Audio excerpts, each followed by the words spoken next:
One more thing, I think that's important too, that men lead other men, because I don't believe that women can really teach a man, but a woman can teach a man how to treat a woman and how to, but yeah. And it goes both ways. I think that we should be able to teach each other that in a relationship or any type of business arrangement, that I should be able to learn from you and you can learn from me, because we all bring different backgrounds. I wish that we would stop saying that we love people to death. I don't think we really pay attention to what that means. If we say that I feel like I love you to life gives more to it than that. So I'll just kick it off with that. I definitely agree with what he's saying. I think that men can tell you how to love a woman, but a woman shows you. It varies from woman to woman, and I think with women and it being so ever changing for them, you kind of have to stay on your toes to really, keep up to date with that. So I do agree with him.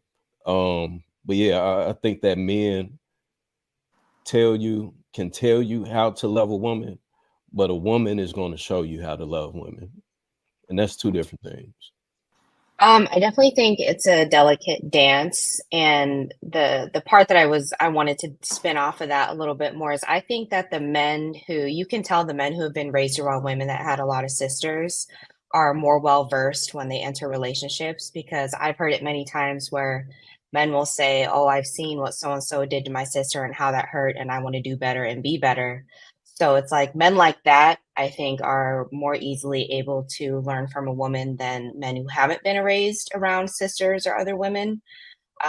So it's pretty easy to spot that when you see that happening. But no, I would agree that men learning from women is a great thing, as long as that man is open to it, And I think that word that we hate, toxic masculinity, that's a red flag if they're not open to it, and it's easy to spot. What? So as long as they're not showcasing any of those characteristics, then they should be just fine learning from their lady.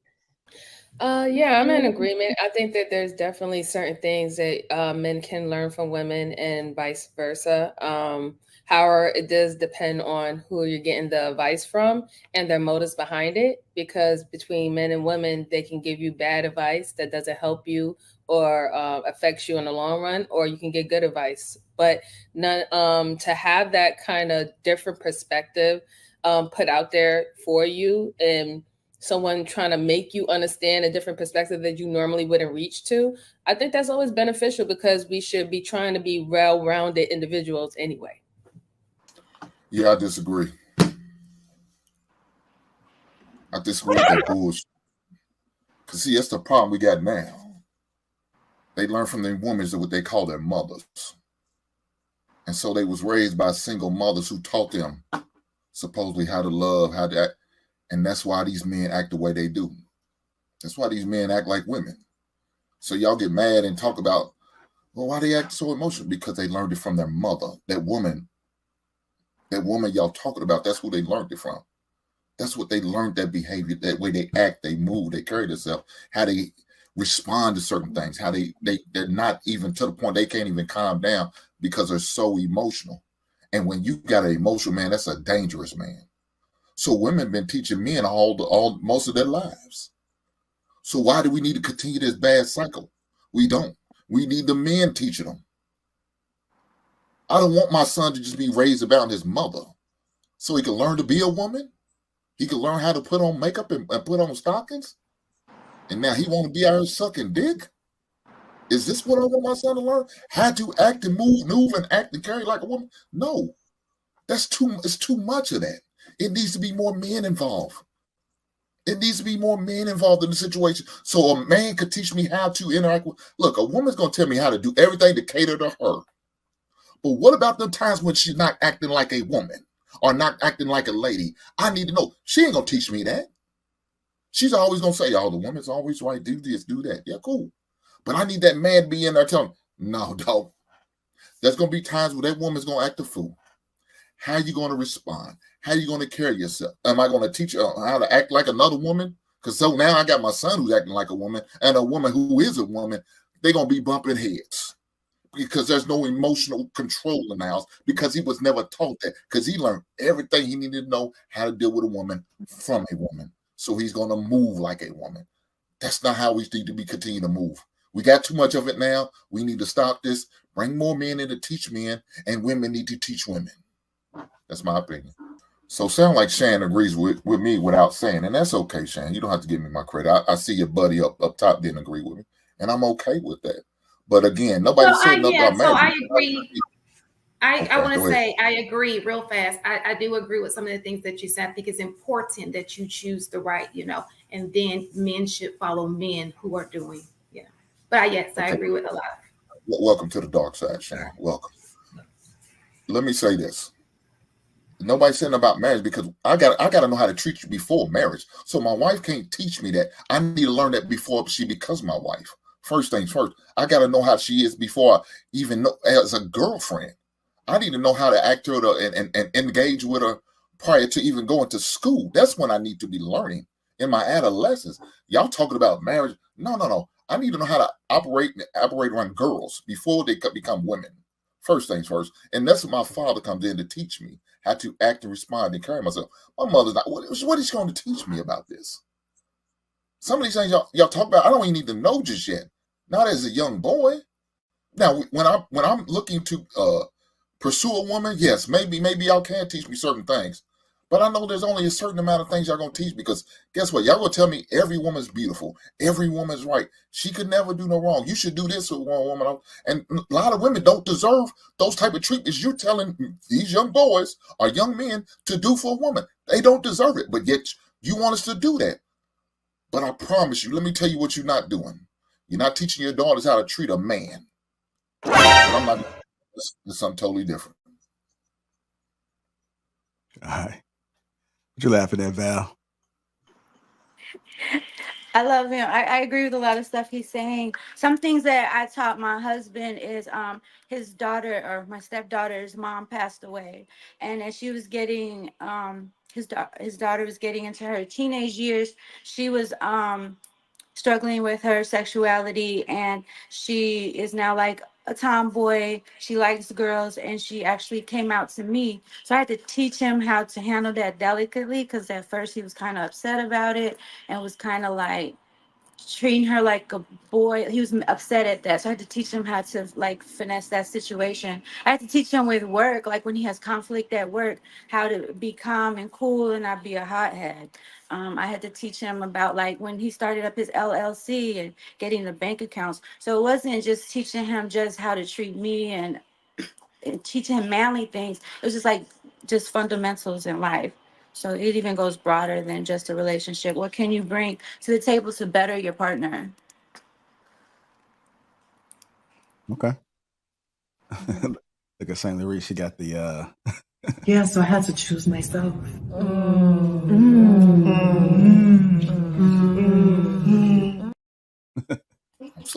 I'm slowly pulling them to the dark side, one at a time. Totally disagree. I just think with Hink or with the guy? With Hink's perspective and the fact that there's nothing that a woman can teach a man in regards to relationship. I think the idea is that the relationship is to be interdependent. So it's not an issue in which the man dictates everything, because in that regard, her needs are going to be neglected. He's assuming that he's meeting her needs based on his perspective of how a woman needs to be treated versus her telling him what I need from you. So I think that is part of the issue that would create a dynamic in a relationship where the woman needs or feels like her needs aren't being met. I think about my brother. Actually, he been married for a few years now.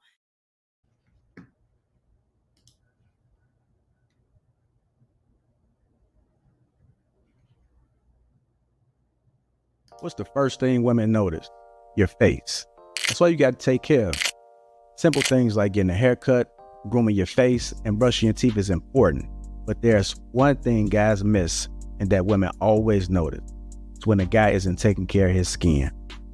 That's why I'm so excited to have T. Shanley as a sponsor of today's video. T. Shanley simplifies the process of taking care of your skin. They provide you with all the products you need and nothing you don't. Seriously, I don't think some of you believe me when I tell you how much implementing a quality skincare routine will improve your confidence in all aspects of your life. I recommend you start with the level 1 system, which comes with all the basics: daily face wash, exfoliating scrub, an AM moisturizer with an SPF 20 and a PM moisturizer. But there's and to make it dead simple for you guys, they provide an instruction card in every box that tells you when to use each product, how much to use, and in what order. But because T just sponsoring this video, they're offering you an amazing deal. Just click the first link in the description and get 40% off your first skincare system and free gift. Plus, as a member, you'll get 20% off for life. By the way, one of their new gift options is a silicone body scrubber, which is a $20 value and a complete game changer.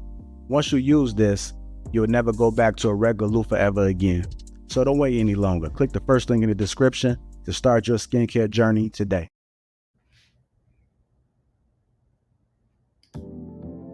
Maintaining your beard isn't just style, it's self-respect. A well-grown beard boosts confidence and leaves a lasting impression. Elevate your look. Embrace the importance of beard care today. It's go time.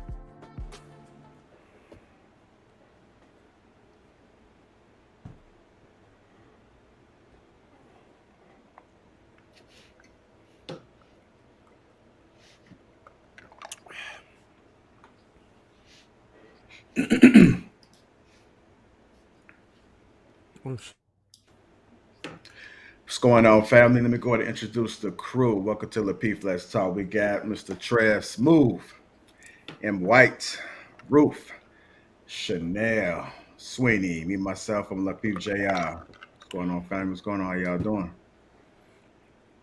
What it do, what it do? Happy Thursday, man. One day away from Friday. Any special plans? Any amusement parks? There's a adult night at the at our community pool tomorrow, so man, the missus gonna be hitting that. Oh, okay. You said a swingers party? Nah, man. That's what I heard too, Trev. That's what your mind out the gutter, man.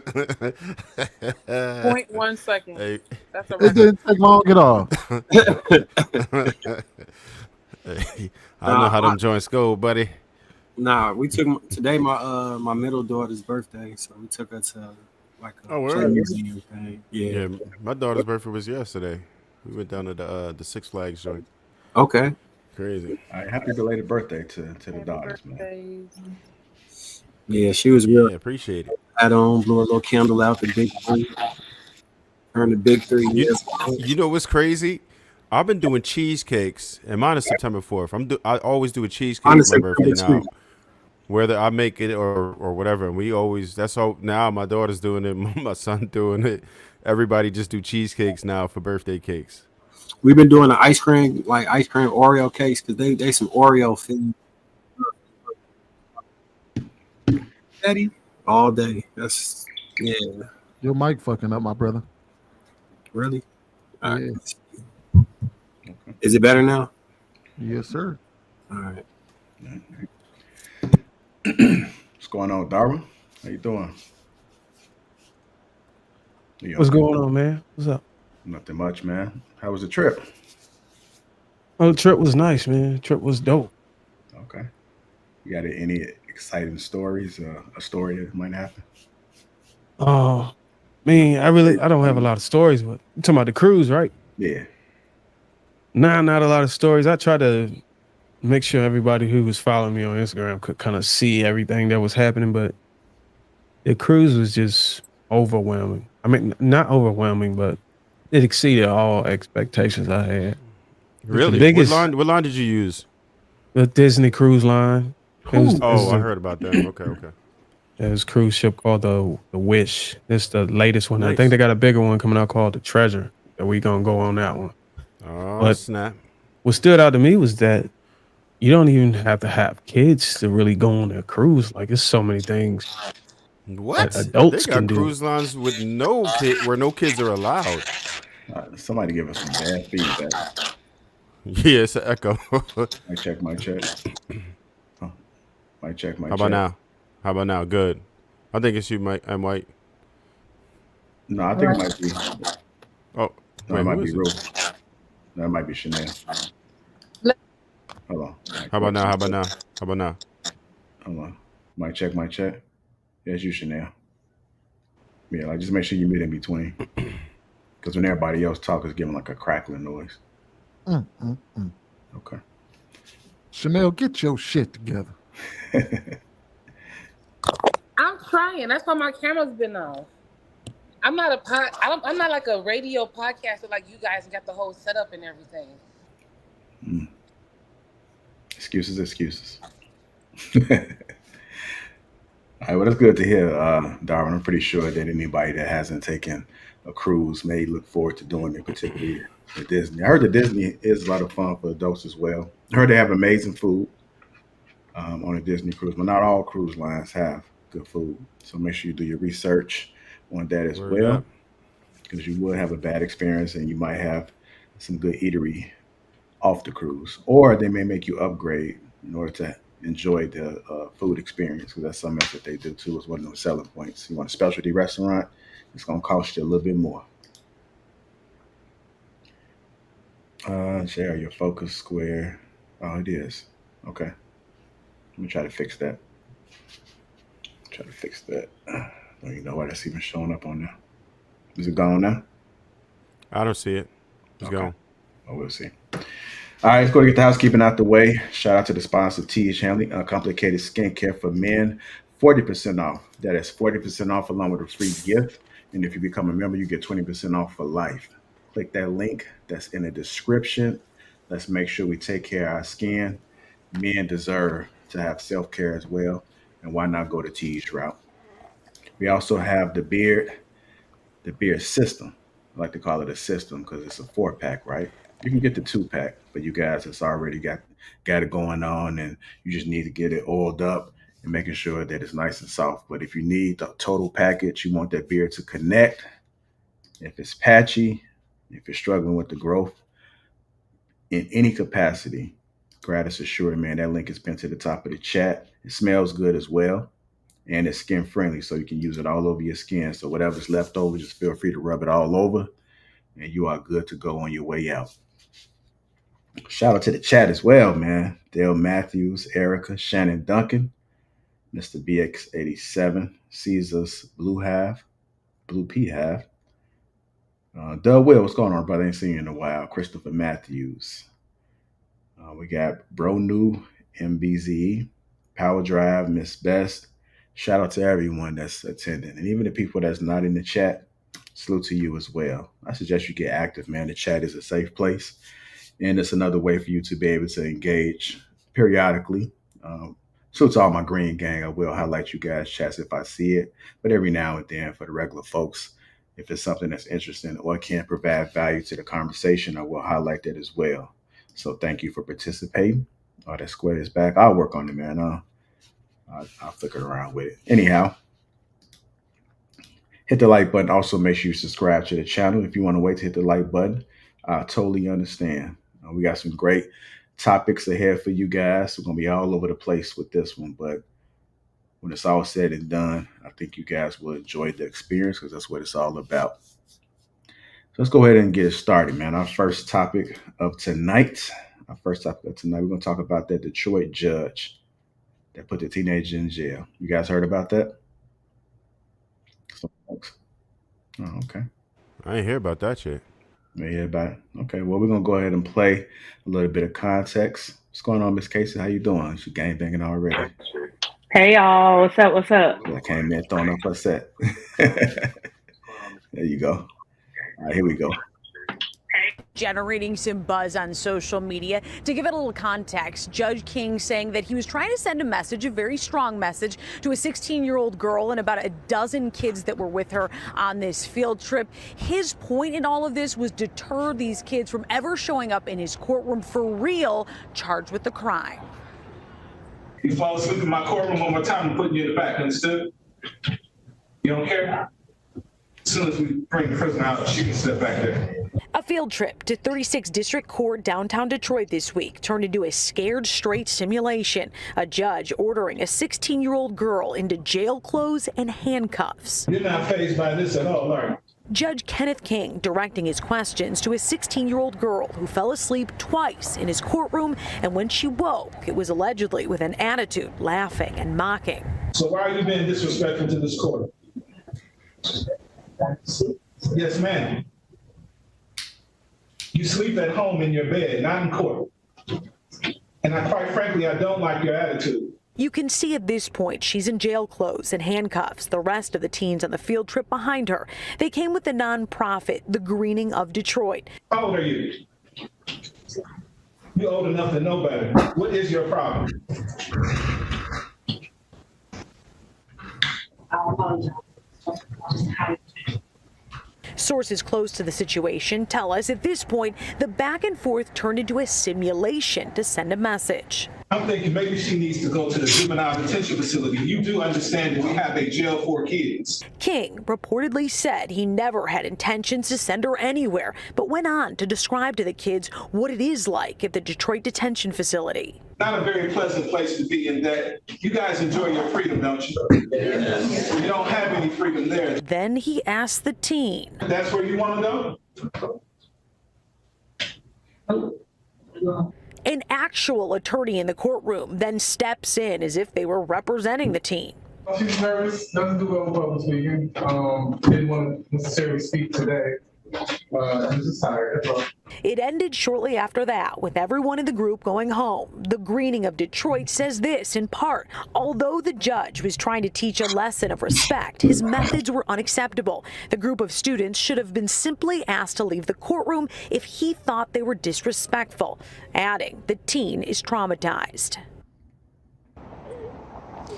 We're told that Judge King reached out to this 16-year-old parent offering mentorship moving forward. But as of today, we're told that Judge King and nobody else from the court will be talking at this point because of legal reasons. A well-known Detroit judge is temporarily off the bench after a controversial interaction with someone sitting in the gallery of his courtroom who was basically on a field trip.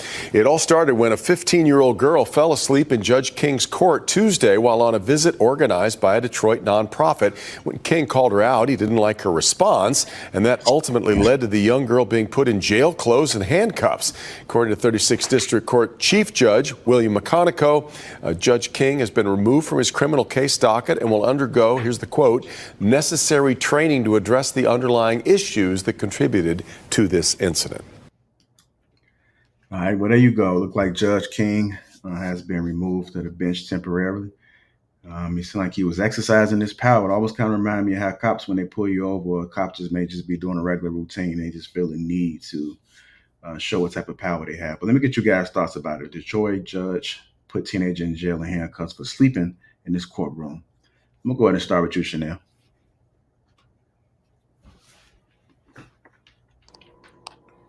I just don't understand the point. I don't understand the point of him doing that. I don't understand it. I don't really have anything to say about that one because I just don't understand it. What was his reason? Like, what did she do wrong?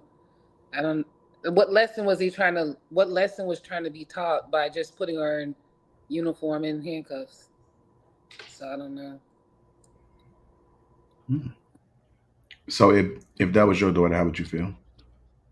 Oh, is that my daughter? I have an issue. I mean, looking at that as a parent, although I'm not a parent, but she's 16. Shouldn't he be like having some type of conversation with the parent?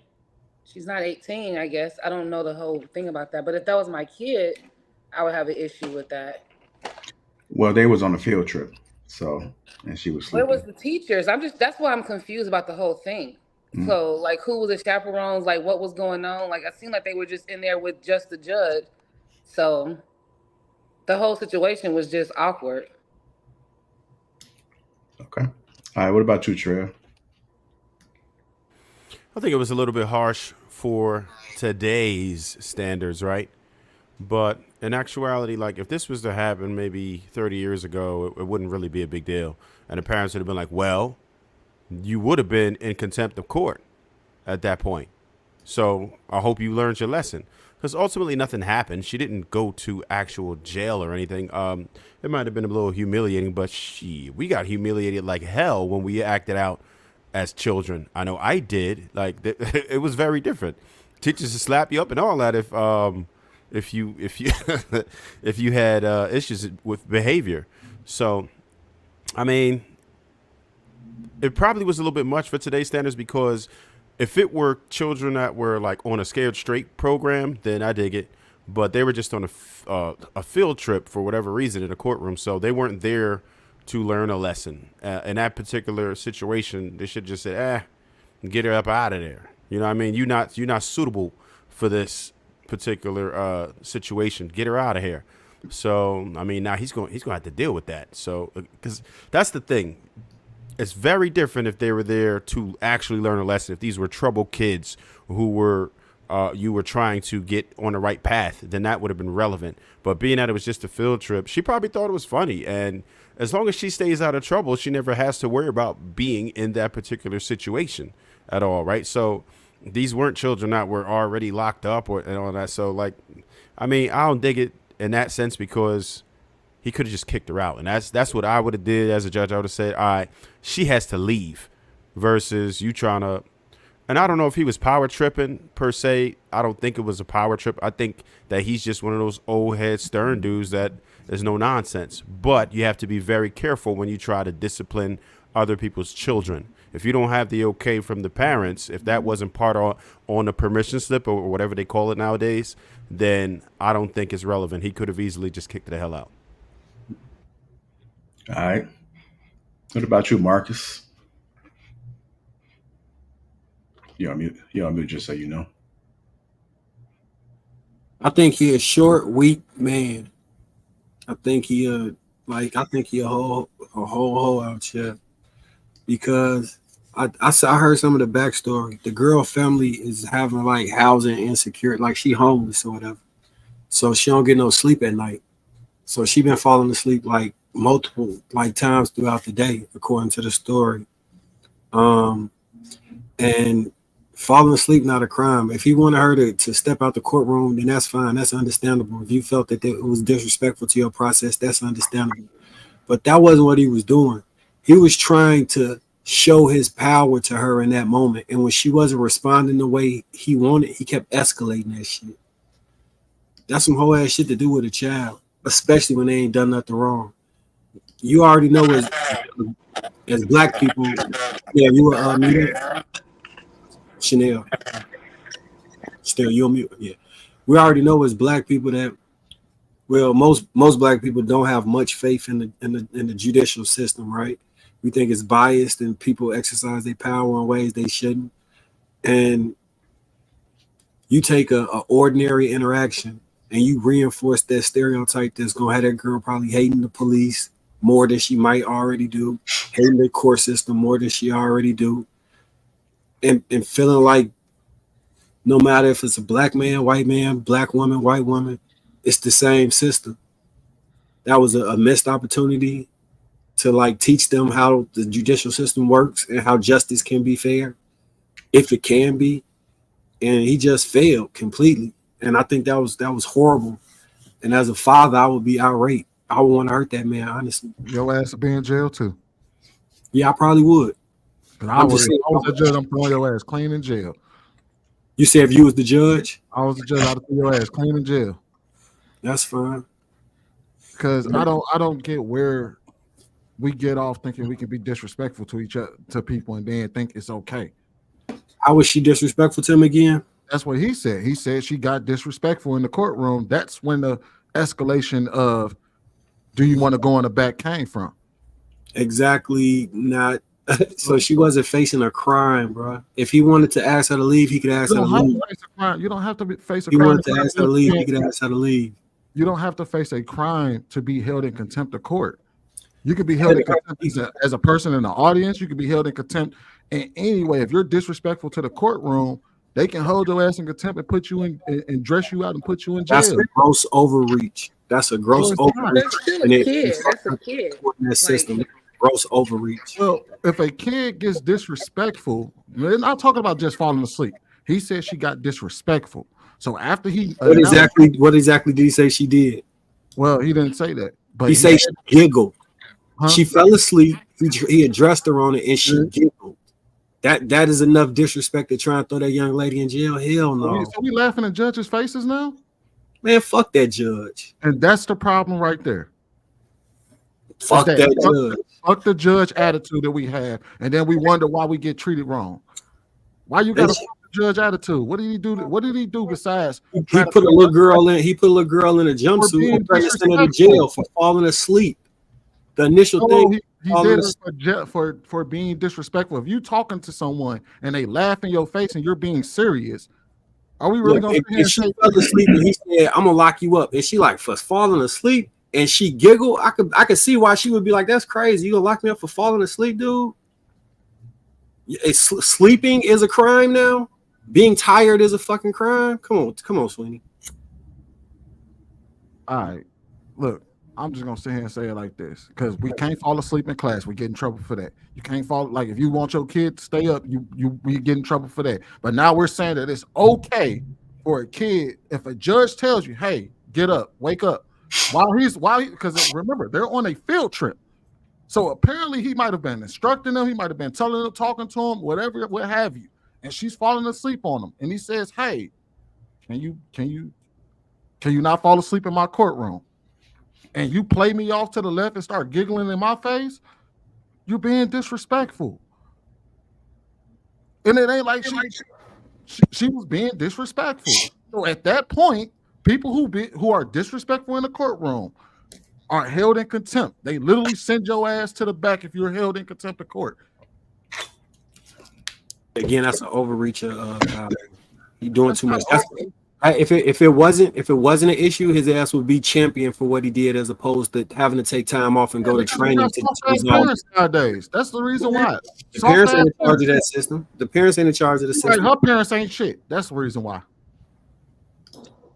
I don't know her parents. I know they homeless though. So if you saying because they poor they ain't shit, then that's your cross to bear.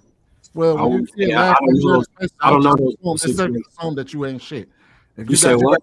If your kids is up in here in court laughing at judges like they ain't gonna do shit, I would say that they ain't shit. Yeah, I don't know that girl parents to say that they ain't shit, but I do know what he did.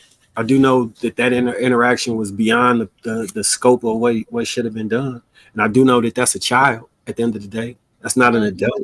I swear to God, it trips me out how quickly we put the child label on some people, and then we don't, and we pull it away from others. All right, let me ask you this: if she was dating a grown man, is she a child? Yes. She a child then, bro. But when did being children withhold you from being held accountable for your actions? He didn't say I'm putting you in real jail. He said you're going to juvenile. Ain't juvenile? To threaten somebody with imprisonment because they fell asleep and you didn't like their attitude, that's crazy. That's the same. What happens to people who give judges attitudes in a courtroom?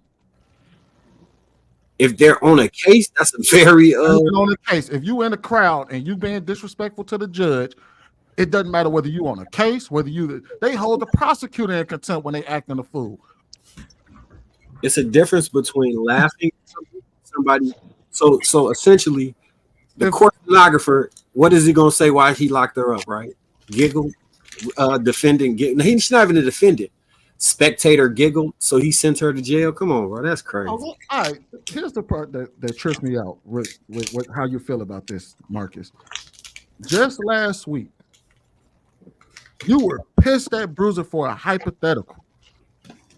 Why you bring the old shit up? I'm not bringing, but I'm trying to help you understand like how this doesn't make any sense. He just gave you a hypothetical, and you was upset. So how is it that you don't see how? And what if he would have laughed at? What if he would have been like, "Man, bro, you tripping, man? You ain't like, come on, man. It ain't that serious," and he laughed it off. You would have been like, "That's that man's choice. If that's what he want to do, that's what he gonna do." But you, what can I do from here right now? But you would have still took it as disrespect, right? If he laughed off how you felt about it, if he didn't apologize, if he looked at you and laughed it off, you would have been like, "Bro, that's disrespectful."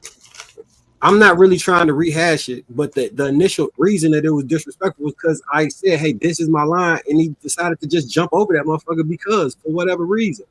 We cool now, so it's not an issue, but I don't even see how that correlates to being in court and somebody falling asleep. Those two different things. One is somebody saying, "Hey, bro, I don't play like that," and then they saying, "No, I'm gonna play like that with you," to see as the line existed. That's different than something. Laughing at the judge after don't fall asleep. You saying don't fall asleep, and I don't know if you ever been tired. How you know she could fucking stay awake? There's a way to address that. "Hey, Your Honor, I'm sorry, man. I've been tired. I apologize for falling asleep in your courtroom. Can I go outside the court?" There's a way to address a judge. You don't laugh in their face. It's possible, but it's also a way to address the kid too, which is probably why the courts asked him to step down because it wasn't appropriate what he did. So are we gonna say? So just because he's a judge doesn't mean that he's able to justify how far he goes with a kid because they were disrespectful. Are we gonna sit here and pretend like people don't come down on judges even when they do something, even when they don't do anything wrong? We just watched a teacher that just let some kids braid his hair, lose his job, and it was all because of public perception. So even though he may not have done anything inherently wrong, public perception cost him his job. So while we're gonna sit here and pretend like public perception can't cost a judge his job when you've got parents that are a little too sensitive? What? Never mind. Hold tight, you guys. I'm gonna go to Casey real quick. Go ahead, Casey. Sweeney, I don't know where you was going with that one, but that boy should have lost his job. I'm glad he lost his job. But back to the point, I actually agree with both of you guys. I'm a person who is hardcore when it comes to standard and protocol and setting the environment to what it's supposed to be and everybody like complying, right? But on the flip side, I agree with Marcus completely. That's a 16-year-old child. A 16-year-old child is going to be laughing, being silly. You have to know your audience, and a lot of it was based on maybe a standard that you would have for adults, but not for a 16-year-old child being silly, having an uncomfortable laugh when they're getting scolded. I think a simple fix could have been for the judge to ask the child to leave the courtroom. You are dismissed. You are no longer okay to stay in this environment with your class. You are dismissed. I don't care what your teacher says. I don't care if your parents are in the room. You are no longer welcome in my courtroom. And I think that would have been way more than enough to let them know that they crossed the line as far as disrespect of the court, as well as that judge personally. Just talking about this, I don't know who else may be Greek on the panel. I know Marcus and I are. And I think as old as I am now, it's a reason why I get respect. And a lot of people, a lot of my sorority sisters do not get respect because there's a way to demand respect and have a standard about what you expect from people and how you deal with people. There's a thin line that you can cross to be disrespectful to that person in order to demand respect from them. And some people get it, other people don't. That's why people go to jail for hazing. People cross that line saying, I'm gonna make you do X, Y, and Z. But the way you carry yourself and the way you talk to a person and the way you accept things and you don't accept things will make a person rise to the occasion and act accordingly if you talk to them in a certain way and you have a certain standard about yourself. It does not take humiliation for that. It does not take disrespect for that. It takes respect of yourself and your own environment, and just recognizing that whoever comes into your space is going to act accordingly, or they're not going to be in your space. Period. End of the story. So that, just hearing that really, really spoke to me. It gave off power trip. It came off not knowing your audience, which the audience was, I'm sure that wasn't the only child in the audience. A 16-year-old is a child. It shows a lack of restraint. It also shows a lack of seriousness, because you can impart, or I should say embark on a child and put something in their brain that they're never going to forget, and they're always remember that and go back to that in a negative context. They're not going to say, oh, because of this situation, I'm going to be a better person. No, it's trauma for them. It's going to be something that they look and felt less than in that situation, and not something that they're going to use to empower them in the long run. So I understand what Sweeney's saying as far as having a standard and wanting that child to rise to the standard of the courtroom. But I also have to agree with Marcus in that you have to have a standard, but then you also have to know that you're dealing with a child, and a child's brain, the cognitive skills is not going to be the same as it would be with an adult. And I'll cut there. All right, thank you, Casey. For anybody else speak, I'm gonna go ahead and play the response from the mother, and I do want to make sure we get Ruth, Darwin, and Chanel in on this. Well, Chanel, you spoke already, but if you want to add something else. We begin tonight with a mother outraged by the way a judge punished her daughter on a field trip to his courtroom. Thank you so much for joining us tonight. I'm Carolyn Clifford. 7 News Detroit broke the story 24 hours ago. Well, tonight, the teen's mom says she did not know what happened until we started digging. Her 15-year-old daughter fell asleep, and the judge felt compelled to teach her a lesson.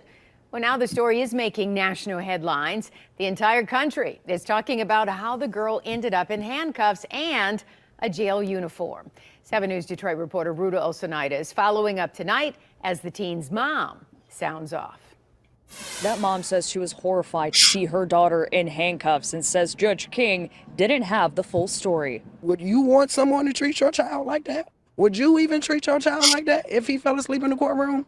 Latoria Hill is a single mother of 2 children, including her oldest daughter, Eva Goodman. She signed her up for a summer program with the Greening of Detroit nonprofit to keep her busy. What was supposed to be an educational field trip to 36th District Court Tuesday turned into a traumatizing experience for both of them. Judge Kenneth King, not liking Eva's attitude and seeing her falling asleep, placing her in handcuffs and a jail uniform. I'm thinking maybe she needs to go to the juvenile detention facility. You do understand that we have a jail for kids. Latoria says Eva was falling asleep because the family does not have a permanent residence at the moment. They're just trying to make ends meet. To belittle her in front of the whole world and her friends, to make her even feel more worse about our situation. I'm a single mother. I'm trying my best. I'm doing everything that I can. You sleep at home in your bed, not in court.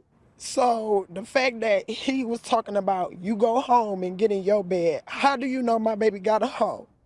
How do you know my baby got a bed, her own bed that she could sleep in? She don't have that right now. So she was tired. We spoke to Judge King Tuesday, who stands by his actions to discipline the child after showing him, quote, attitude. So do I have any reservations? Do I think I was heavy-handed in what I did? No, I don't, because I'll do whatever it needs to be done to reach these kids to make sure that they don't end up in front of me. So that was my own version of scared straight. You didn't scare nobody straight. You made a parent upset. You scared my child. She was nervous, didn't even know how to act. She'd never been inside no courtroom. Latoria, frustrated with how this was all handled, removed Eva from the summer program and stands up for her daughter now after she couldn't stand up for her in that courtroom. And my baby been struggling, and she been held on tight. She been going to school. She get good grades. She don't give me no problems. Judge King has offered to mentor the girl. The family says they are not interested. In Detroit, I'm Rudolph Sinaida, 7 News Detroit. All right, thank you so much, Ruda. Well, at least he offered to mentor. Go ahead, Dara. Who gonna want somebody to mentor them that humiliate them? And I just totally missed the whole memo that he had that girl get undressed and put on another uniform. Why are you having somebody else's kid get undressed and put on something else? That would, as a parent, I'd be upset. Why are you having my daughter change her clothes? Stop it. We're not going in that direction. That's what it is, though. No, stop that. Stop. Go ahead, bro. You don't have no kid get undressed. You don't have no kid get undressed without their parent around in some public place that was not warranted for. All right. So it is what it is. How would you like it if your daughter if the judge told your daughter to get undressed and go change their clothes? Why wouldn't you want to know why your daughter got to change their clothes? To be disciplined, whatever that. I still don't understand what the lesson was for what he did. How don't you understand what the lesson was? It was plain. How is it telling a girl to change her clothes or put on a uniform as a lesson? What is the lesson in that? So you just skipped over everything that was said, and that's what you know. I heard all of what he said, but it's still a 16-year-old. So I'm trying to understand for a 16-year-old what the lesson was. So being disrespectful in court can hold you in contempt of court. You can go to jail for that. That was the lesson. No, not no 16-year-old. Right, because 16-year-olds have unilateral ability to be disrespectful without consequence.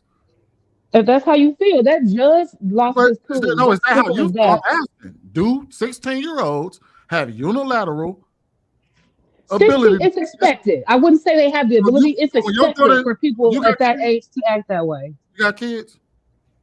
I do not. Do you have nieces and nephews? I do. Lots of them. Ever gotten verbally disrespectful with you or disrespectful with you? No, they raising the home to be respectful. Have you ever been disrespected by a kid? Absolutely. I was a substitute teacher when I was in grad school. Got disrespected many times with those kids. But guess what I did? Get out of my class. That's what I told her to do. And then I pressed the button and told security, can you walk them to the office? Boom. That's what he could have did with that girl. And guess what? That girl was so embarrassed the next day she came to school and apologized because she was embarrassed that I kicked her out the room. So you can embarrass a kid, but the judge can't. No, that's not embarrassing. Tell the kid to leave the room. The judge could have told that girl to leave the room. It would have been embarrassing. Had he told that girl to leave the courtroom, them little immature kids would have been like, ooh, and that would have been enough for her to be embarrassed. Okay? So I know I've been around kids long enough to know how to treat kids. And I don't see his point and what that kid was supposed to get in making her change her clothes to put on a jail. You didn't even take her to jail. So what's the point? You might as well did the whole thing. I think there's one thing with getting called out is what Chanel's saying. There's another thing with getting humiliated. Like, it's nothing wrong with calling a kid out away from the pack, putting the spotlight on them for their behavior, calling the behavior out. All of that is necessary. But I think the humiliation part of it for a 16-year-old, and I'm not saying if we go ahead to 18 or 21 that I would feel differently, but 16, that's like, I don't know. I just don't think.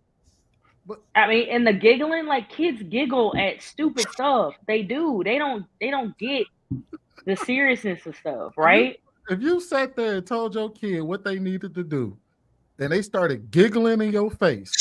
My kids, wait. Now that happens all the time. And every kid is different. Like, I think. No, I just want to know. I know you're taking it personal, right? In your home, you're gonna be harder on your kids so that the world isn't hard on them, right? What? So I understand that you're conflating those two as far as children. I could. Marcus don't believe in beating, but me and Reese can over here beat our kids if it came to that point, because we don't want the police to beat them, or we don't want the coach to knock them upside the head.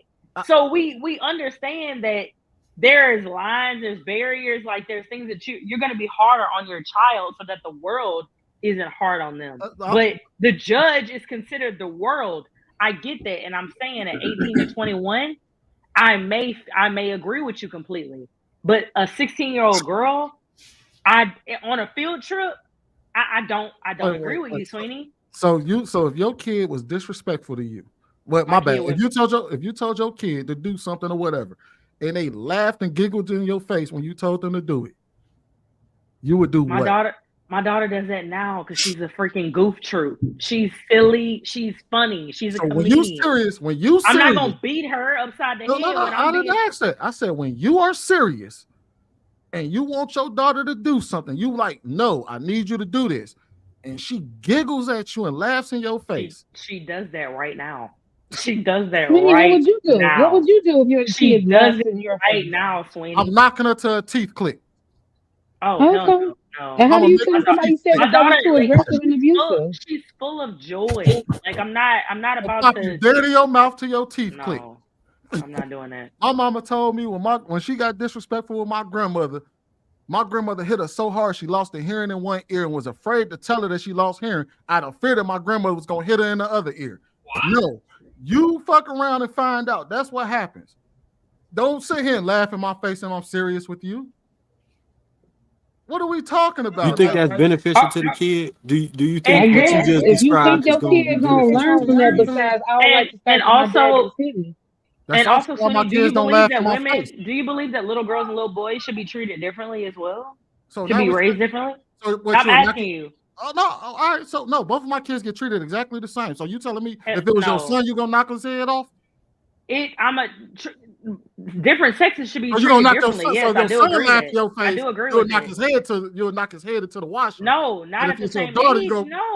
No, I'm not gonna do that. To your son? So what you gonna do to your son? No, what I'm saying is, I'm saying a boy and a girl would be treated differently in society, and they should be treated differently in the home as well. Right. So you're going to be harder because if that was a boy, we'd have been laughing at him.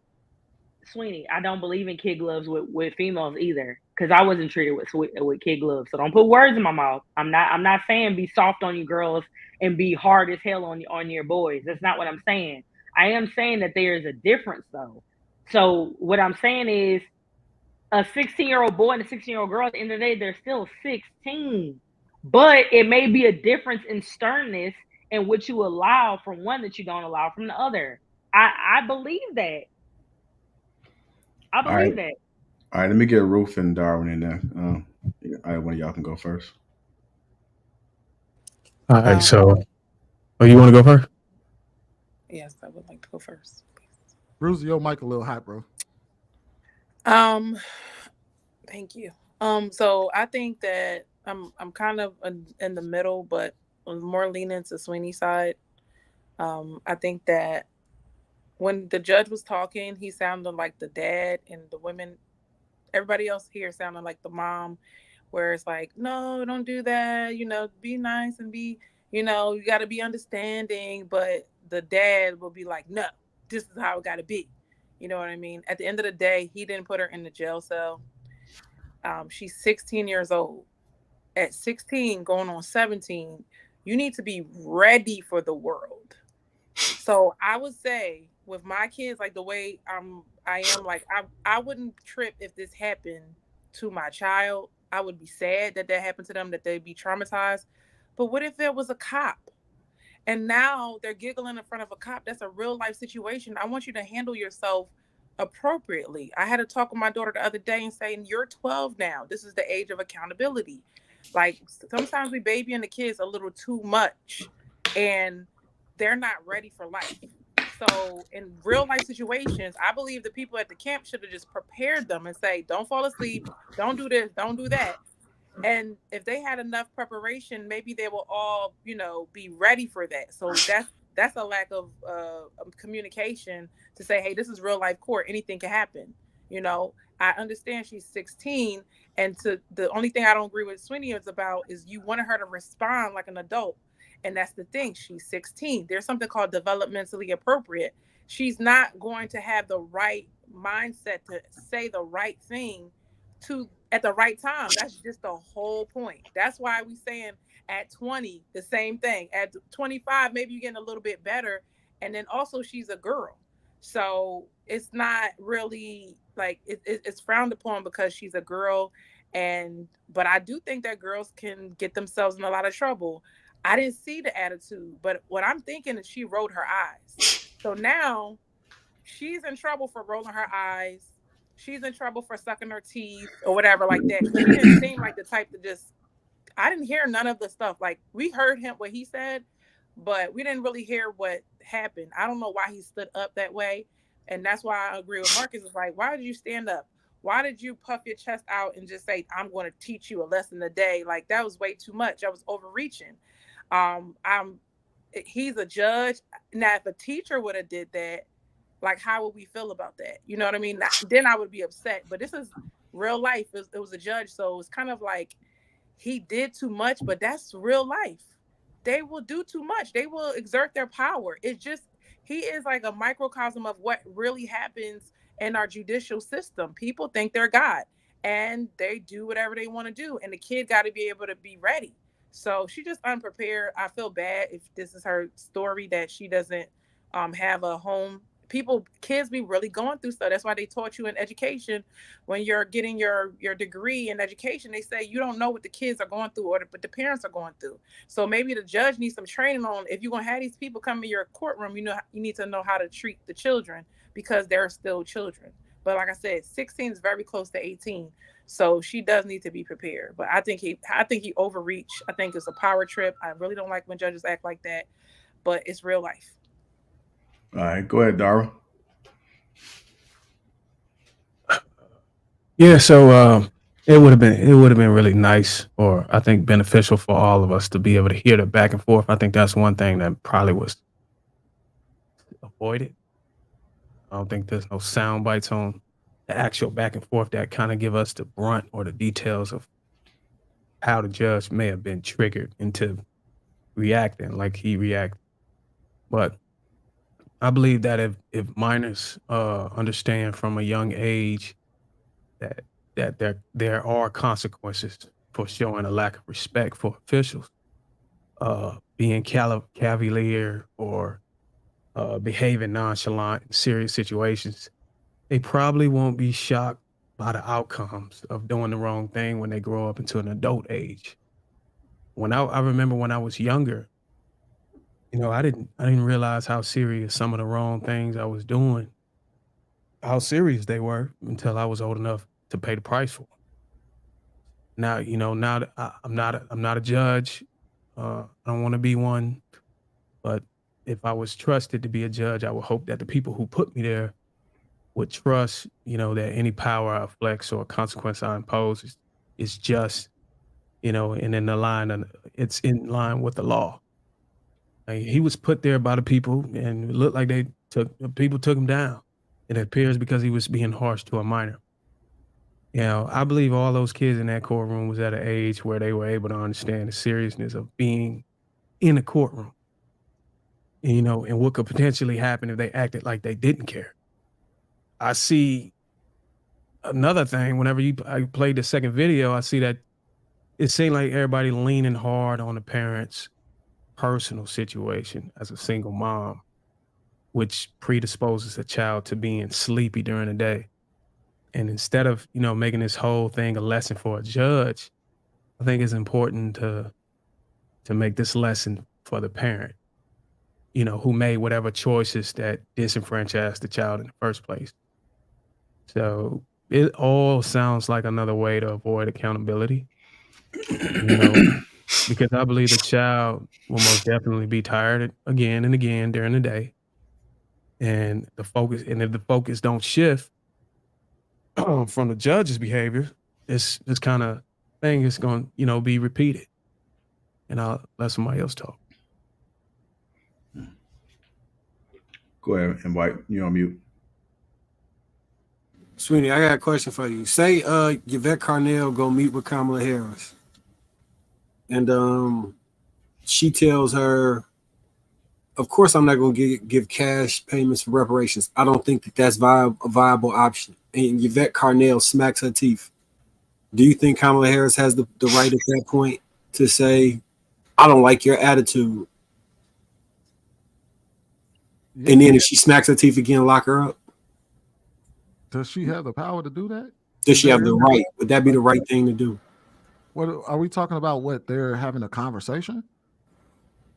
Yeah, so or is Kamala Harris in a position of officiating something like a judge, and she's being openly disrespectful in that manner? What are we talking about? Are they just having a conversation? So she's acting in just having a conversation. So it's like echoing. So she's operating in the capacity of being the vice president of the United States, of a much higher position than the judge.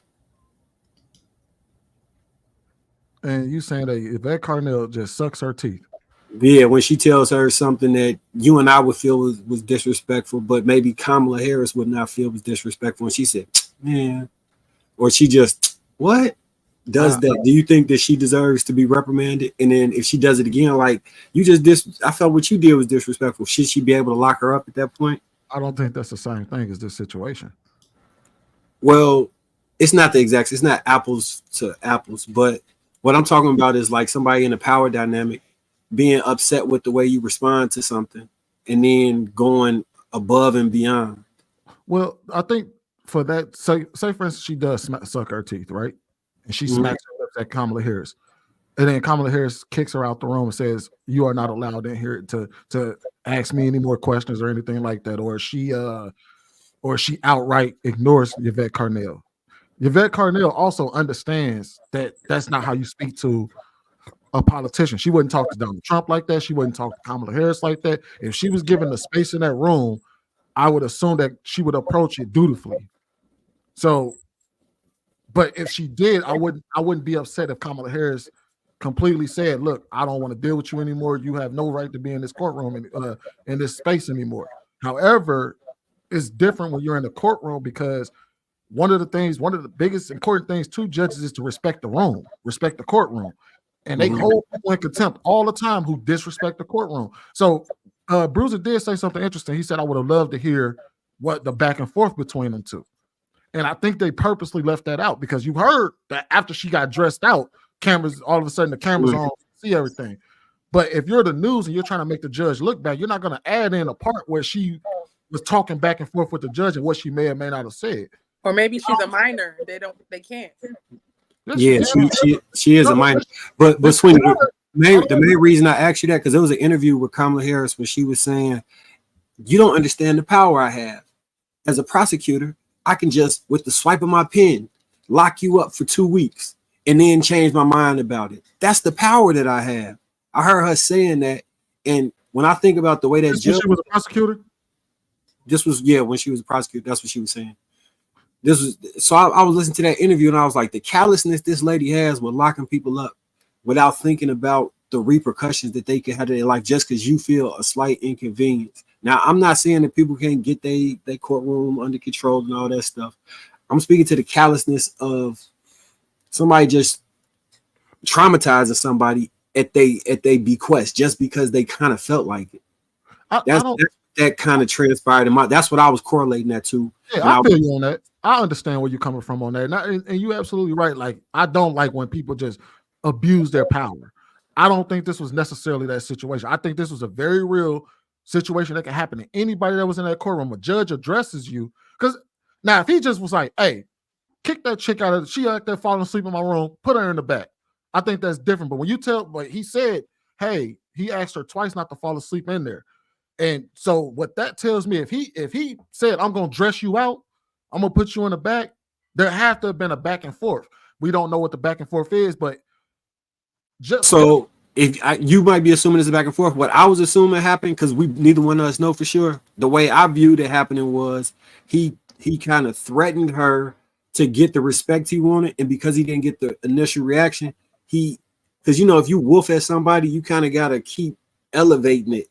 Is how she got into the clothing, where she was like, "But I ain't even." Again, we just speculate. So Marcus, are you saying that there's nothing that a 16-year-old could have said that we didn't hear that could have?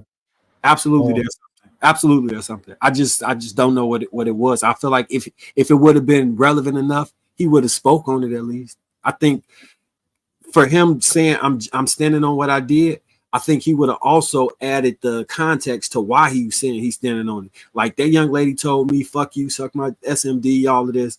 So at that point, I decided to hold her in contempt or threaten to hold her in contempt. But he didn't say that. He just said, I didn't like her attitude. That attitude could be anything. It could be she wasn't as responsive. She stayed quiet. She rolled her eyes. She did something that you know what I'm saying, an immature child would do, because they don't have a full. Have you ever witnessed 16-year-old being nonchalant or disrespectful to an adult? Yeah, absolutely. Is it safe to say there's some common examples or common phrases or things that they typically do that make you be like, okay, this is a badass little ass kid? Yeah, yes, absolutely. I mean, I know we don't know what it is, but I mean, since we don't know, I think it's safe to assume that she was probably doing some of those things. The reason I want to assume it is because I feel it's my personal opinion, and I could be all the way wrong. I feel like he would have said that though, outside of just she wasn't respecting me the way I wanted to be respected. And there are people who I've seen this shit happen in conversation where they'll be having a perfectly normal conversation with somebody and then just get disrespectful and then be mad when you respond to it. But he came off as somebody kind of like that, and I could be wrong. I don't know that man. I don't know enough of his story. I just feel like in this instance, he was extremely wrong, and it seemed like he was power tripping. Maybe he was going through something. And I had interactions with police, and they done the same thing, where they probably and they take that shit out on you, and no matter what you do, the shit wrong. But when you think about it, he's a grown up to a little girl.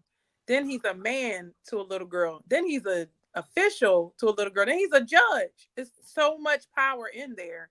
It just wasn't that necessary. What does that have to do with the person in China? Why does all those elements? Elements have to be played out for somebody being disrespectful in court? If it's a woman and a man, right? So if it was a young boy, we'd sit there and say, "Oh, it's okay for it." If it was a man that did that to the judge, then we'd say, "Yeah, put that nigga in the back." It was a girl. What I'm trying to say is a little girl. The way she's saying it, from where she's coming from. He already has power. If he was not even a judge, he would. Sweeney, she's on your side, Sweeney. Oh, right, I am on your side. I'm like, what is you arguing here? No, but you got to understand it from the little girl's point of view. You see what I'm saying? Go ahead. That's all upbringing. I mean, the way you just did the precedence of what he is kind of justifies the behavior she could have potentially had towards the judge. Because she's peeling back the layer, saying that first he's a man. I would argue that when you walk in the courtroom, the first thing, he's first a judge. I mean, he got a role, and then you kind of look at him as a man or a human being, and that's anybody who actually wear a uniform. I think the purpose is to try to appear. I don't want to use superhuman because I don't want to trigger nobody thinking that's like, oh, I'm better than you, but just wearing a uniform kind of puts a layer in front of, oh, I'm not just a man, I'm a judge, or I'm not just a man, I'm a soldier. You get what I'm saying? So I'm a soldier first, then I'm a man. Everything that I do and obligated to and vow to is the uniform first, and then my personal preferences or beliefs or behavior or whatever comes after that. I think you're missing what I'm saying, because if you're a man, right, and a woman walks in a room, you don't feel intimidated. But if it's vice versa, a woman could feel intimidated if it's a man walking into a room. Am I right, ladies? You're right when you put it as a man, but whenever you put it as a judge, it's different. Because but she's a little girl. If you classify him, if you give him his status, his title, then that changes things for a man and woman. Because if a man walk into a room with a judge, he's gonna be intimidated. It's not because he's a man; it's because he's a judge. If you just leave it at his title, then the intimidation should go across the board, whether you're a man or a woman. But when you take away his title, then now you can kind of play the little gender exercise or whatever you're trying to do. I don't like to be dismissed, so I'm just gonna talk to like a human being. So what I'm trying to say is, when you with the whole judge thing, a 16-year-old doesn't get that. She doesn't understand the gravity of the situation. That's why it's kind of you taking advantage of the situation. So isn't that a way to But show what her the gravity of the situation is to say, hey, look, being disrespectful in a courtroom, I'm gonna show you the gravity of the situation you're in. When you I think the disrespect the problem judge, is because she was sleeping. If it was something like she stole some from a store, then it would merit that. But she just showed up as just a citizen, like a kid. why do we keep stopping at the sleeping part? Why don't we? Yeah. Something else She happened after that. disrespected too. She but went to sleep. He asked her to stay up. Then she disrespected him. It wasn't the sleeping part. But that's Wasn't the thing. With the disrespect is not clear. He cannot even defend himself. Well- He can just do all of that the power dynamic part. But he could say, "I'm gonna put you in this uniform." But he can't say what the little girl did. He said she fell asleep twice, and he didn't like her attitude. Yeah. That was. I don't know how about about y'all. I don't know how y'all. children- I don't know how y'all dismiss a children- 16-year-old. But children are held accountable in courtrooms all the time. It's not enough. Children are held accountable in courtrooms all the time. Sometimes at that age, are tried as adults. Because they So, did something. Understood. This is a As field she trip, did, though. as Like, this she is still a did field something. trip. He showed up to So a field no, trip. I dig that. I still believe he was a little bit over the top. I don't because that it's not his child, first of all, and he's not there to discipline him, so that's wrong. But we're making it seem as if children aren't supposed to be responsible at 16 years old. At that point, there is a failure as a parent for you to not understand the seriousness of a courtroom. My children absolutely know that and are younger than that young lady. I watched Law and Order at 16. She should know. Children are held accountable all the time.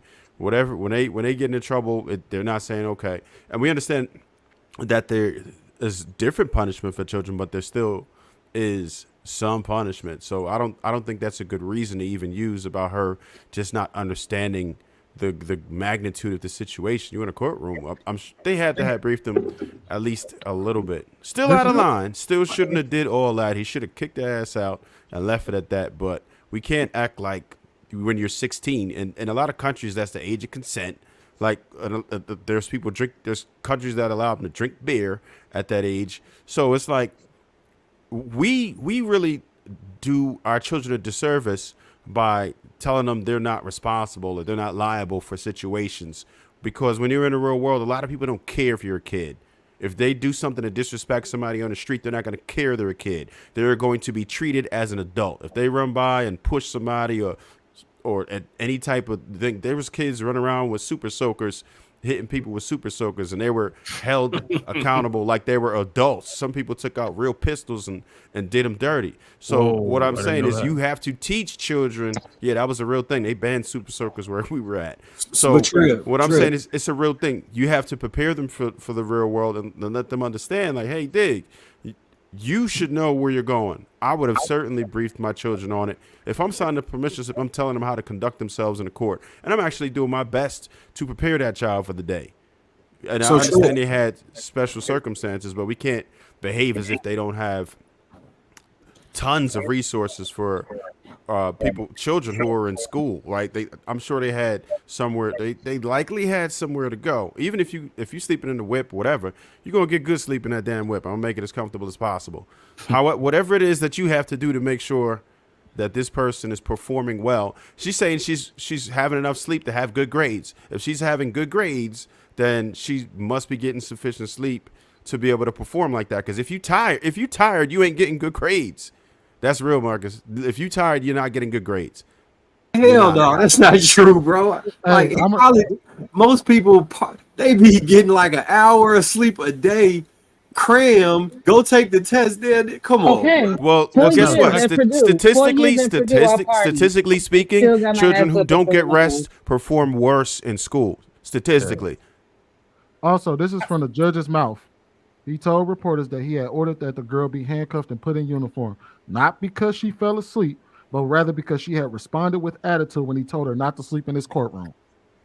Now, I don't know what y'all look at as responding with attitude, but we know when a kid responds with attitude, what that sounding looks like. But this is what we don't address this when how girls and women supposed to act. We always addressing how boys are supposed to be, but black girls don't know like how much your attitude can get you in trouble. And so we need to teach them that. And I think that before Haker. I think How that come they don't know that? the real problem is that she never gets checked at home. And now all of a sudden, like the judge is like the first person that she gotta, deal with as an adult, because even if her mom was checking her mom would have some kind of accountability in her voice. She's like, "Oh my gosh, poor me."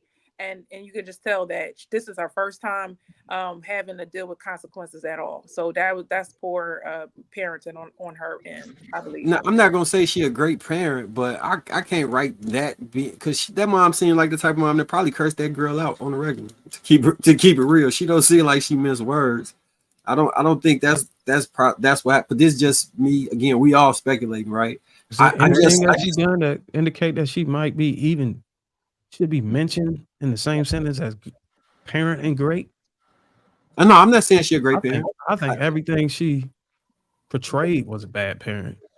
No, I'm not saying she's a good parent or a great parent or none of that. I'm speaking to when she said she probably never had no consequences, and I'm saying I believe that that's the type of mom that probably cursed her kid out. I don't think that's what she's doing. But the other point I was trying to make was that again, he only referenced the sleeping and did not give a tangible as to she could have just not been as a I've seen people who, when you don't answer a question specifically how they think you should answer it, they swear you're being disrespectful to them. It's so subjective. Yeah. We got to transition, y'all. If you guys just tuning in, welcome to Lapeef Let's Talk. Let's make sure we hit the like button. Also, make sure you subscribe to the channel. Juicy Work Shaw, $9.99. Appreciate you. Wyatt B856199. Sweeney, he cooked up. I ain't going nowhere. $5 says Chanel, Casey, and Marcus are the reason why black kids are out of control. Stop with that. She's 16. BS. Weak black people with the "that's my child" crap. Shaking my head. I'm not weak. I'm the freaking kryptonite to weakness. The so person you know what you're talking about. The person who real accountable, the black person. Next. Black person. I ain't going over $2. More than likely, she got mouthy with the judge. Maurice Bean, $9.99 says, you can't discipline black kids. Black kids think life is a game. You're 16/young adult. Society and the justice system don't care about your age. If it was a concert, she would be asleep. Keep it 100. Hold on. Go back. All right, never mind. I ain't going to $2 says she's not 6, she's 16, old enough. Coral. The Will, $4.99, says, why keep bringing up that she's a little girl? Little girls can't get held accountable just like little boys. I ain't going to $5. Marcus, if Kamala Harris ordered Indian chicken and Uber Eats driver drove off too fast, can Kamala file charges? What the F was your example about, bro? She would. I'm not your bro. Don't even talk. The Will 499 says, more of the story, our people in general are allergic to authority. Lee 1999 says, a young girl was assessed if she gets that type of response.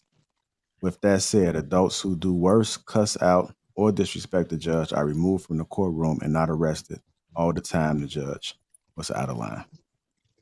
That's what I'm saying. Like judges kick people out of the courtroom all the time. And that was a point that Sweeney made. Like, oh, somebody gets loud. Well, yeah, they kick them out and tell them to leave. They're not arresting people every time.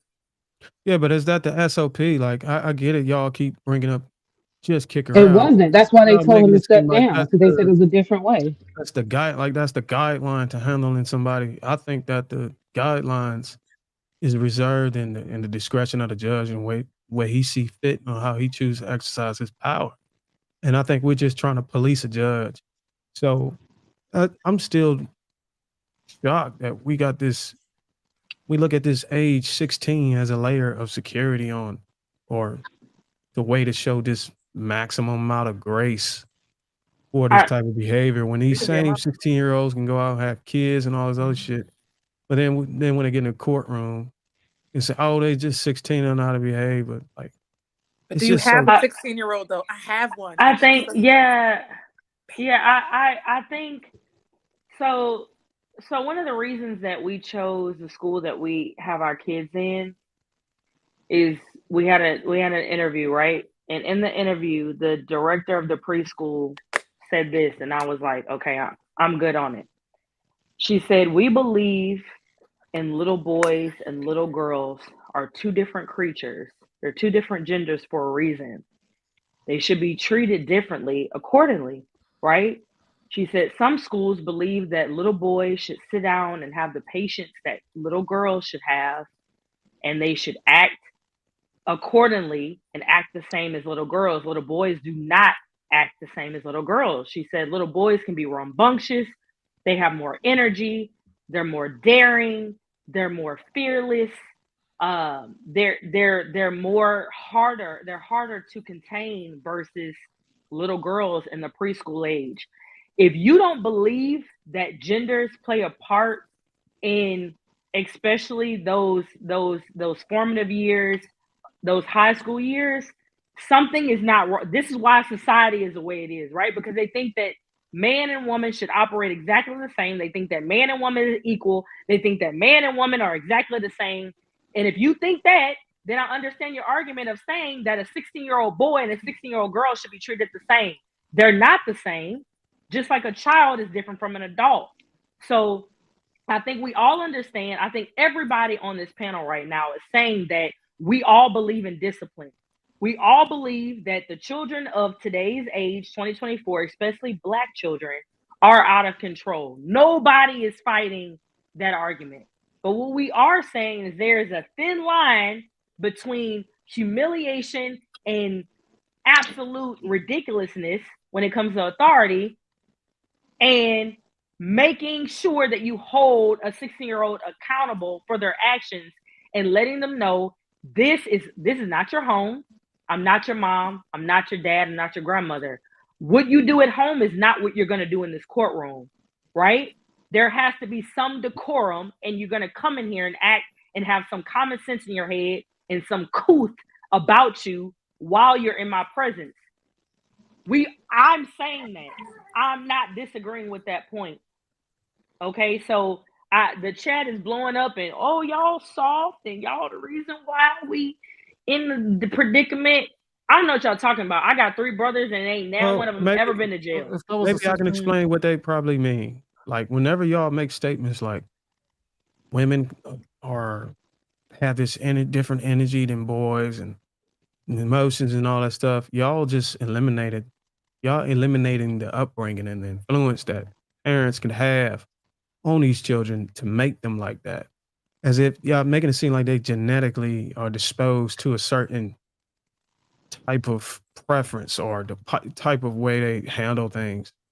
Whenever parents are responsible, and it's our job to shape them and condition and program them into the type of people they're supposed to be and grow into adults. It's really our fault.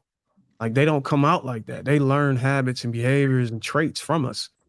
So Darwin, there's studies done on 3 to 5 year olds on how a 3 to 5 year old little girl would act versus a 3 to 5 year old little boy would act. It's very clear. It's very clear in developmental. How the parents act? What?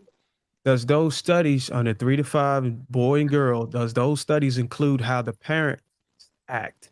So you can rule out them mirroring behaviors or habits that they pick up from the parents. Because I got a 2-year-old right now, and I can tell you that Go ahead. If somebody did a study on my 2-year-old right now and said this boy's different than this girl, and then they look at the father, they looked at me, they're gonna be like, okay, now we see why he's like this. It's not that he's different from her; it's that he's been conditioned and programmed by his father. He's picking up traits and habits and behaviors from his father. And now you can see the contrast between him and the other children. Do you have any girls? I don't. That's not true. That's not true. You got a daughter? No, but I'm planning for one now. Yeah, they are different than the boys. I swear they are. I understand what you're saying about your child is going to mirror you and be as disciplined as he can and be a model example child. But they operate differently than the boys. If you have multiple kids, they all can't be the same as you. So, and it's gonna be different. Are we suggesting that if that was a boy that he did that too, that we would be responding totally different? No, I'm not saying that. No. The conversation just kind of segued into that. So what I'm just asking. the reason why I made that comparison is because you kept saying like a 16-year-old is the same as an adult. I believe that there's differences at age groups as well as genders. I don't believe that kids at all ages are all the same and they all process things the same. They all have the same cognitive skills and levels at the same age. I do not believe in that. Do I believe in discipline? Yes. Do I believe in accountability? Yes. But I do believe that there's a difference at those ages and those age ranges. Well, do you believe that if there was a boy in that situation and he was raised by that same parent in that same condition in that same household with the same circumstances of being deprived of rest, are you saying that boy would have not mouthed off at the judge or went back and forth with the judge and caused a ruckus like that? No, it probably would have been 10 times worse. So basically, it would have been the same. Because I mean, it's been studies on that boys process being deprived in different situations of poverty. They process things more outwardly as far as anger, as far as how they address the world and how they show up in the world. They act out versus how girls a girl may be more attitude or mouthy, but a boy may be more violent. So you agree that regardless of the gender, you put boy and a girl in the same situation, they're gonna be the same. It's still gonna be disrespect. The outcome could have escalated even further.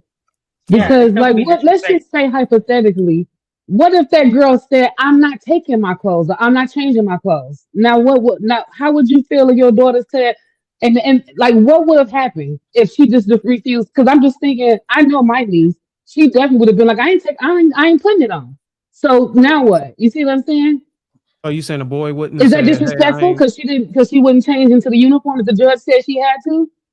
Like, because are we kids having get to like say that women can be more disagreeable than men? That men are more logical and more rational with their thinking? Like, I'm so confused because all of the conversations we have, even if all that was they true, still tie. Women are disagreeable. They're irrational. They're emotional. They're short-term response based on the current circumstance and not long-term circumstance as far as their outwardly expression. Like, this is stuff that we talk about on this panel every day. Now when we talking about children, everybody don't know what I'm talking about. Everybody confused. Oh, I don't know what you're talking about. Boys and girls are the same. No, what are we talking about? That's not the point. Why? So all those things you just listed, all of those still come with consequences. Every last thing that you listed. They can come with all the accountability and consequences you want, Sweeney. We all agree with you that that the girl should have accountability. She should have been ripped out of the group and out of the pack. She should have been shown that this is not a situation that you want to play with. But some of us, not all, some of us are saying the handcuffs and the putting in a jumpsuit for a 16-year-old who was on a field trip, who is not there for a scared straight situation. That's a whole different situation. If she wasn't there if we find out, if Lapeef finds out and pulls up a clip that they were there on a field trip for a scared straight outcome, now that's a whole nother. Yeah, I don't got no problem with it. If it's scared straight, and they would have expected that. So what if? He wanted a little viral moment. He said he wanted to have that scared straight moment. And so that was on the judge, and that's why he got that punishment that he got. He got extreme punishment as well to have him sit. So y'all don't think that this type of behavior the judge showed to a young child, minor. Y'all don't think that if that is common thing, it'll be actually a positive thing for young kids growing up as far as getting them to behave and take consequences serious? Darwin, when I was 9 years old, I was walking out my house and the police was doing a drug raid. When I was walking by, they put me on the wall too and pointed a gun at me. I hated the police more than ever my entire life. What I'm saying is different situation. No, you saying listen to what I'm saying. Listen to what I'm saying. Listen to what I'm saying. In that experience, instead of being in fear of or understanding that, hey, this process is can get you locked up, or these could be the outcomes. Only thing I took from that is these motherfuckers is dirty and they are bullies, and I hate them. I'm sure that's what that girl took about that situation. Okay, take yourself out of it then. Look at our community at large. Look at the crime and stuff. Look at the black on black crime, all this other stuff, what we predisposed to growing up in poverty and all this other shit. You don't think that if we actually we already don't get it from the household. I think we can agree on. I heard a number of people say on the panel that parents are failing and stuff. So you don't think that if judges would be more like this to young minors, that this could actually a small percentage, just a little bit, fix some of the problems in the community? Absolutely not. If we talking about scared straight, Darwin, then I agree with you. I'm not talking about scared straight. I'm talking about if they just go into a room. When you could expect to be put in the jumpsuit if you get out of line. I understand what you're saying, Bruiser, but has everybody seen Lean on Me? Like, has everybody seen the movie Lean on Me? There's a way to rule with the iron fist, but still have compassion. He locked the school doors. He still had compassion for his students. That's not Sweeney. compassion. Yeah, individually. What?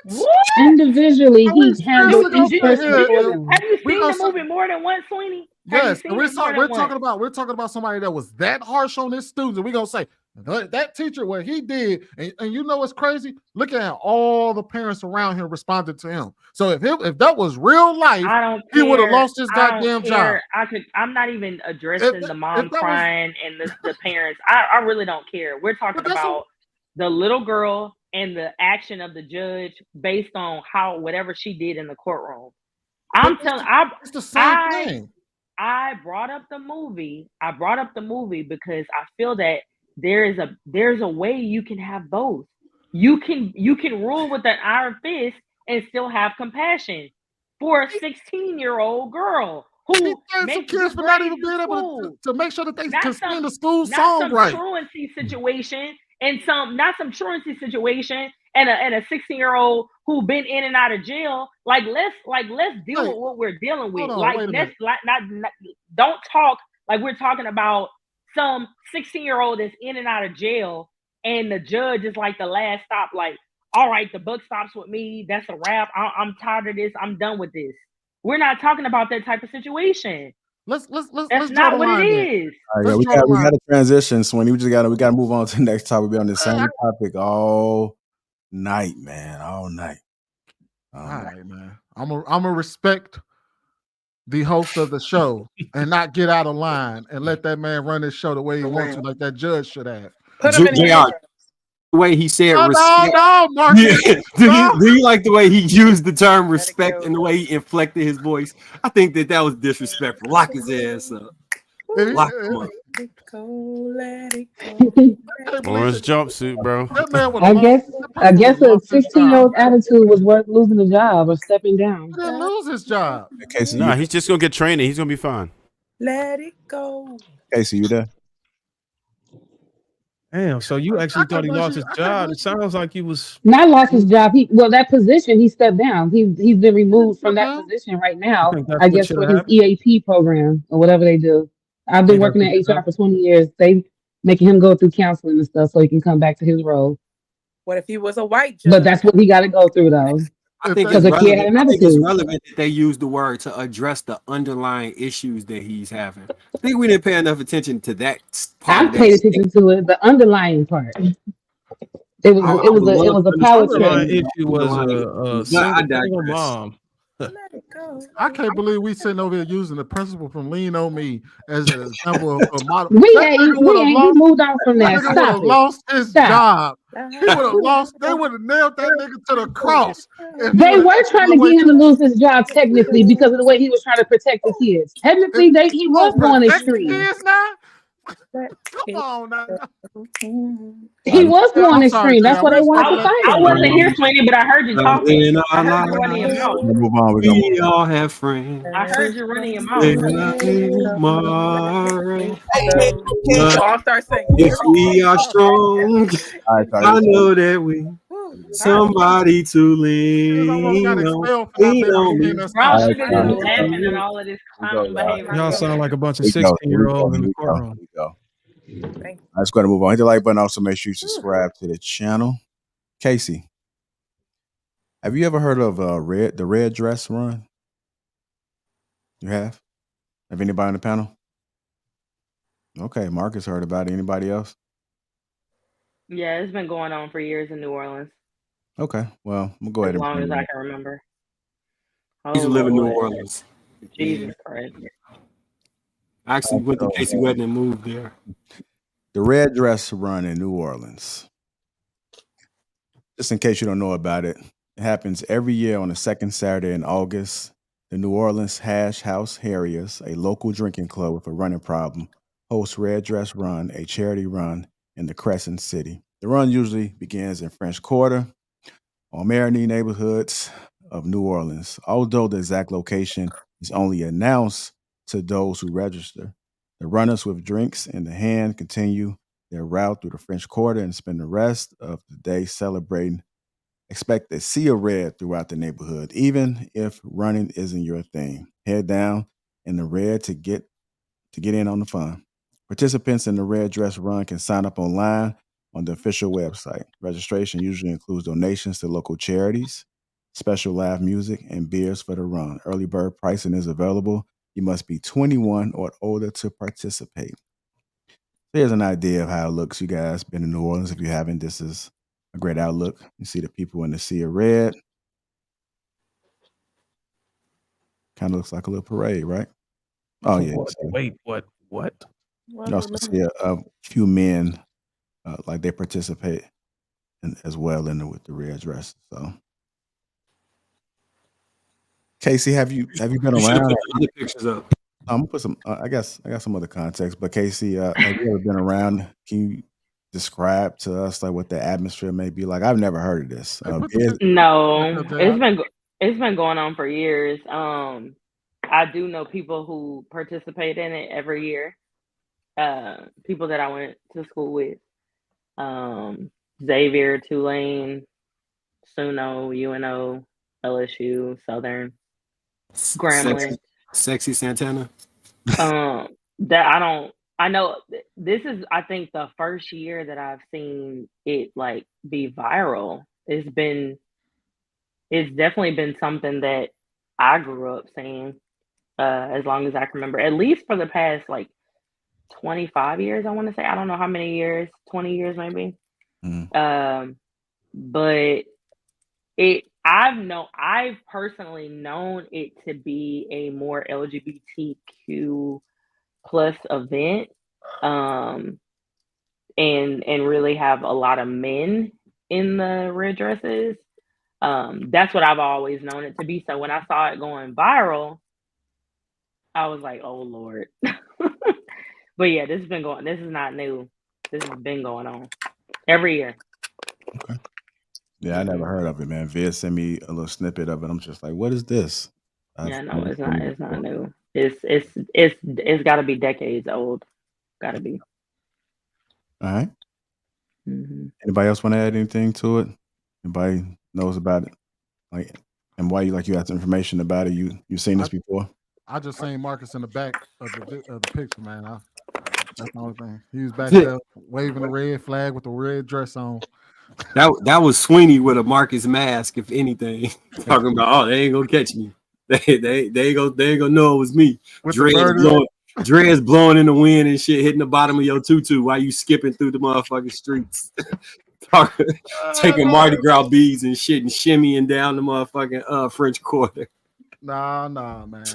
You know that was I think it's always been a way, man. It's been a way for men who are kind of like closeted or like not all the way out to be out on that day. Mm-hmm. And I can say that men that I know that are like would always participate in it are now like, openly gay, who maybe back when we were in college were like, oh, I'm doing this for charity. And I'd be like, never. Right. it was just kind of like, it was like a day for them to be, free within their sexuality and like put on a dress and say it's all in the name of charity. But yeah, I've and everybody I know and the people that I know that have participated has always been like LGBTQ plus influence, like from the beginning. So was this like an inside joke? So the dudes who knew about it knew, and if you didn't know, you didn't know, or like? I think it's always been known. Yeah, it's always been known.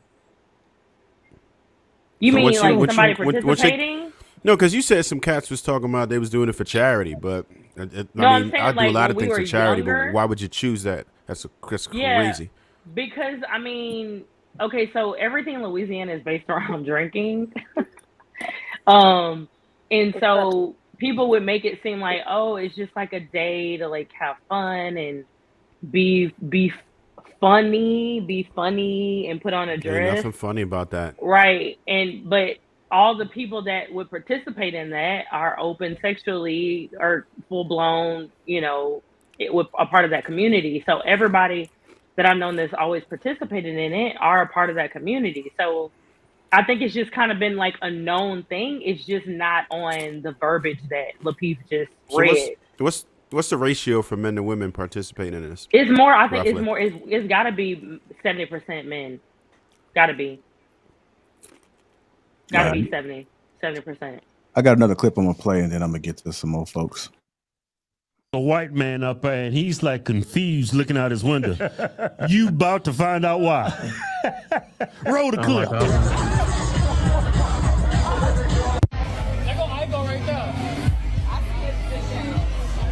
Hey, this is a charity event in New Orleans.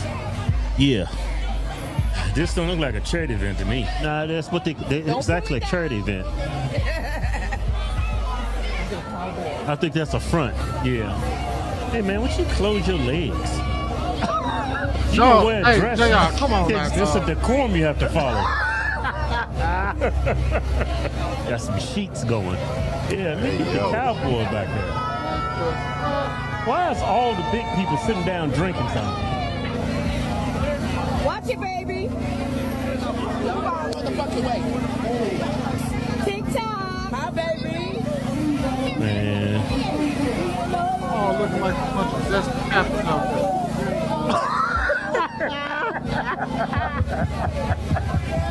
Got some tongue action going. Man, you see all the big people that they drinking something. Keep it going. I'm moving. Gotta keep the motherfucking street clear. Come on, there's somebody else drinking something. Right, and people fly in town for that. People fly in town, just like they fly in town for Mardi Gras. They fly in town for that. This nigga got a rent.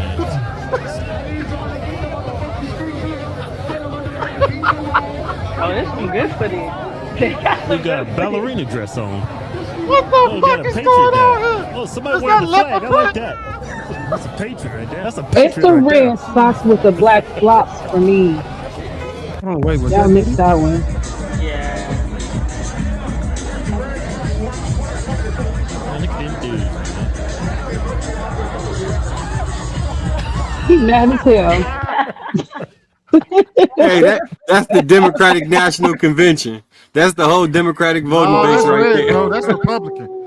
That's the whole All DNC. Republicans out there. I'm just I am wondering why traumatized. it went. I think it went viral because of the whole mace in the Or car. why he didn't leave that with that? situation. Like, why he had to try to? Yeah, I think it's That old white the man Mason looks thing. Because I'm like, why did it go viral this year? It's literally been big every single year. Every year. Black folks had to try to do it all, try to outdo the white folks or whatever the first image we looked at. Like, it's just crazy how much contrast is between the two. Like, That nigga had a Right. Jordan jersey on. you would always Was a you dress. could almost, I mean, looking at them, you can almost look at it and be like, okay, somebody straight probably put on a red dress for some cancer foundation or some shit. But then when you look at the black people and like, oh, y'all, them motherfuckers is niggas is all the way in. The brothers was out repping. Is it? But that looked like it was sectioned off. Is that how it go? Like they got certain parts of it that's like. Well, Bourbon Street in the French Quarter can get segregated. So, Got it. Yeah. You go too far down. I didn't even know that. You ever been to Mardi Gras? I'm definitely not going now. But No, that has Mardi nothing Gras. to do with Mardi Gras. I don't even try it. No, Mardi Gras is different. That has nothing to do with Mardi Gras. Tracy, you know how on the main street, Bourbon Street, you know how on Bourbon Street, if you go too far down Bourbon You go Street, too far down, yeah. yeah, that's what that looked like. You start seeing the rainbow flags. Hold on, you done been down there, Sweeney? Nah, man. Well, I've been to New Orleans, but yeah, there's a really?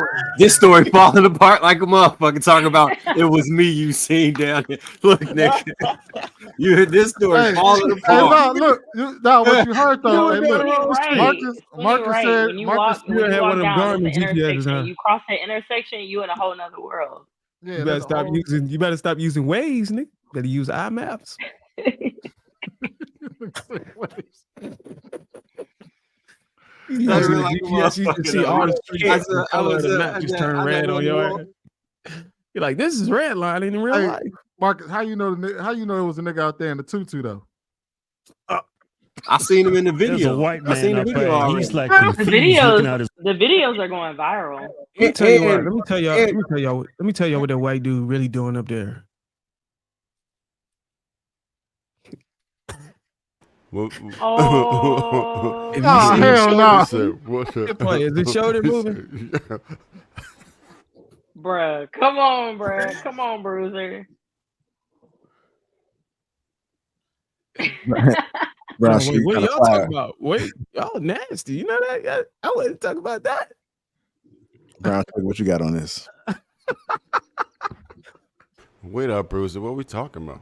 Hey, Bruce, you know what saying I thought of when you said What that are you shit, bro? talking about? You remember on the longest yard when they recorded old boy kissing the gay dude in the shower. The Hispanic dude. That's the old white man up there. Like, I promise I won't stop. I thought you was about to say that Key and Peele episode with a dude, the detective. The fact that he caught that, I know he about to get 100 million views. The fact that he got that.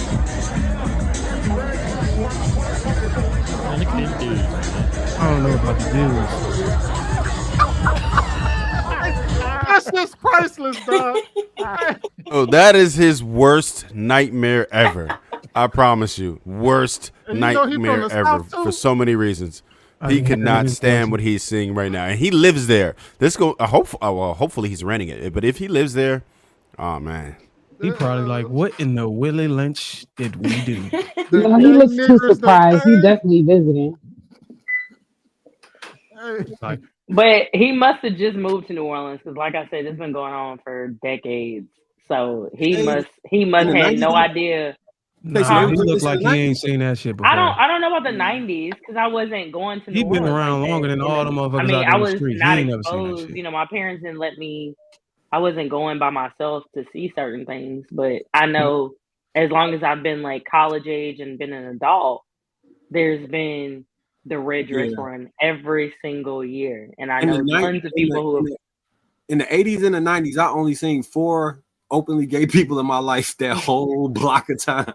It was just like 4 of them. Hey, you know what though? You know what all those people were? Y'all want to know what all those people in that crowd were? Flaming motherfuckers who fall asleep in the courtroom.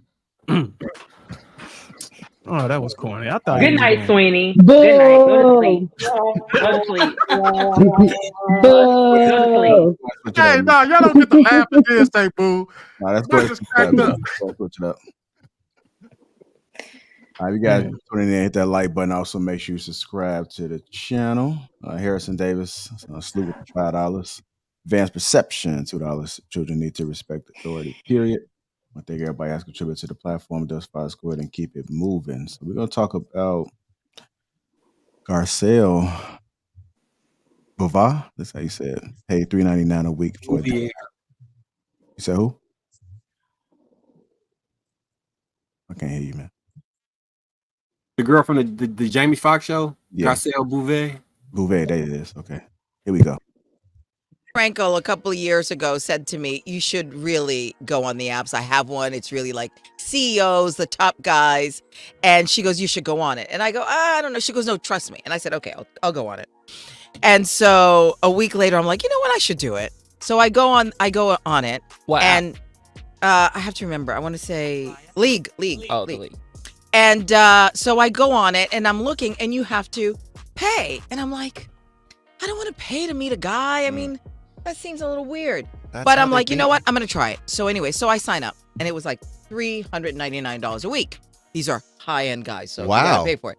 So I go on it and I look and I'm like, it's not really my type of thing. So I get off it. So cut to maybe 6-8 months later. I'm on my app stuff and my son Jax comes down and I go, hey Jax, there's a particular app that I want to get off of. Like, how do I do it? And he grabs my phone and he goes, Mom, why do you have all these things that you're paying for? He goes, a dating app? I go, no, I'm not on a dating app. $6,000 later. I wanted to throw up. I couldn't believe it. I never checked out. You didn't cancel the Did you get subscription. any dates out of that for $6,000? Not one. Not one. Not one dick. Not one. Not one date. Not one. Not one For dick. $6,000. $6,000. $6,000. Yeah, I can't how about believe that. All right, I'm gonna go to you, Brown Sugar. Garcelle paid $399 a week for a day nap, not just any day nap, but a high-end day nap, so she can try to get a high-value man, and she was unsuccessful. What are your thoughts about that? I mean, I guess it's people out here that find love in apps, so I can't really fault her for that. I guess $399 a week is in her pay grade, but she definitely should get a financial advisor if she's just not keeping up with her weekly withdrawals that's coming out of her account. So that's all I have to say. That's how she wants to find love. That's it. I don't know. $399. That's $400 a week. How much would you pay I'm to not find? paying nothing. I'm saying if you knew the perfect man, your perfect man existed, and all you had to do was get into the app to meet him, and the app costs. I'm talking about the perfect man. He gonna pay. Like, money won't be an issue after this. He look how you want him to look. He talk the way you like. Everything on point. Anything you could possibly imagine. How much would you pay? That I don't know. I'm not into dating apps, so I probably wouldn't pay. Hopefully, I run into him on the street. But let's say you know for a fact that For a fact. You knew for a Yeah, fact. the way Sweeney and Marcus is describing it, I think as much money women spend on frivolous things, that should definitely be an expense that they add to their weekly or monthly charges that they're gonna to their bills, because that women pay to go wherever they're gonna go, pay to look a certain way, to go into the club, to be exposed to certain men, right? To be exposed to athletes, to be exposed to business owners and club owners and all this other stuff. It's the same doggone thing. If you're gonna, that's you the may way, not be that's what you want to paying do, to then get. that's what you want to do. Yeah, But you may not. Women may not pay to get into those clubs, but they pay to make themselves look a certain way so that they look attractive to try to grab and catfish one of those types of men. So it's literally the exact same thing. Oh, I know. So how much I know would you people pay, who Casey? I know people who spend $250 on their nails, on not a doing that. manicure and a pedicure, $250. So what would you pay, Casey? Well, I don't have to pay that because I have a father and brothers. Just that asking. Show me how the to way go Marcus somewhere and I described have a it. husband. Yeah, we just want y'all to entertain the question. We're not talking about real circumstances. No, listen. no. So we just want you to put a value on it. That's all we're saying. If I was a single woman, I would make smart decisions to have myself exposed to the type of man that I want. So if it came to me paying to have that exposure, if I couldn't get that exposure on my own, then I would be smart about how I move, and I would pay to be in an app. How much? I would How much? We were asking I don't know. just throw a number. Like, what do you think it's worth? I don't know, but what I'm saying Is the love of your life worth not a lot. meeting for $300? Is he worth meeting for Yeah, $300? Is he worth meeting for $400 is not a lot. $600? No, is he worth meeting for $600? I have friends who spend $250 on a happy hour, easy. In the middle on a Wednesday, on a Tuesday, then go right back out on another, and then go right back. They there all night. They there for hours.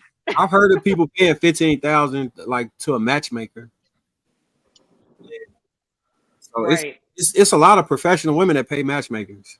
That's a lot of professional. And also, it's a lot of rich men who pay for escorts, who pay $30,000 for escorts. No, we ain't talking about no escort. What I'm saying is exposure. No, it's all the same thing. Are you willing to pay for what you want to be exposed to? That's what I'm talking about. So then, I'm gonna give y'all a reality check in a second. But Ruth, I was hoping you would answer that question Marcus proposed. Put a value on it. How much would you guys pay to meet the woman? No, wait. Just listen. Time out. No, Ruth, you're not gonna answer. Well, I'm going somewhere with this. I go to business conferences and I invest in myself. I don't like the whole notion of paying for the app weekly to meet a high value man. That's my only issue. It would have to be a high character man for me. Then I'll pay. Let's assume You know what's crazy? You know what's crazy? That's men's reality. Most men get no burn on any dating apps ever. And the reality is that it's more than 7. It's like 80% or 90% that the money generated from dating apps is from men, because men have to boost their profile, have to pay. Most men who are on dating apps have to pay to get any type of burn, and it still doesn't work half the damn time. So y'all got to just take that into consideration for a second. That's men's reality. Men are paying. The reason why dating apps exist and making billions of dollars is because men are actually paying to boost their profile just for higher visibility. Right. And it's designed to fail. The reason why I'm not interested is because it seemed like the lottery to me. I feel like it's no guarantee. You over here spending all this money and it's not going to go the way you want to. So I'm not one of those people that's going to spend all that money on happy hour or frivolous things. Rules. Women are spending $150 on lashes. But they're spending $150 on lashes. And wait, did you say the matchmaker? They spent $15,000 for a matchmaker and then have all of these things where they don't cooperate to get the man. That's the part I don't understand. Well, yeah, that's a whole nother. That's wasting your money. Yeah, my friend they used the matchmaker told me that he went on a date, and the first thing the girl was talking about was she wanted to be a citizen of the world and travel all day. Jared, remember I told you about that traveling? He said out of the 5 dates he went on through the matchmaking service, I think he paid $4,800 or something. 4 of them only was concerned about traveling, like just being like they wanted to eventually become stay-at-home moms, and they was focused on traveling nonstop. That's all they really cared about, was a lifestyle that they could show off to other people. And those girls spend money to get on that app too. So I just think it attracts a lot of people. Dated younger men? I haven't. No. It was always a thing that I wasn't really interested. I wasn't sure, but now doing this movie, I feel like it's a person specific. Okay, yeah. Right? If someone comes into my life and they check all the other boxes that I'm looking for, and they happen to be younger, I'm open to it now. I wasn't before, but now I am. Is there like an age? Yeah, I don't think I'd go under 40, honestly. Okay. Yeah. Or 36. Every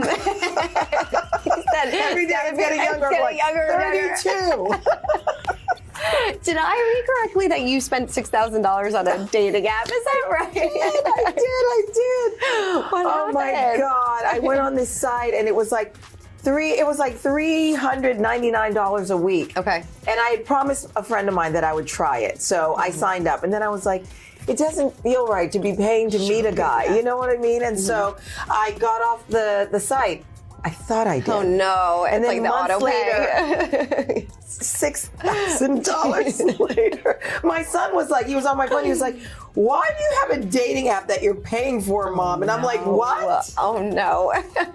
Disaster. I didn't even meet one guy. $6,000 down the drain. Oh horrible. no. Have you been on any good dates recently? Not in a long time. Not in okay. a long time. Yeah. But I'm waiting. You're waiting. Yeah. Are you open now at this point? Yeah. I am open. I think right now is a good time. My kids are, going to be going off to college, and it's like, well, what about me? Figuring out that part. Sure. When I'm not a mom, when I'm not into my career. Not that I'm not into my career. When I'm not a mom and when I'm not focusing on my career, I think it's time. Yeah. Is marriage important to you anymore? Not at all. Not at all. Yeah. Not at all. Not looking for that. Just companionship. Nope. And not a guy with little kids. Right. Yes. I'm not packing any more snacks. I've made my lunches. We are made done. my peanut butter jelly sandwiches for a lifetime. We're good. Was she married before? Who was she married to? Those kids look. Why she didn't answer her kid? Why she didn't answer her son's question when he asked why was she on a date and paying that much? I used to think she was bad when I watched the Jamie Foxx show. She wasn't looking for marriage. She wasn't looking. She was trying to get. Well, she knows she had to get married by no high value man. So y'all don't think she looked the She was same? married twice. Slightly She was older? trying to get. She was paying to get them. To get the cobwebs off that coochie. That's probably what she was doing. Y'all think she looked the same, or just slightly older, or she just looked like? Man, that whole I excuse think me. she looked the same. She just looked I see her ex-husband. Yeah, she was married twice. She wasn't looking for marriage. What y'all think she was looking for? She was Wait, married hold to on, wait. She paying $399 to get her back blown out? Yes. That's wild. That's why she didn't explain to her son when he asked her, Mom, you got a dating app, you paying for a dating app? Why?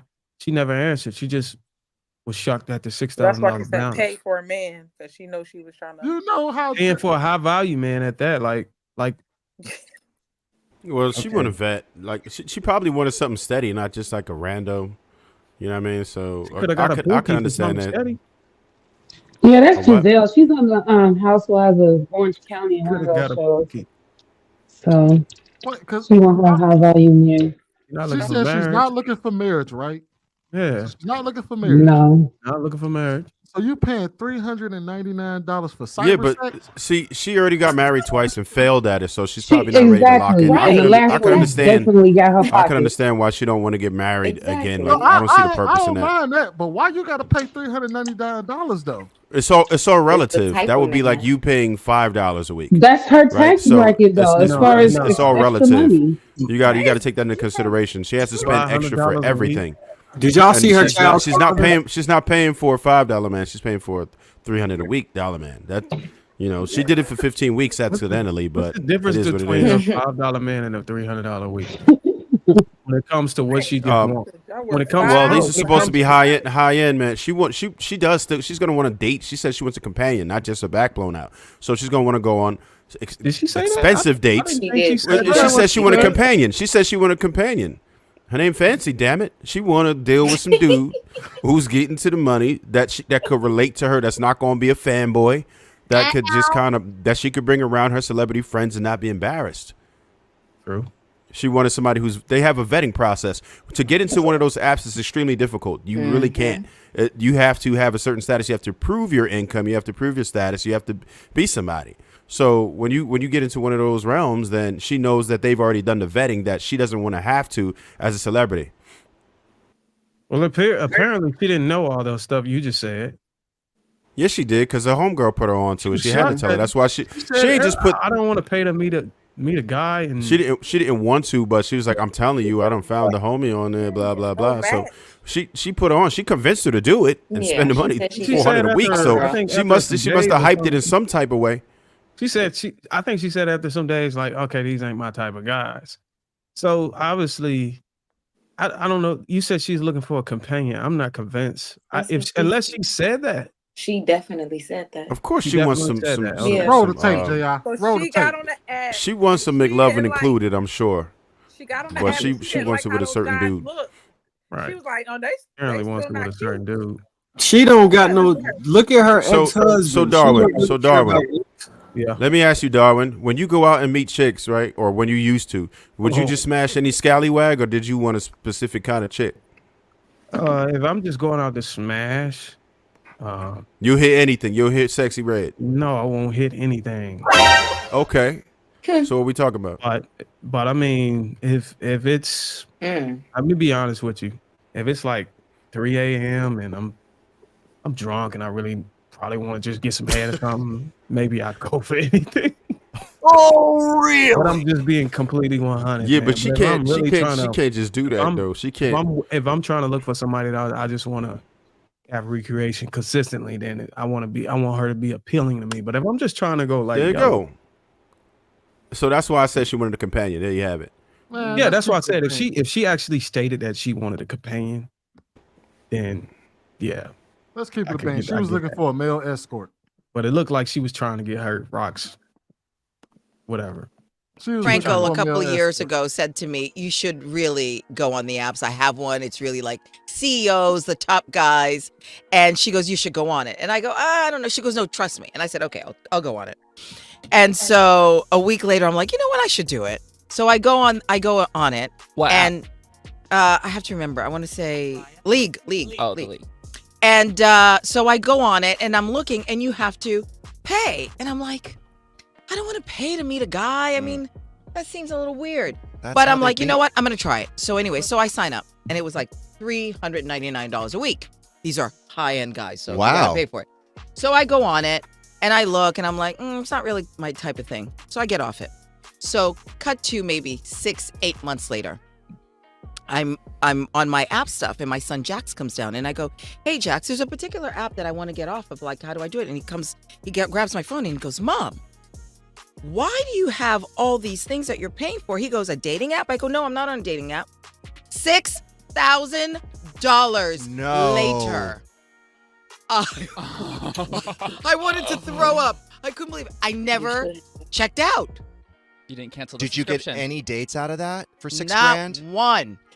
Not one. One dick. Not one. Not one date. Not one. Not one For dick. $6 grand. $6,000. $6 grand. Not one For dick. $6 grand. $6,000. One. Not one For dick. $6 grand. $6,000. One. Not one For dick. $6 grand. Okay, we get it. Yeah, I can't how about believe that? that. Thank you, Yeah, Jenna. that's What was the first thing came out of her mouth? CEOs, top guys. And No, ladies, but y'all what was know the that last ain't thing where you're that gonna came get the out of best her mouth? best. What's the No, last that's what thing he said, and she repeated it. He said it, and then she repeated it. She But said the one first thing that date, came and out of her then mouth he was said- CEO, top What was guys. the last You thing ain't gonna get the that came best out of her mouth? McLovin from those CEOs and top guys. Okay, we on to something, Trev. What was she trying to go and get? A date. No, what companion. was the last? Nah, she was God just damn, trying to get poked. y'all some D students. She was just trying to get poked. Shit. Bro, Let's all Sweeney, I start don't here. think it was sex. I think she was trying to find out. They are again. Play But the- I agree with play the Trev. second clip where she She's not said going she to was get looking great for a sex. She companion. said she didn't get not one dick. No, she Pause, said bro. not one date, and the other guy No, said she that. said not one. Oh my goodness. She said it over and Y'all over just and over want this again. lady to be looking for. That's all she wanted. She said it. You didn't hear her?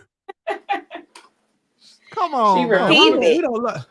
we don't make it our business to be up Ain't here nothing wrong bullshit. with Bro. it. Like we not trying to make her look bad. We just saying what she wanted. I mean, I'm just translating, and then she Of course translated that'll herself. be included. It would be included. McLovin would be No, she said included, not right? one D. But I Trying to hear work you, on but it. that's not. All she did was repeat it. He said that first. Yeah, but why was she? Okay, ladies, have y'all ever repeated something that y'all wasn't like? When y'all repeat a statement, that's something y'all agree with, right? Y'all not gonna repeat nothing that y'all not trying to convey, right? No, I Exactly. repeat silly stuff all the time. Oh, With my friends oh, jokingly. Yeah, I fucking do. right. Most of my friends are sarcastic. Y'all hearing it from the so, women. Y'all don't want to yeah. listen to them though. I'm Man, listening. Y'all try to get It's man. really Y'all hard try to to listen. stall her out, man. She was looking for she said she was not looking for marriage. She wasn't looking for any of that. She was just trying She to said get she was poked. looking for a companion. What is that though? What is that? Come on, let's just be She honest. didn't What is say the D. companion? She did say D. She said It's nah, she deeper ain't get she said she ain't get not one D out the D. Date. She said not one said date. dick. And then he said that. And she repeated it.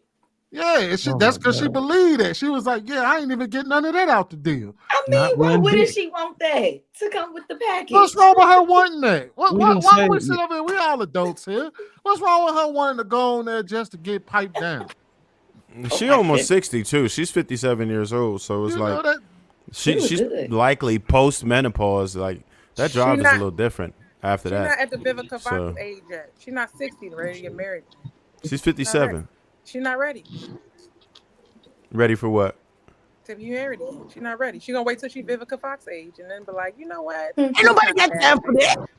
You don't wait till you got Fox age to do what? She been married twice. Nah, she been there and done that. She been there and done that. She been married twice. She She's was married married and for divorced 20 years. twice. People been married 3 times. Come on, y'all. No, but what I'm saying is to her, in her defense, she's been married for almost 20 years over, you know what I mean, throughout her adulthood. So but at this age, what, she 50? How old is she? 57. 57 years old. She ain't. And she with a 36-year-old. She not making. She's trying to get piped. That's exactly what Giselle, I know Giselle. Giselle trying to get some. That's how she is on the housewives too. She better be a grandma. She still ain't growing. Hey guys, Yeah, she don't want to get married. She want to have fun. I'm a married person, and when y'all say she been married, it's like whenever y'all use that term, it's like a term of endearment, term of honor. So instead of saying she been married twice, can we say she failed twice? Yeah, true. No, I certainly said that. I put it like this. Say it however She's you at a want to say. She ain't 100% trying to go failure back. rate so far. I'd rather say she failed twice than married twice. Grow. She need to figure out what's wrong, what she did wrong, and then she need to go and fix herself and find somebody to settle down with. You're gonna be 85. You're going to put your teeth in the glass, and you're gonna need somebody. He's not gonna be 36. But wouldn't that mean that she would have to be like cooperative to a man? She probably at a stage where she don't even want to do that. And you know how you all grow old and bitter. And Here we go. Can't no man tell you. Some of y'all grow old and bitter before y'all hit 30. See, this is welcome. These are the statements I'll be talking about. Wait, how do we get Are we here? writing it down? Y'all be growing old and bitter. He I just said said some about of all y'all. women. Some of y'all. Y'all is you all. Y'all, let's break it back down to English 101. Be honest, Ruth. Do we really need do we really need Giselle out there chasing marriage right now? That's why I said she has to heal herself. She has to. Is her name Giselle or Garcelle? Garcelle. Do we need her out there? Yeah. Do we need- Need to grow. And then her kids have been Jezebel. like black, like she was. Maybe 30 years younger, she probably would have, Giselle would have fit her. But now, Maybe it's time to get a black man. Was she married to a black man before? Yeah. why's it got to be a black Oh, man? she was married to a white man, and those kids is from the white man. What about the He was second married husband? to a white and a Those black kids man. are like He two was married Steph to a Curry. white- Klay Thompson and Steph Curry. There's no way a black man did that. So let's fix it by just screwing everybody. Like it don't make They sense. melanin deficient. Man, that woman 58 years old, man. She at the And end she of the still road. look good. You know, some Ain't lot nobody- of men. She get her 75-year-old. Come on. She ain't already been through She's a young menopause. She a That's what young I'm saying. daughter. That's why I said she probably not looking for no. No, they That's still why she looking. probably not looking for sex. No, she definitely. I said that before. She's not looking for no. Y'all talking about companionship. I think that's another term y'all try to cover up being a whole. Like I hate to say it, somebody got to say it. I'm looking for a companion. Just stop. Why we got to keep trying to cover up the behavior? Like You say you want to be this from the lady streets. to get her eggs cracked so bad. That is crazy. She want to be for the streets. It's okay. Goodness. Are women still getting First down? of all, she didn't even want to go on the app. Is that a thing? No, y'all remember when I was talking about this? I was asking if women still do women get down in their 70s, like upper 60s, 70s? Some do. This a lady on the soft white Y'all know this underbelly woman. who became a prostitute at like 65, and she was talking about how many men is interested in having sex with an older woman, and how her sex life is the best it's ever been, and that she thought it didn't work no more, but it worked better than ever. Oh my goodness. Go watch the video. It's hilarious. That lady was on there. Some dudes in the comments like, yeah, Say whatever she want to say. I have nightmares from watching that white underbelly show. I can't. I have nightmares. That's a At TV. age 65. At age 65. It's a YouTube channel. Oh, At age 65. y'all don't believe that woman, do y'all? She can believe what she want to believe. She I mean, say she's a word, it don't 65. mean Why to she do. gonna lie? I mean, like some of y'all at the age where y'all can kind of tell, like Well, I mean, I'm not going to even go there, but I'm just saying, y'all don't believe that a woman that's that age is actually getting maximum satisfaction from sex. I think women get hornier the older they get into menopause, and then it goes either way. Either they become super freaks, or they might be walled off from sex. But the horniest women, I to think, become is a between pro the at ages- 65, it gotta be cracking.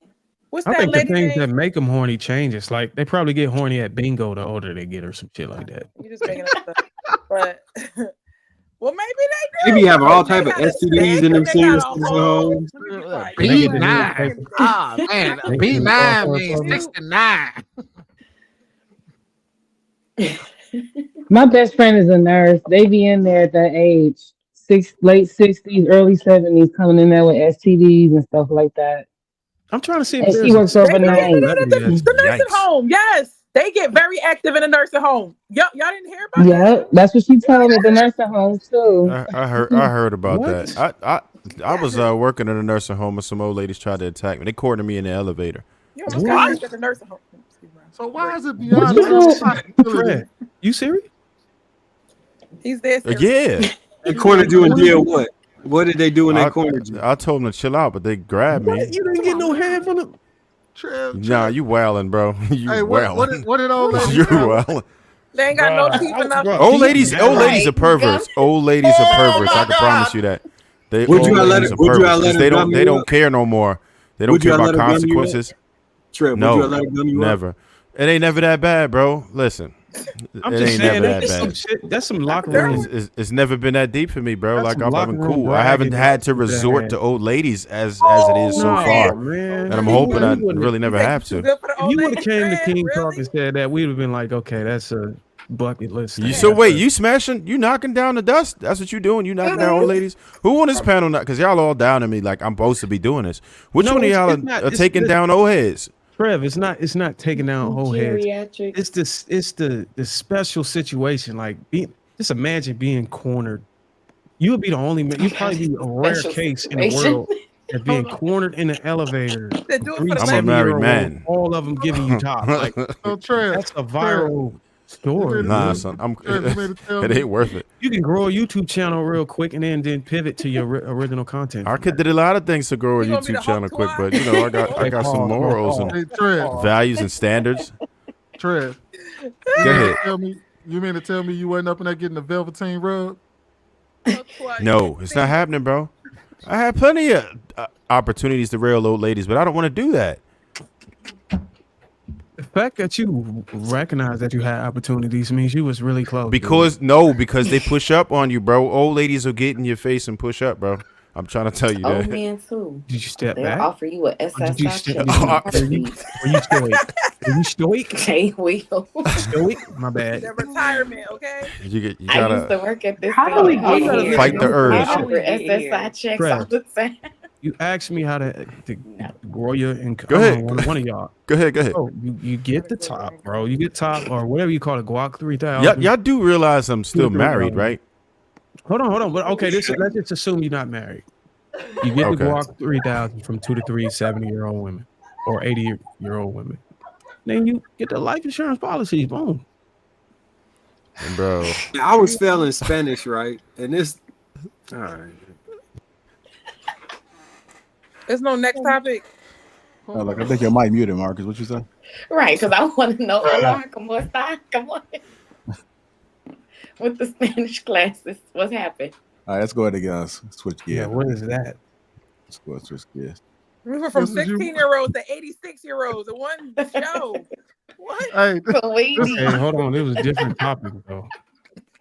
Oh, God. No, who was that with? Was that with Bernie Mac? y'all don't remember that? When she was like, "Have you ever had a velveteen rub?" And she pulled the ditches out. What movie was this from? So man, Oh yeah, it was Bernie Mac, wasn't it? Mm-hmm. that was Marcus up in the old lady. Man, that was Is that the one you met in the tent on the street? Hell no. I showed you the picture of what Shorty in the tent looked like. She was cold. But no, so I was failing Spanish, man. And I ain't go through it. I was close though. I was close. You was spelling Spanish? Yeah, the teacher was like, I could tutor you at the house. I'm like, all Did right. you So end I up go to going? the house. Just tell us and if you failed or passed. We'll know when now. I passed, but not Okay. not from That's the smart, teacher. 'cause I though. know. Wink, Not from wink.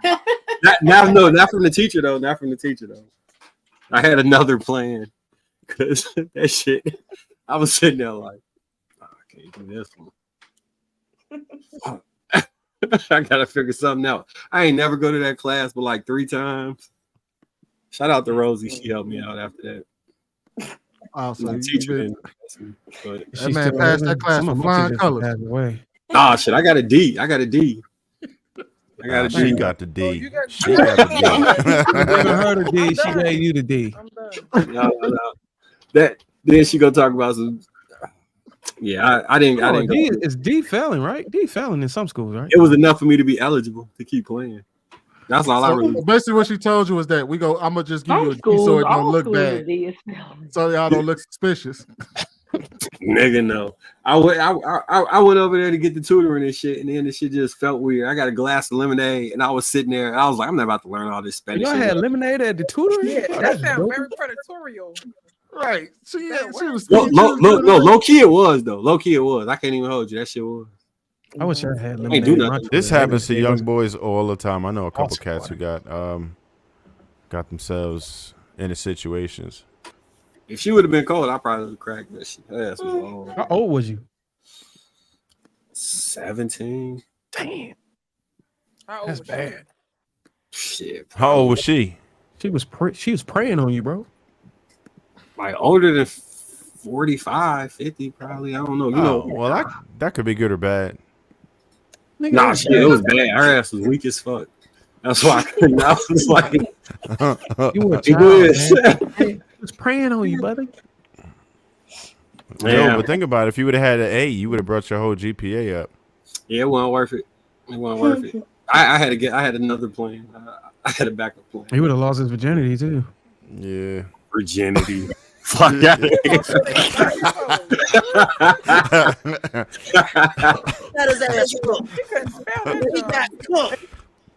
All right, let's go ahead and switch it up, man. Hit the like button. Also, make sure you subscribe to the channel. Hit that like button, y'all. I'm hearing the likes are low. Let's see if we can get it up to 150, 200. Let's get into this topic, man. Why do some modest women get overlooked? Why do some modest women get overlooked? What's that, Swing? Who is that? That's Marcus's teacher. That's the Spanish teacher. Low key, she kind of look like that. That's so bad. That's the cleaning lady. She was one of those the white Spanish looking ones, but that same hairstyle and the glasses with the little chain. Is she big back or BBW? I'm trying to. Y'all are crazy. She's obese. She's like a rectangle body shape. Y'all, so hold on. Y'all telling me y'all never like play flirted with a teacher and shit to get on the good side to get her to change your grade? That's what you did. That's what you did. Well, fuck it. The shit worked. I got my grade changed. Bruh, what did you learn? You're just making it worse for yourself. No, I didn't do nothing. I'm just saying, like y'all don't got charm like that. I see. Y'all He's just out there getting the velveteen rubs by Miss You charming teachers, bro? Do our work. It's called do your homework. Go to class. Nah, I wasn't doing that. Nope. I didn't have time for that. I didn't even think that was possible to charm teachers when I was in school. I guess I was hanging around a whole bunch of nerds or something. All right, That was my first. Yeah. Here we go. Why do some modest women get overlooked? Modest women get ignored versus the wilder women. I think the answer to your question may lie in the definitions. A more boisterous outward personality, like that's going to get noticed faster. Like if I modestly walk through the room, that means I just walked from one door to the other, didn't make no noise. I wasn't focused on nobody. I just went where I was trying to go.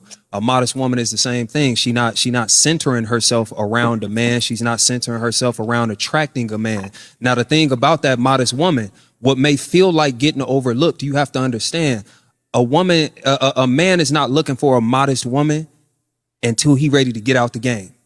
Ooh. And a lot of dudes is just out here around.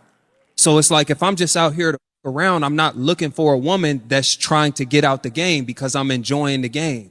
And right now, I'm not going to be one of them people who say this generation. I am going to say it's a lot of games being played right now, though. So a lot of people not looking for modesty on any side of it, because it's plenty of good women who just don't make noise. But right now, men are being coaxed into wanting more noise than anything else. So a lot of dudes is going after noise. Keep doing your modest thing, sweetheart, and be glad that the men that are overlooking you are overlooking you, because most of them will probably waste your time. Can we be honest about That's this? a fact, Jack. No, you can't, Trav. Don't hurt the woman feelings. I know where you're gonna go. Hold on. Chanel said that's a fact. Is that you, Chanel? And that's a fact, Jack. Yep. Everything he said. Especially at the end. She got Okay, a what couple of them. was factual about it? Well, because it's true. You know, men don't want to modest woman until they're ready to settle down and they want to claim her and they don't want her to be around anyone else. So it starts off that they don't want that.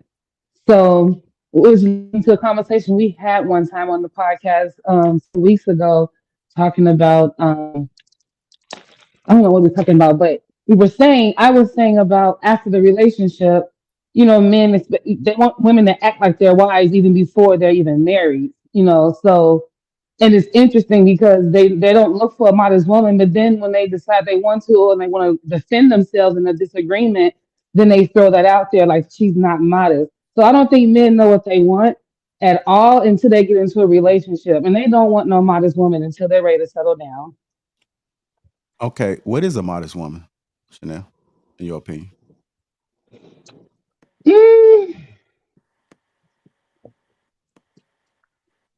A modest woman is someone, you know what, my mother, I would say that she's a modest woman. She, I've never seen her with a man since I was 7 years old when she left my dad. Never. I don't know. She's always been in the church. She's always worn clothes. She dressed like Kamala and, you know, Michelle Obama. That's a modest woman to me. My mom goes to church. She goes to work. She she's the type of person when she's at my house, if I have a boyfriend over here or if he stops by, she goes in the room and waits until the man leaves. You know, she's like that. So that's my mom. And that's what a modest woman is. Someone that, you know, I don't know what the word I'm looking for, but it's Can you like she can has you her own covenant, you know. can you please not disrespect your mom or Michelle Obama? Yeah, I know you're not trying to talk about my girl Kamala. David Your mom, Ruffin. your mom be no. Please don't disrespect your mom or Michelle Obama. I'll leave it at that. I was talking about the way they dress. Don't hate on Kamala the way she dressed because she definitely dresses modest.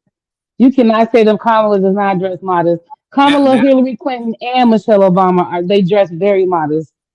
That's what now, a first lady is. Hold now, tight. Hold tight real quick. I'm going to get a man's definition of modest. Sweeney, I'm coming to you, brother. In your opinion, perspective, however you want to look at it, what is a modest woman?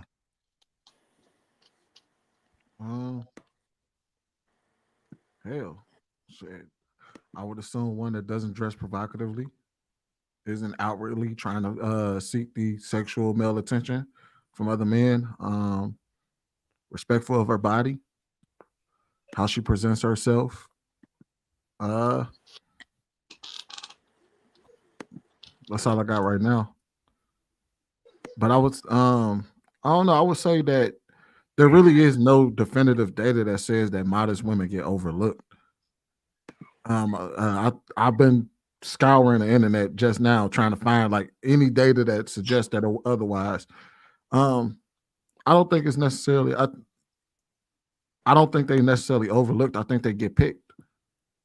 But when you see they're not loud, like the guy in the video said, modest people don't tend to be very loud. But what we see on the internet, you see a bunch of who gets the attention? Loud ass people who act like they ain't got no sense. People. But the thing is, when men get a modest woman, they cheat on the modest woman with a woman that's not What modest. proof do you have of that? Why do You're y'all keep? saying Why that. do y'all? Wait. Are you saying that's never happened and that doesn't happen? That a No, man doesn't cheat on his wife that's a modest woman with a woman that's not modest? Are you saying that doesn't happen? Because that's what I'm saying. It does happen. I didn't well, say it always why does, That's happens. not the why, motivating factor but of why why does they that? cheat. But why does that have to be the narrative? Is that if you're a modest woman, you're going to get cheated on by a non-modest? I never said that. I said that that's what happens when a man gets with a modest But it woman. doesn't You said happen at they all. get picked, and I was just confirming they do get picked, and they cheat on them with women that are not modest. You do know that most people don't cheat, right? Yeah, I know, but I do know that people do. So So I'm not talking about the why are most we that don't. basing I'm it? talking about the ones that do. So why would you give anybody advice based on something that most people do not do? I don't give anybody advice. Why would you base your argument surrounding around something that most people don't do? Why would that be your but argument? Is that, well, yeah, I know that modest women get picked, but they get cheated on when we know that most people don't get cheated on because most people don't cheat. The point I was making was the men don't know what they want, and men get modest women when they're ready to settle down. You don't know However, that. when they don't see a woman, when they see a woman that's not modest, they're still attracted to that. That's the point I was trying to make. But you're making that based on the argument that, oh, well, these men cheat on modest women. That's not true. I did not say that. I did not say that. So I what didn't is say it in that context. Pay attention to the context because it wasn't in that context. It was in that context. No, that was how you received it. That's not in the context that I said. You know what I'm saying. You smart. So I'm when not you to say, explain it again. so if I say modest women get picked all the time, then you say, yeah, but they get cheated on with non-modest women all the time. What other context do I I leave in didn't that? say anything all the time. You're the only one that said all the time. I said yes, and then men end up cheating on modest women with women that are not modest. That's the point I was making. That's the only point I was making. Why did you need to make that point? Because that's the point I wanted to make at that time. Why are you questioning that? Why do you have a problem with that point I'm making at that point, at that moment? Why do you have a problem with it? Let's make sure it's a conversation so we get other people involved. Because I was making a comment and I was making my comment and you jumped in and made sure you had I to say it. did, because before you made your comment, I was talking and you jumped in. No, I didn't. JR asked me a question. I didn't jump in. JR asked me a question. Let me tell you The why. point is, I was making a point. No, and that's the point I was making. You don't need to go beyond that because that's not what I said. Fair enough, but Just stick to what I said. Okay, stick to the context. Just doubling down and saying I said what I said is not a great argument. I'm asking you why. I didn't say it. I'm not trying to argue with you. I don't argue with stupid either. I'm not saying you're stupid. I don't argue with stupid, so I don't last that long. But what I'm saying is, I said what I said means that's what I said. You want to keep questioning me. What else do you want? Why did you say what you said if that wasn't the point you? Because that's what I wanted to say. Why did you say what you said? Let me Sweet. interrupt. Why did you say what you said? Off your argument, would she be justified? So look, listen. So why did you say what you said? Fair enough. So it's safe to assume that you only brought it up to shout down the fact that I said that modest women get picked all the time, and you used that as a yeah, but. So as I was continuing on with my conversation, because the only reason why I asked because you jumped in. You stopped saying what you were saying because you wanted to engage in what I was saying. You could have kept going when I made my comment. Okay, well, I'm gonna cut through all of this. I feel like a lot of people do. You bothered by it. That's you I feel stop like conversating. I'm bothered by it. You are, and you still going. Can we move on? Well, swerve. Let's move on. Yeah, can we please move on? Swerve. Let's go. Because I was talking at first. Okay, so continue talking. So move past this. Fair enough. Okay, fine. As I said before, modest women get picked all the time, so they're not overlooked. Regardless of what Chanel may or may not say about them cheating, most people don't cheat. So that's Sweet. not Do she deserve to go to jail for that attitude? Yeah. I'm talking to the judge would have sent her to she would have got her ass thrown in jail. Bang the gavel on her ass. Got his ass cooked. That's the reason why Chanel wanted to defend that girl so bad, because that's what Chanel do. She jumped again. Let somebody tell me to change my clothes. I'm not doing it. So what's gonna happen then? Yeah. It could have escalated and got a lot further, because if she refused to take off her clothes with her uniform, then what? They're gonna make her do it? That's when it gets way too far. So you have to be very careful how far you go with a young teenage girl. Let me ask you a question. Were you modest and you got cheated on with a non and it was a non-modest woman? I've never been cheated on, to be honest with you. I've never had those experiences. And that's just the honest truth. So you've never had And those I'm not saying experiences. that I haven't been cheated on. I just haven't had those experiences where I had to deal with something like that. So wait, so you haven't been cheated on, but you have been cheated on, but you never had those experiences. I said, I'm not saying that I have never been cheated on. I don't know that. What I do know is I've never been cheated on So you never been in my cheated life. on. I've never had to deal with cheating. I never had to confront my men about anything. No one's never had to tell me anything. None of that. So what point are you trying to make on this? You've never been cheated on. Have you been? You've been married, right? I know No. you said you've never been married. Yeah. You've been married. No, I have been married. Yeah. Just peel back and just try to make your original point. So you have been married. Yeah, Jesus. You've never been cheated on. That's what she just said. No, so you've never been cheated on. I don't know what else you want me to say. Do you not understanding? Should I say it in a different Ebonics way? Should I say it in Swahili? I'm just making sure that we are clear. I'm just making sure that we are clear. Should I say it in Hebrew? I don't know. So you've never been cheated on. You were married, and your very first argument that you made was, "Yeah, but them hoes get cheated on all the time." No, I didn't say that. And why are you calling people hoes? Why are you calling modest girls hoes? I mean, but what she said isn't a lie. I mean, people get cheated on. What's going on, Lord G? Never mind. Go ahead, JR. You can move on, bro. Got his ass cooked. Let me say this, Sweeney. Let me ask you this, Sweeney, because I think I'm trying to see where you're going with it. Do you think the reason why women would say, "Oh, well," modest would just interrupt and say, "Well, modest women get cheated on by the dude for the girl that's not so modest." Do you think that's a way to shield the insecurity that they dress like 304s or something, or they're the complete opposite of modest? So making that statement kind of protects their guilt of not being modest. Yeah, it's basically the same. Say like, okay, even if I did dress modest, I would get cheated on. So what's the point? To dress like a 304 because modest women get cheated on.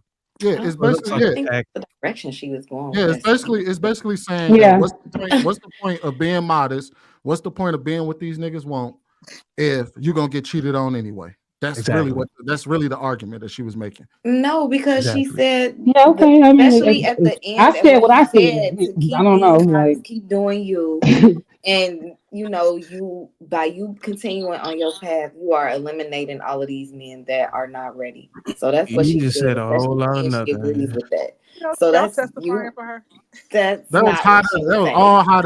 That was all hot. What is you just? Don't do that. Don't do that. That was all hot air. Sugar talk. That was all hot air. No, what you saying is hot air because you don't want to listen to understand.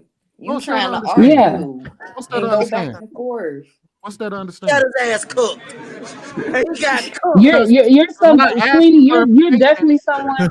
Sweeney, you're somebody that is not teachable. That's a concern. You're somebody that's not teachable. You don't know how to understand other people, and you don't understand how to receive things. You really think that everything is going to go your way, and you really you're short limiting yourself, simple minded, by not looking at other people's perspectives.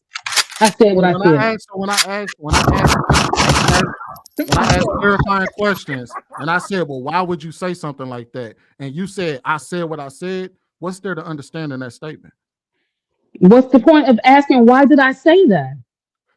Because obviously you said it for a reason. I just wanted to know why. I did. So and listen to what I'm saying to you. Try to listen to what I'm saying and comprehend it.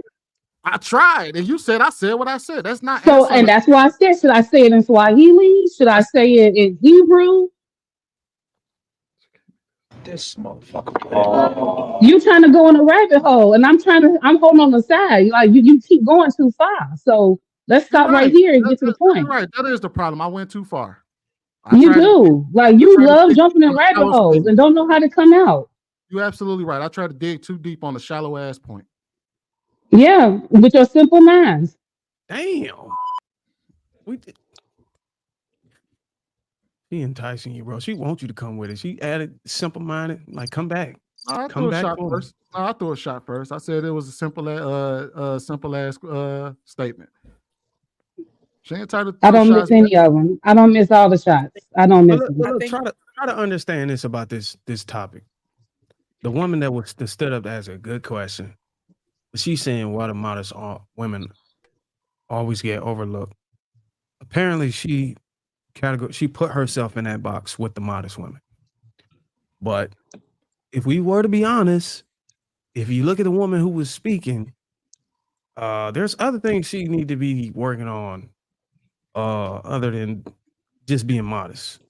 I would argue that maybe if she wanted to increase her chances of getting a relationship, she probably would want to go a different route than being modest, because being ugly and modest is not going to work.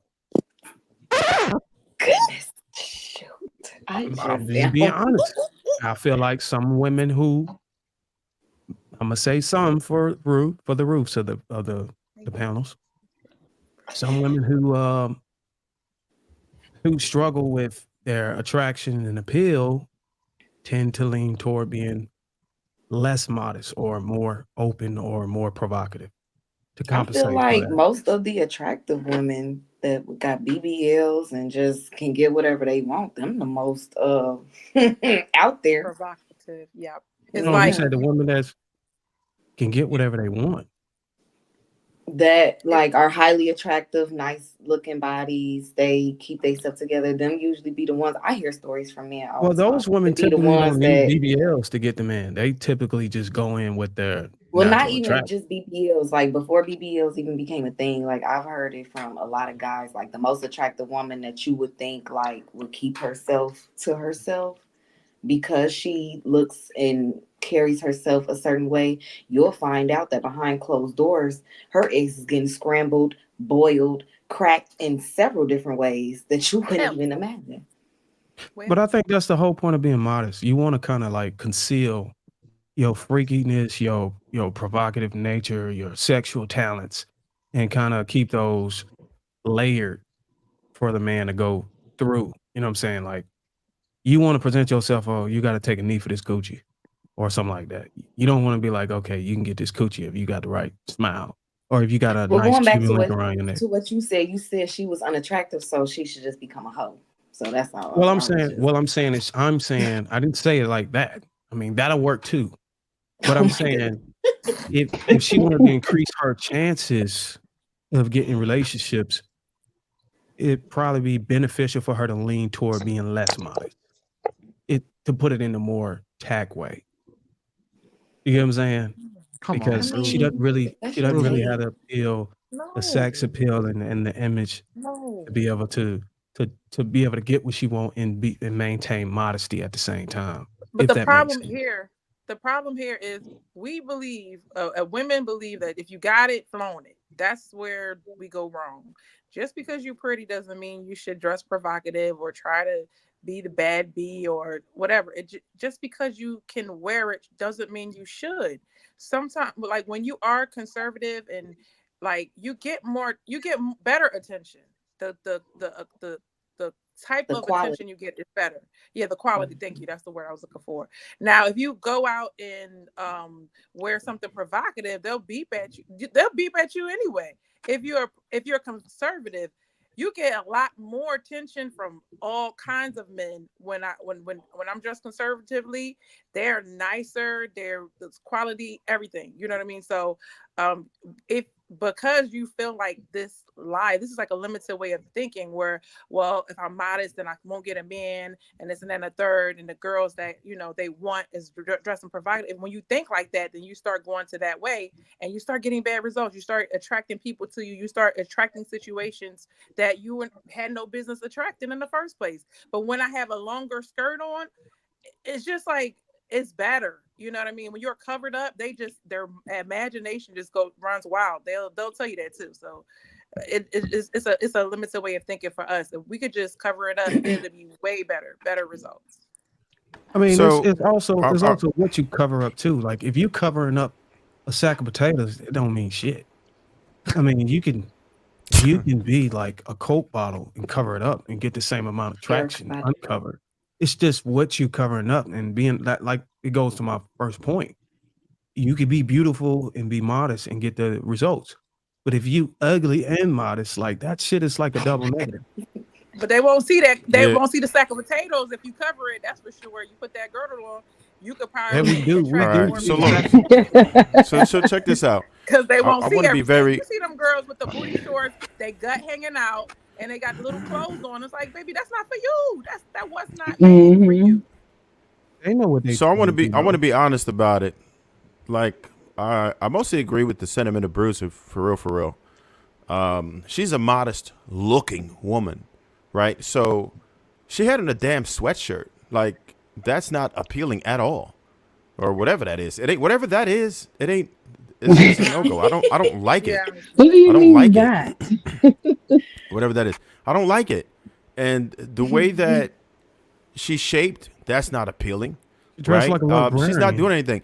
I'm not like a makeup monger, but I do believe that she probably should throw a little something on, just make herself a little more appealing. To be honest, if you want to attract men, at least compliment your figure, do something that makes you look the best. And it doesn't look like she has a grip on what men are attracted to. That's a problem. And secondly, I believe she's punching outside of her weight class because, in all honesty, 61% of men are actually looking to be in a relationship. She is just looking at men that she doesn't qualify for. Most of the men that she probably can take are invisible to her. I've seen women who are 400 pounds who got dudes. I've seen women who were butt ugly that got dudes. She doesn't understand where she stands in the sexual marketplace. That's her biggest issue. If she was able to just say, look, all right, let me see what type of men I'm looking at, and they don't want me. If you don't like the results that you're getting, then you must improve. You have to either improve or you have to lower your standards. There's no other option. You're going to do one of those or both of those. And guess what? Damn near every woman can get a man. Unless you are like horribly disfigured, you're going to be able to get a man. And a lot of men really care mostly about how you're going to treat them. There are men starving for women out here. And they like, look, I don't even care if she fly now. If she treat me good, I'll talk to these men that can't get no women. They would gladly take her. But she is ignoring those types of men. The men that she's thinking about, that I heard the cheating thing, but it's not crazy. It's like most statistics will tell you that roughly about 20% of men may cheat, and women are not very far from it. And some studies actually suggest that women are cheating more, right? So most men don't cheat, and black men don't cheat. So we're gonna keep it there. Now, as far as her finding a dude, Black men definitely don't cheat. She gonna have to go ahead and get it. It's not hard for her to do. She's just looking at the wrong types of dudes. There's plenty of dudes. If she go on a dating app right now, I can promise you she's going to get hits. And maybe if she don't want to do that, but she doesn't understand strategic placement, she doesn't know where she needs to be to meet the right types of guys, she's going to have to put work in it. A lot of women don't take it seriously. It's actually just like you go for your career, go ahead and go for that too. If you want a man and it's important to you, then you need to do it. Okay, I see she's at the show, and that's cool. You could listen to the dude. He didn't say anything like that. And that's a problem. She's. I don't like the advice that he just gave. I don't think that any of that shit is going to help her. For real, for real. The only thing that she's going to have to do is improve. It looked like he put it on the men. Like, okay, well, yeah, there's these type of dudes. No, hell no. Fix it damn self. Get better. Do better. If you want to get a man, you can go ahead and do the worries me shit all you want, but it's never going to come to you that way. Until you come to the realization that I need to improve myself, you're going to continue to get the same results over and over until you feel like I suck at this versus men suck. Because most men don't suck. Most men will appreciate a woman. Most men do want relationships. Thank you. And most women don't understand that. You just have to find a man that's serious enough. You have to understand what you qualify for, and if you don't like it, get better at it, and you'll get better men. It's as simple as that. There's no way around it. I think that she's actually being lazy about it or just completely uninformed, lost, whatever you want to call it. But she's going to have to change her plan of action and get serious about finding a man. You have to be extremely intentional when you are looking for a man. If you want a man that permanent, like if you want something long term, then that's how you have to go about it. You can't, this is not a game. You talking about a decision that's going to impact what type of children you have, what type of lifestyle you're going to live. It's serious as hell, and it's not a game. So you shouldn't be playing games when dating. You have to be very serious and intentional about it. And in my opinion, most women aren't until it's too late and they've already passed their peak. And then you obviously won't get the same results. And then you'll be mad and say men ain't shit. But you just ignored those men the whole time thinking you're going to get Mr. Right, but you never qualified for Mr. Right. Never qualified. And Trev, to your hold on. Can we get Trev a round of applause? Yo, mic real hot. For real. Trev. That was good. Finally. What you mean finally? Damn. Trev, I don't think it was anything Trev, to wrong your with what he point. told her, but that So little she piece need to that lose you some weight. just added was the missing piece. Because I still agree, like, don't change your ways and try to join the provocative side. Like, you can By no still be means would I nice ever and tell a do woman what she you needs to want. be more provocative, because there's like my favorite word, balance, right? She could have came in there with something that was just a little more feminine, not a sweatshirt or whatever that was, right? She does not have to show any skin whatsoever. There's a tactful way of doing it, and most of you ladies have found the balance as I'm looking at the panel. Y'all all look feminine, right? It's attractive, but I'm not thinking immediately about sex when I see you. And that's one thing that I didn't mention. Most of those females that are getting all that attention is sexual attention. And there's a very big difference between sexual attention and somebody wanting to court you for marriage. Completely different. When I see those type of females, there's only one thing I'm thinking about. And every other man would agree on this panel. When a woman got her whole skin out and everything, we're not thinking about, ooh, she's going to be my wife. Not really. Not any man that you would want is going to think like that. No, we don't think like that. We think about hit and run. And that's the unfortunate thing. So you have to be careful as to how you present yourself. You don't want to, like Bruiser said, put forth your sexual attributes and all your skills and talents or whatever. That's not something that you want to put to the forefront. Let them fantasize about it, think about it, but it's on in the back of their mind versus the front of their mind. And that's their primary goal when they see you like that. Also, Trev, to your point, you're right. His advice was bad for her anyway. That woman looked clearly probably in her 40s, right? You've ran into several men in your lifetime that were ready to settle down. Like, you don't make it. Like, his advice was basically saying, oh, well, men ain't gonna do it unless they ready. Yeah, but she's lived on this planet long enough to run into men that were ready. Man, Men, it's a lot of men in their 20s that are ready. Ready. It's a lot of men that's ready. There's some serious men out here that are ready. Yeah, you're right. I agree with Trev. I think that you can also be covered up, but still you can be sensual too at the same time. Like some women, they don't know how to have the vibe of the whole thing. But you can be covered up and still, like, no matter what you or no matter how conservative you try to dress, you still can be appealing. So yeah, I do believe that that's something that you have to work on. You have to work on your sex appeal. So yeah, if she lost the weight, then it would have been much easier for her. I think the curiosity and it amplifies the attraction.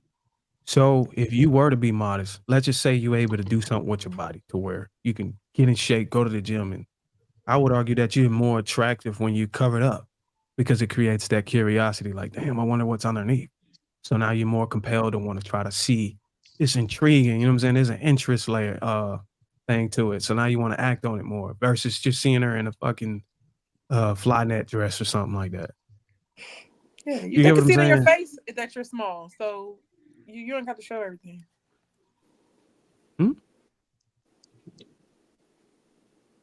What? I said they can see it in your face that you probably are small, so you don't have to show. Yeah, if she only got like one chin, you know what I mean? Slim hands.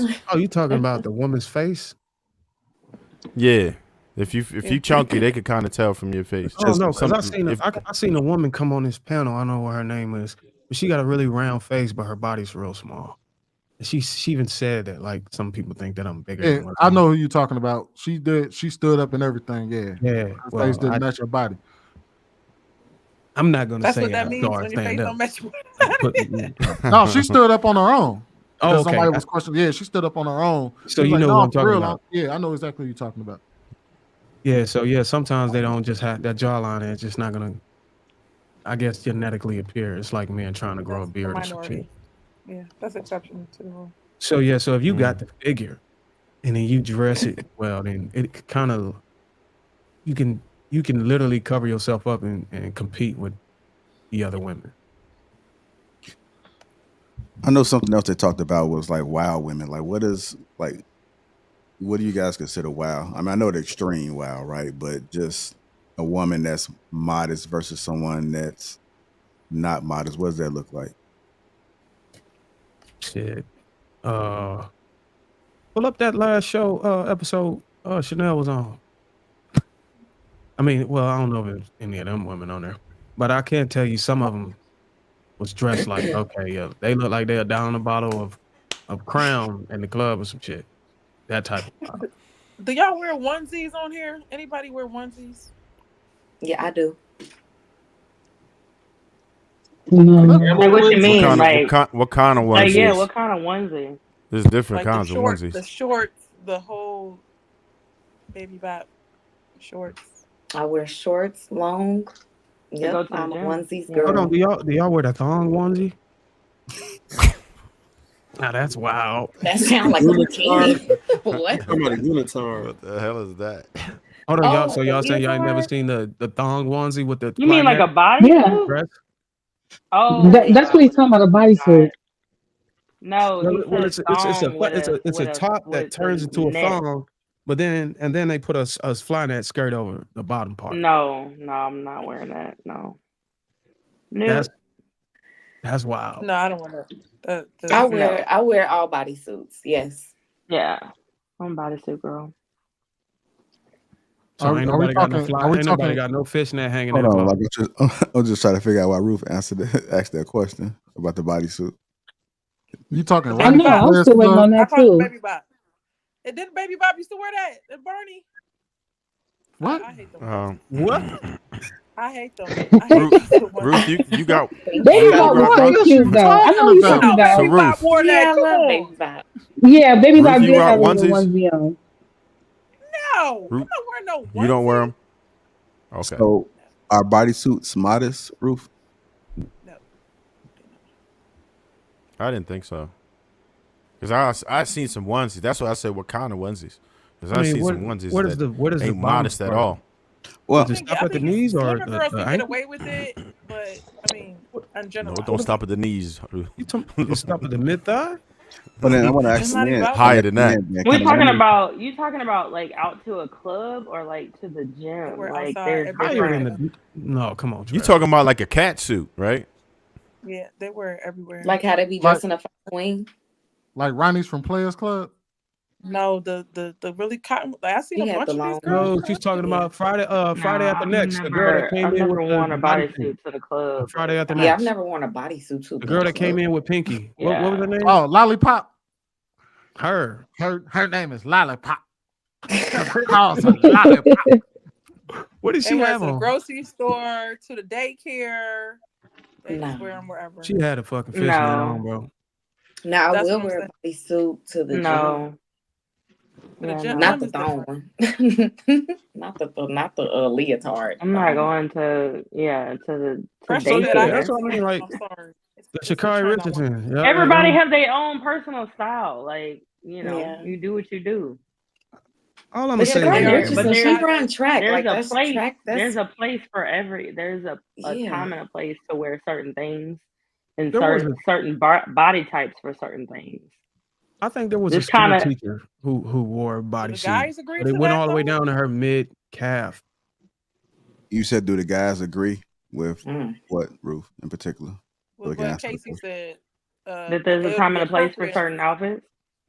Yeah, I don't think the guys Of think course. it's a time and a place to say it's modest or not modest. You know what I'm saying? Well, I mean, Yeah, I wouldn't wear a bodysuit to church. Y'all ever The seen clothes Beverly I Hills? wear to the gym is not the clothes that I would wear to pick up my kids from school, and the clothes I would wear to the gym is not the clothes that I would wear to a picnic with my in-laws. Like I was raised that there's a time and a place to wear certain things, and that's where you wear it, and you don't pull it out for other things. And like my husband has never ever had to tell me how to dress to go any freaking where, and he loves the way I dress. So I don't think different strokes for different folks. I don't think there's ever a place where a cat suit will be seen as anything other than fuckable. Like I don't think there's a one place that you will be able to wear a cat suit and it not be seen as. Yeah, I'm just. I don't know. Like, I think what me and Brown Sugar are Agreed. talking about are bodysuits, and you talking about like stripper Halloween cat suits. costumes. Like, that's not Well, the I'm trying to same think what thing. Ruth was talking about. She brought it up. You was talking about like a cat suit where it's like skin tight type, or when you said onesie. Oh, you mean the one with the shorts? I mean the bodysuits. It doesn't matter. Like it's just anything that's like really tight on your. Everything's Okay, tight. so you meant the tight ones, like the little got the Well, wedgie all and of all them are that in tight, there. But Yeast all of them are infection tight. tight. It don't matter if it's shorts or if it's to your ankles. You know what I mean?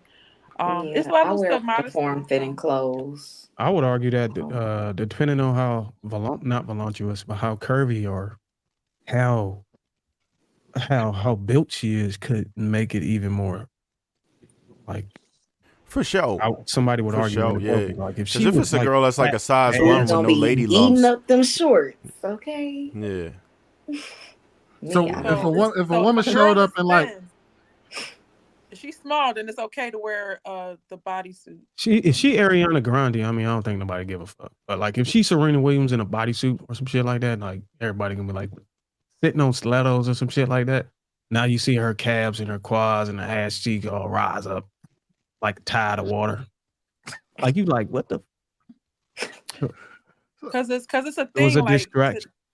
Because when we go to church, it's a whole nother thing. Like when you wear your dress and If you it hear the becomes a pastor stutter, whole nother. It don't matter. I'm not talking about the pastor's daughter. I'm just saying when you would just wear he a dress. stuttered and you know you wearing some shit you ain't supposed to. If he coming out like You Jesus said, said, yeah, you said church. Like, what are you talking about? like if somebody showed up in What are like we talking something, about? like somebody showed up in something that Simone Biles wears on the balance beam, are we? Because I just thought about that. Like there is a space where they can wear body suits, and there's like gymnastics. And That's shit a like that. leotard. So Yeah. if somebody like I don't That's a know, man. I think a leotard. lot of women out here trying to turn leotards into club outfits, man. Yep. Y'all don't say Oh, that yeah. like y'all ain't saying it. I mean, They out you here can There's actually an Asian Girls woman wear who's that. getting And problems. they're There's an wearing Asian lingerie to gymnast clubs like it's right outfit. now. Yeah, no. And they're saying it's too revealing. Did y'all see that? Because there's No, an what'd you say? There's an Asian woman, but she kind of stacked, and she wears pretty much the same outfits. But they're saying she's revealing too much. She was in the Olympics. There's an Asian woman that was in gymnastics, and her You sure that wasn't that one that was Photoshop? No, the one that got a no. bronze I saw her video. She was flipping, and yeah, she kind of stacked, bro. So Come on, what you I'm talking saying about is Jordan that Childs? Because she's definitely stacked. she Asian. She like blazing. No. She's from Nah, you talking about from the US? I'm gonna find her. Nah, she's not from U.S. This- I'm this gonna is find. one of I'm those- gonna get her name. I'm gonna get her name And real for quick. the Give me a sec. record, I never This- said bodysuit in church. I was trying to make a point that when you are in church, you can wear a dress and that will be appropriate for like the business world, but it'll be inappropriate in church. So it's kind of like if you're showing your curves, it's inappropriate. And you like a sweater would be more modest. It's not to say that you're not modest, but even more, it's levels to modesty, is what I'm trying to say. So in some All right. cases, you do have to wear that cardigan. All right, I'm gonna bring up some bodysuits. How's this? I will wear that. She looks good. She's cute. That's appropriate. But I mean, Depending on where she's going. Oh, that's a bad BBL, but I will wear that. Yeah. I have those. They all the same. yeah, they all Yeah. the time, bro. I will wear that. Yeah. Yeah. Well, I was bringing Her up name. Well, body stuff. Her name is it does Caitlin depend on your Ohashi. body. Sweetie, I had bring went that to up. a water Caitlin park one Ohashi. time. You said Kayla I went to a Ohashi. water park and I had on a two-piece, and the director of the water park was like, ma'am, this is a family park. And I'm thinking like, I don't got on nothing different. That's But it was my butt and everything. And she was like, this is a family park. Can you cover up, please? Like literally asked me to do that. And I was like, is it the two-piece? But it was too much butt. Probably Trev, saw you a little- capping, probably bro. saw a This little woman bit. is they not can't handle fat. our booty. She probably saw a little bit of cellulite woman too. is- Like, okay. Right. She's probably. Man, I'm about to Because pull they up don't her have picture, that man. problem. This woman is not They can stacked. wear it. They ain't All right, gonna make sure you be nobody gonna careful notice what nothing. bitch you putting up, Sweeney. Oh no, it's her actually performing in the Olympics. I ain't gonna But no, she is not stacked, man. What is it? You got her pictures in your phone, bro? No, I just looked up her name on Google. Hold on. I think it just depends on what you've been exposed to and how you've been. Swinny, you better put an incognito on your browser dress. before you look that shit up, bro. Women can dress many different ways, just like men dress many different ways. And there's men and women for everybody. This kind of goes back to the conversation that y'all had last week with the show I missed. I think it was on Sunday, where y'all were talking about how women dressed or what they would do for how they would dress for their men and all of this type of stuff. That whole conversation. Men like different things. Women like different things. So I don't think we on this panel of a few people could like put a stipulation on what people can and cannot wear. JR, I'll put in the back chat. It's a little video. You can review it first before you put it up. But what'd you say, Bruiser? I feel like it's a discretion of your husband. Right. I agree. It depends on the man. You can dress sexy with your man, and sometimes I want my woman to, when we go out, I want her to look like, yes, amplify my status. Yeah, and that's how my husband is. And I'd be like, yeah, wear that. Hell yeah. She'd be like, yeah, you got shit? I'm like, yeah, wear that shit. Put that on. Put that on. Yes. Niggas be like, I knew you ain't let your woman walk out of the house like that. Yeah, but she got to walk back in. When I'm not with my husband knows how I carry myself. It's still a level to class that I'm gonna have on whenever I leave the house. Period. That's why he was attracted to me. Whether I was single or married or in a relationship, I'm still gonna carry myself in a manner that represents who I am and how I was raised. But I have a sex appeal about me. I was a professional dancer. Been an athlete. Like that is what it is. But I still have some modesty to me. I've never worn a freak. I even wear I ain't never been on a beach for the longest because my mother didn't like wear swimsuits and stuff like that. Like even though I was a dancer with hardly nothing on, I still didn't really own a pair of shorts. Like you're from Chicago, right? Things. No, I'm from Louisiana. I'm from Baton Rouge. Really? Okay. Yeah. I was gonna say if you was from Chicago, yeah, you damn right you ain't girl wearing no bathing suit on the beach. Just all t-shirts and basketball shorts up there. Yeah, no, I mean my mom just was very conservative, like extremely conservative, but she still allowed me to be expressive. And like y'all saying, like she's very sexy, even though she's extremely conservative. And I'm just sexy in a different way. I'm not like wild with it, but I do embrace my womanhood. That's something that I love being a woman. Like I love that. And I embrace it, but I always keep class about me, whether I'm in the gym or whatever I'm doing. I like to be fly. That's what I was gonna say too. It's sometimes, I mean, you can put something on, but it's still how you carry yourself. Right. Yeah. So like if you go to the gym and you work hard on your body, man, it's one thing I believe in. If you actually put the work in, treat your body. And treating your body is by, expressing it. This is the work I put in. Right. And if that's what you did, like I tell my wife all the time, you go to the gym all the time. Yeah, where would you want to wear that amplifies the work you put in the gym? Right. You know what I'm saying? The same as what a man do. If a man go in the gym and work on his chest and his biceps and shit, best believe he's gonna wear a shirt that gonna wear the little skinny tank top where it's just covering his nipples and all the middle of his chest. It only makes sense. Top. It all makes sense. You know what I'm saying? And he gonna have all his shoulders. He gonna have his chest out. He gonna have his abs popping out the side of the shirt. Like men do the exact same thing. And when women feel good after they worked out, and especially if you go to a gym where it's other women that like are sexy, like it pushes you to feel good about your body and your skin because they're embracing themselves and everybody's like, everybody's cute and have their own style in the gym. It's a vibe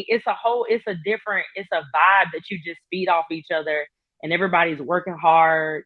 It is what it is. And then that bleeds into your regular life. When you come home and go to work or whatever, You're not gonna just throw stuff on. Like my mom never left home without like lipstick and dress nice. She didn't go to the grocery store without being like in a full outfit. So I don't know what it's like to just be bummy and like I love oversized clothes, but if I'm wearing something oversized, it's still gonna be fly. It's a look, like period. So whether it's form fitting or oversized, like I did the whole Aaliyah look and the oversized Tommy Hilfiger and FUBU in middle school, everything oversized and big and hanging off of you. I still liked and put a lot of effort into those oversized clothes. You know what I'm saying? So I think it just depends on the person and how you carry yourself, and like the class, as Sugar was saying, you still have to like wear it in a certain way and in a certain manner and to a certain place. All right. Let me just get into this last topic right quick. Before I do, the headphones got The last topic? Yeah, I'm gonna slide this in there real quick. I'm gonna put your link in there too. I'm gonna put your link in the chat right there, Casey. Is that okay? The Eventbrite for my class. Yeah. Oh yeah, please. Dallas. Right. You want to tell them about my first class in Dallas. People have been asking, so I've been here since 2016.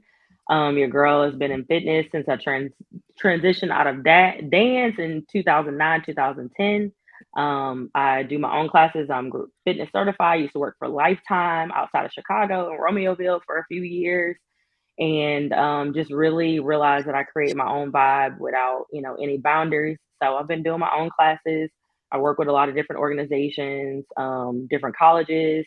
I have an event coming up September 21st. If you're in Atlanta, we're Pretty Girl Sweat. I'll be an instructor for them. Those tickets are available at prettygirlsweat.com. And then I also have my own event here in Dallas, September 14th. Just me. It's going to be for men and women. The Pretty Girl Sweat is just for women. My own event on the 14th here in Dallas is for men and women. It's none of that. It's no twerking. None of that. It's real working out, real fun. Come socialize, come party with me and sweat and have a good time. Period. Appreciate that. Thank you, JR. I appreciate that. No problem. Tia, you go send me that link when you get a chance. Me? Yeah. Well, I mean, if you want me to put it up there, I'll put it up there. What link? In Chicago? Oh, okay. Yeah, okay. If you want to, yeah. So it's not a link. It's just because you can't purchase the tickets online, but I can send you the flyer, the plugger. Okay. Yeah, if you send it to me, I'll put it there. All right, Maurice. Beans 199 said, Casey spend $800 a week. Machine $2 says, please stop placing BBLs with getting husbands. Snacks $5 Sweeney, a woman will always want to argue and gotta be right. Angela Swift, $9.99. So Stephen A. Smith brought up Kamala Harris. He calls out. Poll August 12th has Harris up 48% to 47% for Trump. That's as of today. Okay? That's what the national poll average is showing. Less than 2 months ago, June 28th, Trump had a 5-point lead. Okay? So let's understand something. Let's understand this right now. This is a beautiful thing. If you're a Democrat, you're a leftist, because you're looking at it, in my opinion, all wrong. Let me be the first to say that doesn't mean shit to me. It means nothing to me. Ladies and gentlemen, we got to decide whether you're trying to win or not. And whether you truly believe you deserve to win. Now, I've been on the record. I'm going to support my sister Kamala Harris. Now, Joe Biden stepped aside as the presumptive Democratic nominee on July 21st. Okay? Now, I'm going to look at this right now. I'm looking at my calendar because I just want to make sure. July 21st was a Sunday. We've had 1 week, 2 weeks, 3 weeks, and 1 day since Joe Biden stepped aside. The only damn place we've seen Kamala Harris is at pep rallies. What's up? Somebody got to say something. And it can't just be the conservatives. Right is right. I'm talking to my sister here. Come on now. You running for the presidency of the United States of America. You got my vote. You running for the presidency of the United States of America. What you hiding for? And I mean hiding in plain sight. Somebody got to say it. Somebody got to say it. Now, you can't be running for the presidency of the United States. Not one single press conference.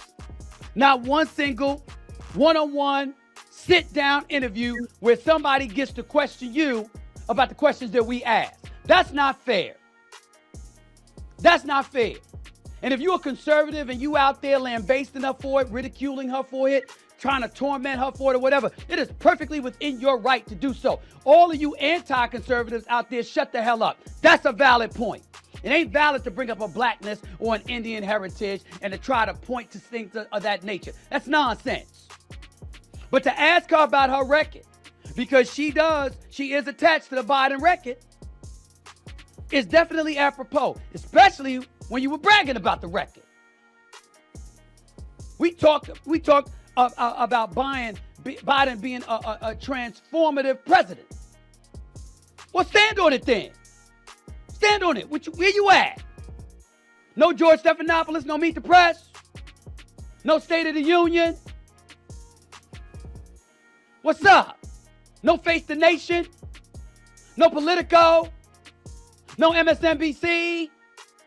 I understand why you wouldn't do Fox. Liberals don't really do Fox, just like conservatives don't really do MSNBC. You're welcome to the Stephen A. Smith Show. I will gladly interview Donald Trump. I will gladly interview Kamala Harris. Name the time or place. I'll come to you. I'll come to you. I'll show up. Anytime. And I'm no political aficionado. I'm going to need fact checkers. I don't know everything that y'all going to say. But I know this much. I know how to ask the questions that Americans want to know. So y'all think it's probably a question for Chanel. I know she's a Kamala Harris diehard fan, but do you think she's ducking these questions, these tough questions? No, she's not. And first of all, she's running for presidency, but she's still the vice president. She still have things that she's doing. So yeah, I mean, it's about 3 weeks or so. And she's still been doing conventions. She's still been doing appearances and speeches. So Stephen A. Smith is annoying as fuck, okay? And why does he think he that important that he can tell, I'll interview Trump, I'll interview her? No, why do you think that? I don't understand why he thinks he's that important that the president will want to sit down with him. He's annoying. That's my thing on that. They sit down with Cardi B. What they got to do and be talking about Stephen right now? At the end of the day, Stephen A. Smith is a hater. Okay, so you have to want to sit with a hater to have an interview with them. Why would a vice president running for the presidency want to sit down with Stephen A. Smith when he something's wrong with him? Okay, that makes no sense. He ain't that important. He's not that important to talk politics with the vice president of the United States who's running for presidency. Stephen A. Smith is just a hater. But Cardi B is? Cardi B, first of all, Cardi B knows her place and she does what she can to use her platform to get those people that align with her to vote how she wants them to, in her level. Cardi B ain't trying to be in politics. She is very vocal with how she speaks. And she has people that follow her. And if you smart, like Donald Trump, okay, what reason do I have to not want to sit with this girl if I'm trying to pull in those votes as well? She has influence. That's the whole point, is using all the influence. Why would she shun Cardi B? Because Cardi B. So what makes that any different? Cardi B ain't hating on nobody. Cardi B is she's giving her real thoughts about how she feels about politics, whether it sounds immature to you or maybe it sounds not that important. She's confident enough to speak that way, and that's why she's gotten chances to speak with all these people. Isn't that what Stephen A. Smith is doing also? Stephen A. Smith hates on everybody. What are you talking about? So because He hates on has every black criticism, person. so now he hates every black person. This is No, I this said is he why. hates on every black person. So now he hates on every black person. Go look at all of his clips. He hated on Kanye. He hated on Will Smith. He Didn't hated Kanye say on. some things that would kind of elicit He's hating on some negative Kamala. response? He's a hater. Egregious. He literally supported Kamala. He just said he had a criticism for it, which was, why aren't you out there doing interviews and answering tough questions? That's a valid criticism. Again, she's still the vice president of the United States, and she still has an agenda that she's Joe currently working Biden, on and one that she's currently trying to get into. Barack Stephen A. Obama, Smith trying to call a timeline. Who is he to give a timeline Barack on how Obama, she rolls out her candidacy Barack while she's Obama vice did president? Barack Obama during his run did interviews and answered questions. So did Joe Biden. So did even Donald Trump when he was running again. He started answering questions. And just because you're and she's the vice president. Hell, Hillary, like, I what are don't we know talking? about any interview that Kamala has turned down, but we definitely hear about the ones that Trump is turning down. So I'm just trying to understand what you mean. Kamala hasn't turned down anything. Why are you bringing up Trump as if this is not a fair criticism for Kamala Harris? It's a fair criticism. And you're just dismissing it because you don't like the person. No. Stephen A. Smith's point is she's running for president. She needs to get on it. And my point is Donald Trump's running for president too, and he needs to get on it. It's the same thing. Didn't he just do an interview with people that would have openly criticized him? No, he did an interview with Elon Musk, which was trash. So we didn't just react to him doing an interview with the 3 black women on the stage at the National Black Journalist. We didn't just see that. Yeah, 2 weeks ago. Did we not just see Kamala in Texas at a convention? Chanel, Did we not just see Chanel. Kamala here in Arizona? Chanel. So think of it like this. This was Sweeney's saying. So say you go to a church, right? And say the church is in the process of trying to grow the congregation, right? Everyone in the church, in the current congregation, supports, the pastors, the associate pastors, everyone that is in place in leadership within that church. But if they're trying to grow the congregation, right, and they might be hitting some roadblocks or whatever, it might be some criticism from the church members a part of that church. So essentially what Sweeney is saying, that in the videos, Stephen A. said he is voting for Kamala. He openly said, I'm voting for her, I support her. What's wrong with saying, if you want to grow and get people to really believe in what you're saying and feel about you how I feel about you, why aren't you doing X, Y, and Z? I think that's what I picked up from the video. Am I kind of saying what you're saying, Sweeney, or you disagree? Yeah, that's exactly what I'm saying. That's why I say, is it a fair criticism of her to not go speak with her constituents about her policy? In reality, she has been ducking tough interviews who would have asked those type of questions. You understand what I'm saying, Chanel, or no? I guess I'm trying to understand when you say ducking. That's the part I'm trying to understand. He's saying that she's ducking conversations as if she hasn't been present. So that's what I'm at. So she has been present. So Chanel, so basically she's talking to the choir instead of to the people that may need the convincing to vote for her. So going to an AKA convention and speaking to people who already love her and already are going to vote for her, she's speaking to people who she already has their vote. So what Sweeney is saying, that she needs to be talking maybe to the people that maybe to the audiences where she needs to actually like win some votes at this time. It's really only September and not even half of August left. Like this little month and a half is gonna fly by. So she doesn't have a lot of time to play with. There are a lot of people that, as in her vice presidency, did not like her in the vice presidency role. So to be like, oh, I'm only going to talk to people who are supporting me and not really talk to people who may be against me, who don't want to vote for me, who didn't want me to be vice president. How can I talk and convince those people that I want to be your president and I'm a better choice than Trump? I haven't seen those conversations. I haven't seen her talk to people like, and that's what Sweeney's saying, like Trump did with people who are clearly against him, right? Who are clearly supporting Kamala. You have not seen Kamala sit with somebody who's clearly supporting Trump and who's clearly against her. You haven't, I haven't seen that yet from her. You know that's, what? And, that's what I'm saying. and Trump You did face the same. Yeah, No, I Trump did understand face the same criticism.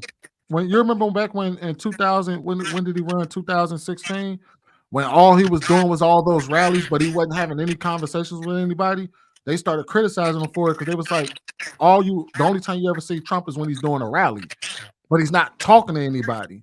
And that's the kind of the same thing that Stephen A. Smith is doing to her. Is like, hey, look, we see you. We saw the rally that you did with Meg Thee Stallion. We see that you went and did the two-step shuffle. We seen that you showed up with the AKAs but where are you sitting down and having a real conversation with somebody that will have real tough questions for you, like the black community who feels like she's not out for them. You know what I mean? That's what he's saying. It's like, answer those questions. Where's your, because even on her page, there's still no policies there. So that's what it's like. Those are all fair criticisms of her. I could see if he just got up there and was like, you know what I mean, just straight up just talk mad cat shit about it. But that is a fair criticism of any politician when they're in a, like Casey put it, in an echo chamber. FAP, $20 says Chanel. VP Harris hasn't done one interview since being the nominee. Not one. She's hiding. What interview was she asked to do that she didn't do? Well, I can answer that. So the fact of the matter is, she is a teleprompter campaigner. It's as simple as that. She's going to be asked about tough policies. She doesn't want to anger anyone, right? She's been all over the place. So a lot of things that she was pushing, first of all, she backed Biden a lot. Anything that he ever said, she coattailed. And as a vice president, I get it. However, people are very frustrated, particularly with the economy, border. We can keep going, right? Energy ideas. She said she is completely against offshore drilling and fracking. And then now all of a sudden you're starting to see her lean away from some of those talking points. But the videos are out there, everything that she said. And some of those policies are not going to fly because people are very frustrated with the current events. So she's going to have some serious issues with that. I think that she's going to stumble on many questions. I question her wit. I haven't seen her in a situation where she was asked a tough question and effectively answered it. She has problems with that. And when she has to stand behind these policies, she's going to start to upset people. So right now she's trying to ride the wave of the excitement. Just because it's a new, fresh face, it's not an old white man. And she's going to run it up with that. And her rallies, it's extremely easy to read from a teleprompter in front of your base. It's the easiest thing to do. And she's trying to get her poll numbers up just to start to build confidence. So people are like, okay, I feel good. I'm excited about voting for her. Her actually answering questions are not going to help her. They're only going to hinder her. I can promise you that. Because as soon as she starts to speak and have to talk about these policies and answer those questions, she's going to lose people because she's going to have to stand on things. They're going to corner her. If she goes on 60 Minutes right now, her poll numbers will be obliterated by tomorrow. I can promise you that. She's going to suck at these. And that's the fact of the matter. Her campaign strategy is pretty much what her campaign strategists are telling her what to do. I think she's doing exactly what she thinks she's supposed to do, because right now they don't want to lose momentum. She's been able to raise a lot of money that basically people were holding because they didn't want to support Joe Biden. So that's why there was an influx of money just jumping right in. It didn't come out of nowhere. People were pretty much protesting. They forced Biden out. So she's in this position right now, and she's going to try to keep that momentum going by any means necessary. So if you have something that's working for you, it's effective, you're going to ride that train as long as you can. You're not going to just jump off and then do something that's going to hinder your numbers. She doesn't want to face that, because when it comes out of policy, we're going to see exactly what she's talking about, and we're not going to like it. And I quite frankly don't think that she knows which way she wants to go yet, because she's going to say what she thinks is going to appease the people. She's going for the independence, right? She has to get enough energy right now from the base. People are excited. I think it's at the point where it's maxed out. I don't think it's going to go back to where it's like, all right, it's going to get higher anymore. I think it's already maxed out. Hopefully, I don't know if she was expecting to be called out like this in the first place, where they would just pressure her to start doing interviews. But we're going to see something different. Trump right now, it's definitely arguable if he's very effective at his interviews, but he's taking on, I would say, unconventional interviews. He's interviewed with Aiden Ross to connect with young people. He was sitting out there dancing with him. Got a rollie from, like, it's certain things that he's doing. He's interviewing with a lot of different people, right? You saw him with the Paul. Then he interviewed with the Paul brothers. He's doing things that people normally wouldn't. There's other people. That was ABC. He hates ABC when he did the journalist conference. He was not trying to be part of that, but he's like, listen, I'm gonna at least go there and talk to people. They need to see my face. I'm going to get down and talk to these people. So that's actually, it should be helping him. He's doing a horrible job, I'll say myself, just because he's doing more attacking than anything. He has some good policies. Like, if you look at Agenda 47, it's not bad. I think most people would agree with a lot of the things, especially conservatives would agree with a lot of the things that he's saying. But he doesn't go in his rallies, and he doesn't do it in the interviews too much. He deflects, and right now he's not doing what he should do. But Kamala is worse because she's not even showing up. Yeah, I think you make some solid points there, Trev, because I noticed that too as far as with Trump. He seems like he's really concerned about Kamala. Like, he kind of got off his square, because that same energy that he had with Biden, I don't really see that with her. He seems like he's really not focused on speaking to the people. It's going to be an interesting debate. I look forward to seeing how that turns out. But I'm wondering why people saying Kamala's going to do so great in a debate when she got mollywopped when she was running for president before. Mm-hmm.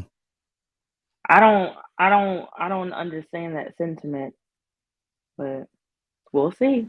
I agree with you, Casey. Maybe she got some training. Like, what are we talking about? Maybe she been laying low and getting that training. I think she is training. I know she did from what I understand, she did a mock debate. So she's trying to get her weight up. She in the gym, so she's doing the right thing there. At least she in the gym. I'm in a way, I think it's disrespectful. It's disrespectful, but I'm not mad at her for kind of laying low until she's ready. She pop out when she at least got some practice, because the teleprompter ain't gonna be there. It's gonna be tough. We know most of her strategists understand the questions that will be proposed to her, so she might just be working on them.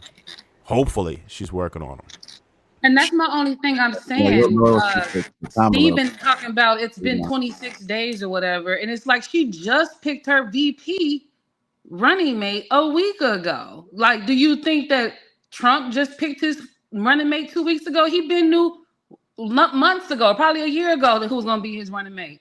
So a lot of things dropped in Kamala's plate 3 weeks ago.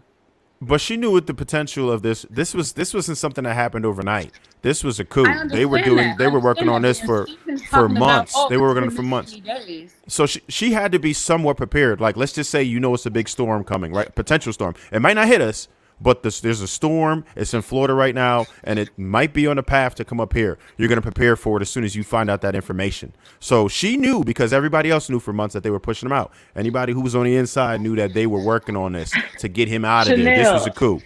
But it's like reorganization in corporate America. Like, everybody know what's about to happen. We just waiting for the chips to fall. Like, who's walking into that new CEO spot.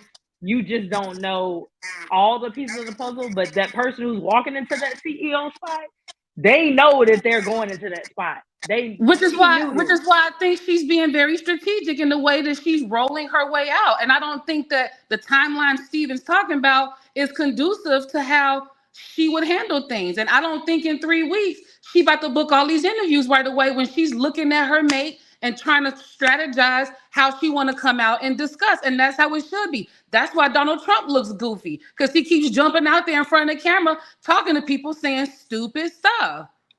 And that's just that. But you may have a point there, Trev. And Casey. No. Look, Maybe she I do can't not. cope. I do not disagree with that point. That's why I said she might be strategizing. And one thing I do understand about humans in general, particularly of today, we are fickle as hell. So she could literally come out with one strong interview and a narrative could switch like a light, right? So let's just pan this out this way. If she's saying, all right, I'm just gonna wait, I know they're gonna dog me about it, I'm gonna work on this side to keep the momentum of my base going right now, right? In the meantime, I'm also going to not do these interviews until we're ready. I'm going to stall as much as possible, because when we do this interview, she's going to pick probably a good one. It's probably going to be 60 minutes. That's my guess. Or somebody that's even just super friendly. Who knows? That's going to softball her. It's going to be probably those. But I think she would be more, she would benefit more from somebody who would ask her tough questions, because people will respect it and people would at least have those tough questions answered, because those are what's worrying people. The reason for the interview is to answer the question, so you're speaking to the people and they can be at ease or not. If you think that you're going to do a great job as president, then you should happily go out there. I understand her waiting. I hate it, but I understand why she's doing it, and it's not a horrible strategy, understanding how fickle humans are. If she has one powerful interview, we're going to forget about all of this. They're going to concentrate on her first interview, and the people who love her are going to really be excited. It's what the independents think. The people on the red side is going to hate it no matter what she says. That's the facts. But the independents, the swing states, is who she needs to talk to. And a lot of people are confused about what it is that these people in these swing states want to hear. That's going to be her big issue. So she has to do it right. I hope they are preparing her properly, because either she going to bomb or she going to win. It ain't going to be no in between on this first interview that she does. So it's extremely impactful. So she got to take her time with it. We're going to try to give her some grace, but I understand why people are calling her out, because it's frustrating, because we want answers. We don't know what we want to do with our vote. We have voters' anxiety. A lot of us are on the fence with you, like, damn, okay, I don't even know who to pick, because I'm not liking what Trump is saying and Kamala ain't saying shit. So what we going to do? So I'm going to be real with you. One good thing she did do, well, you could say is wrong and right at the same time, is her VP pick. Like, I don't agree with nothing that Walls really stands for, but man, as soon as I saw the pick and I saw him speak, and my husband had been strategizing and like going back and forth on possibles, but when I first saw him in the role of her choice, I was like, he has some major juice. Like, he has machismo and charisma and like really high factor of likability that, to me, Kamala lacks majorly, right? Just like when Trump picked Pence was like the yin to his yang. He was like that seriousness that people craved from Trump. Like, he was that other piece of the puzzle that really pulled in a lot of the people that Trump couldn't pull in. And so I kind of feel like it's the same thing with Walls and Harris, is that for me, even when she ran before, like, it's just something about Kamala that I know, like, if she wasn't in that role and I met her just off GP, I wouldn't be, I hate to use the word attracted, but I wouldn't be drawn to her as a woman, like looking at her as another woman. Like, I wouldn't be drawn to her personality, her energy, her aura. But Walls, he pulls people in. Like, he's like, I heard some people say, like, the high school principal or like the head football coach that gets you riled up and makes you feel good. He's got that juice about him. So even though he's like super left and super liberal, his personality to her personality, like, she had to pick somebody like that. So have anyone of you guys done done any research, like seriously, because even though they do this debate, they can say whatever it is that they want to say, right? Are they gonna say anything that's gonna really change your opinion about it? Like 9 times out of 10, people already have done the research that they're gonna do. Maybe it might swing some votes, but I think people have, for the most part, have decided what it is that they're gonna do. I don't think a lot of people are even researching to even No, I like think it's half gonna be a lot of Most lies. people I think won't. it's gonna be a lot of lies during the. I think it's gonna be a lot of lies and back and forth. It's gonna be against what they stand for. They're just gonna be saying stuff that you can't back up. That they previously said the opposite. I think the debate is just gonna be a whole bunch of, well, she said this before, but tonight she's saying this, and Trump stands for this before, but tonight against Harris, he's saying that. Like, I think it's just you're not gonna be able to sift through all the back and forth. So I don't know. How do you feel, Casey? How do you feel about Wall's resume, right? As far as like his record and some of the strange things that they've talked about him doing. How do you feel about that? Because honestly, he's absolutely charismatic. You're right about that. But what about some of those strange things that he supports? So this is the thing when it comes. I think when it comes to Americans, Americans are so fickle, right? And they like to feel good, you know. Um, Going back to another conversation with my husband and having Barack like run when he ran on the hope, the feeling of the hope, and everybody had the T-shirts on, and you create this feeling that you can't bottle it up. You can't. You can sell it, right? And it's infectious. And so I think certain people can get these feel good emotions about his personality and his aura and completely ignore whatever he stands for because he's gonna make you feel good in his speeches and make you feel inspired. I mean that's what politicians crave, and that's what they get training for. That's why they study other politicians in the past, like also these big cult leaders. How do you get people to fall in love? Forget what you're saying, forget what you stand for. How do you get people to fall in love with you? And once a So person can fall in love with you, they'll ignore what you stand for. now, Casey, That's I, what I I think believe. that's relevant to bases, right? But I think Yeah, that the independent voter is the most informed, to be honest, I think, and the that's most true. strategic about their vote. And I Yeah. don't think it's going to pan out nearly as much for independents because Well, they're independents for a reason yeah. because they want to know what this person's going to do, what that person's going to do. I don't think that they're swayed nearly as much They're as a not gonna be person in a duped. Trump base or a Kamala base. So, and that's what counts. That's what's going to No. make this matter because it's Yeah. about half and half, pretty much, right? This, no matter what anybody thinks, this election is going to be separated by like 2-3 points. Seriously.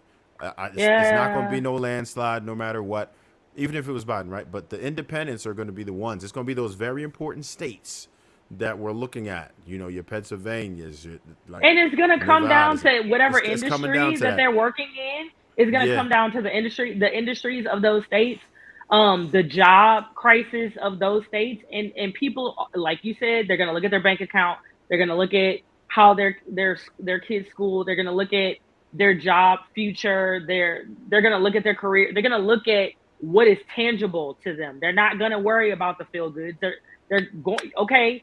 I hear you. And To them, it's gonna be and I like a think street and they're going preacher. to look at Like, his I don't care what policies you're and some. saying. Yeah, Yeah, and his policies are rather strange. Some of the things that he yeah, supported, and I think that's where it's a little bit dangerous with that particular vice president.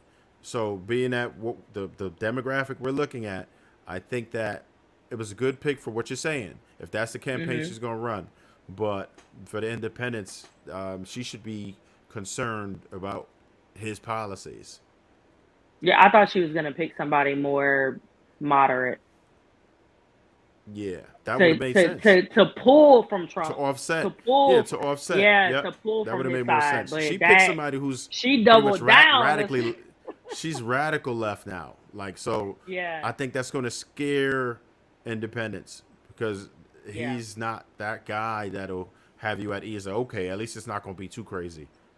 like Yep. somebody to kind of keep her grounded. He ain't keeping her grounded. He's going to really have a charged up left style. That's just what's going to happen in this particular case. And I don't know. I don't know what that's going to do for her. We're going to see. What date is that debate? September what, y'all? September first week of September. 4th and the 10th are 4th. tentative dates. 4th is a potential Fox debate. So she might slide that one. I don't think she's going to do that, especially first, because I thought that they both agreed to that first one. No, they agreed to one. Yeah. The 4th, They did. right? But I don't know if that's going to be Fox. Is that the Fox one? Oh, I I don't know. I can't see her doing a Fox interview first. It's not going to win. It's not going to help her. It's not going to help her case at all. She better not. Yeah, and I She mean, better not. we hadn't even talked about foreign policy, how certain people are backing away for her stance and you know what she feels and how she's standing with the United States. So I think that's a whole nother thing. A lot of people, when it comes to foreign policy, I think a lot of people are, especially college age students, are way more passionate than your everyday Americans, because they do feel very informed, right? Because they're in the classroom studying history, and you know, they are loudly passionate and protesting at their universities. And so that's going to be interesting. I think a lot of people automatically assume that that age demographic, 18 to like 24, that they're automatically going for her. I think they're going to be surprised in what that demographic does under this presidency as well, this election. Well, let me ask this question. Why do you guys think that there's so many Republicans supporting Kamala, or Kamala, however you guys want to say her name? Who? There's a lot of Republicans that are supporting Kamala. Who? Republicans for Harris. There's a huge, they just raised $4-something million last week for her. There's a lot of Republicans supporting her, and a lot of them from Arizona. They've been doing press conferences and everything. But I think, like, at the end of the day, there's some things that people are looking at in the candidacy, and it's trust. And I'm one of those people as well. Like, for me, who do I think once they get in office, you can tell me what you're going to do, but who do I think once they get in office, who is easily more persuaded to do the things that I want? And Kamala is more trying to be persuaded to do what we want than Donald Trump. Donald Trump is somebody that everything he said, he's going to change his mind. And he's somebody, and I think he's shown that to some of the Republicans, that he can't be trusted. He's not going to listen. And he's not, you know, what we want to do, he's not going to do it. I think that that's fair to say that, you know, when they get in office, is it easier for us to persuade, this is what we want, can you get this done? I don't think that Donald Trump is easier to persuade than Kamala. Once you get in office. Something in particular that Donald Trump said he was going to do but didn't? No, I'm not talking about, that's what I said. They're talking about what they're gonna do. I'm talking about when someone gets in office. The reason I say that is because Trump was already president before. So that's how I was saying, being that you saying you can't trust him. So what did he say he was going to do that he didn't do? Because he lies all the time. He lies all the time. What policy did he say he would do that he did not try to do? I understand what you're asking, but I'm not talking about policies. I'm just talking about his behaviors. How he is as a person. What does behaviors matter? That's not going to affect anyone. Only thing that's going to affect us is what he writes bills for. What he writes bills for. That's all that matters, right? What he writes bills for, or what Kamala will write bills for. At this point, we have seen a presidency with Trump and what that looks like. So, you know, there's a lot of fear mongering, and people are saying, all right, look, he's probably going to, you know, start World War III. It didn't happen. None of the stuff that they said he was going to be a dictator. It didn't happen. None of that stuff happened. So Donald Trump he lost thousands and thousands and millions of people on his watch. What's that mean? We haven't had a pandemic until we was under his watch. And we know why. So you're saying that he caused the pandemic? Oh, he had decisions to be made when it came down. He knew before it was going to go viral. He had a choice, and he decided not to say anything, and he allowed it. He knew about it. It was going viral Chanel, over in other countries. who you think Oh, made the you most talking about money from the Anthony Fauci? pandemic? Yeah, who you think made the most money from the pandemic? The government did. The hospitals, the government did. But And what that's what I'm side? saying. What side? Blue or red? I really don't know. I really don't know what side would have gotten more. I really don't know that. I just know how the government works, period. The Democratic side, the liberal side made more money from the pandemic over Republicans.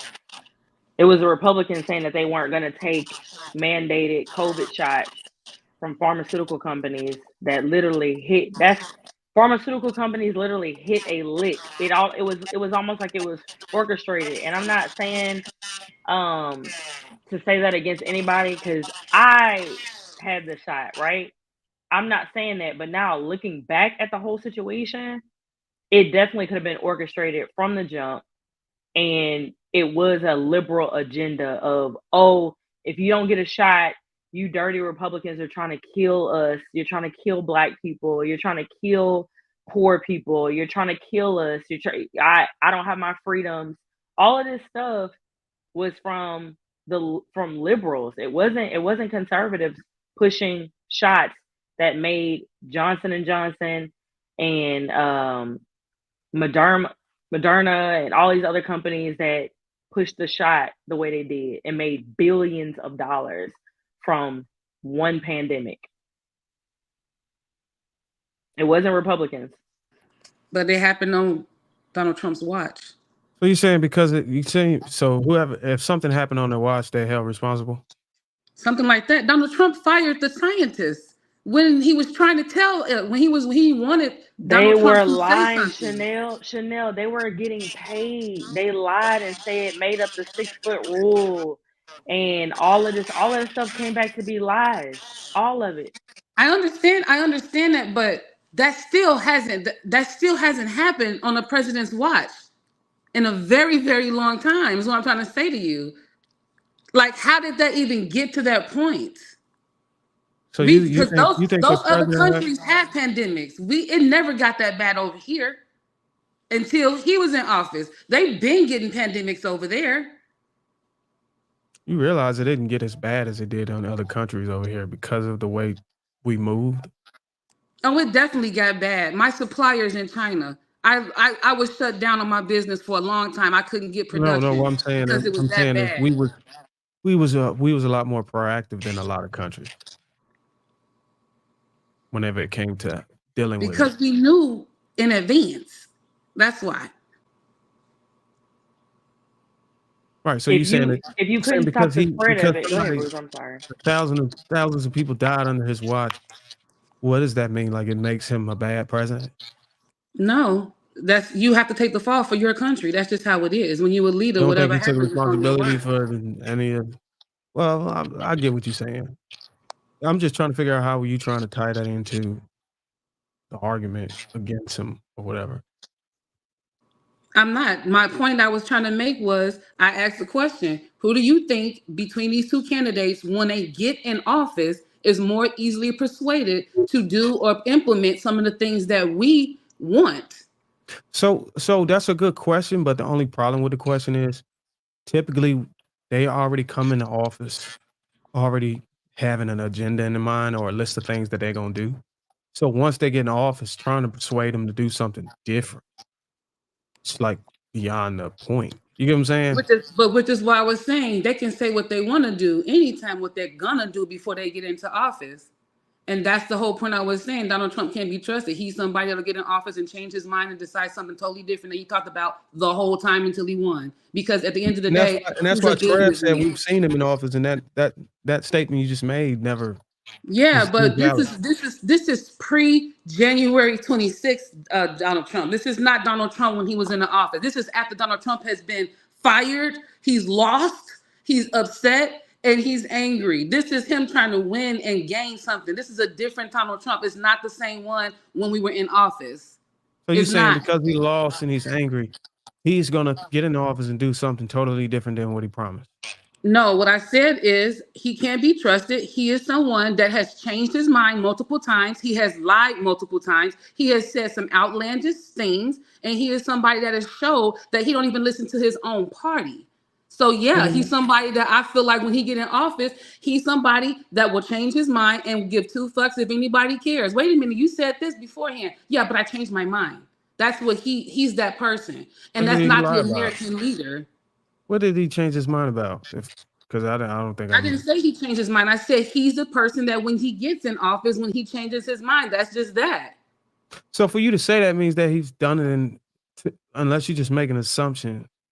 I mean, you I'm not making making an assumption. He showed his behavior. You haven't So seen what I'm his saying, behavior? when you say he showed his behavior, obviously there Donald was Trump an shows his existing behavior that he case. acts out. Say that again. I'm sorry.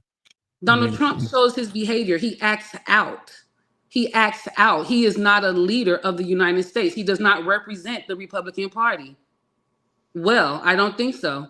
I think where I'm struggling at with what you're saying is I'm trying to put a finger on how you're justifying that he would actually go into office, or any behavior that you're talking about justifies that he would then go into office and actually change policies or deviate from what he initially wanted to do. Because he literally said in our faces all the time, even the last couple of weeks, he's been saying over and over again that I'm going to change this democracy to a dictatorship. And if you don't know that, listen to what he's saying. Okay, how about this then? Because I mean, I really think it's all about feeling and just like assumptions with most of it, right? Is there anything that we know that Trump has done that benefited everybody? Is there anything that he's done where he's benefited everybody? Does anybody know this? That they can honestly say that they can pull it up if need be right now? We could pull up the stock market. We could pull up gas prices, what they were versus now. We could pull up what grocery prices were versus now. We could pull up what inflation was versus now. We can pull up interest rates, what they were versus now.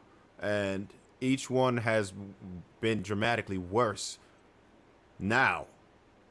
And that's a problem. And that hurts our pockets. Okay, now somebody that's really wants to go deeper with it, right?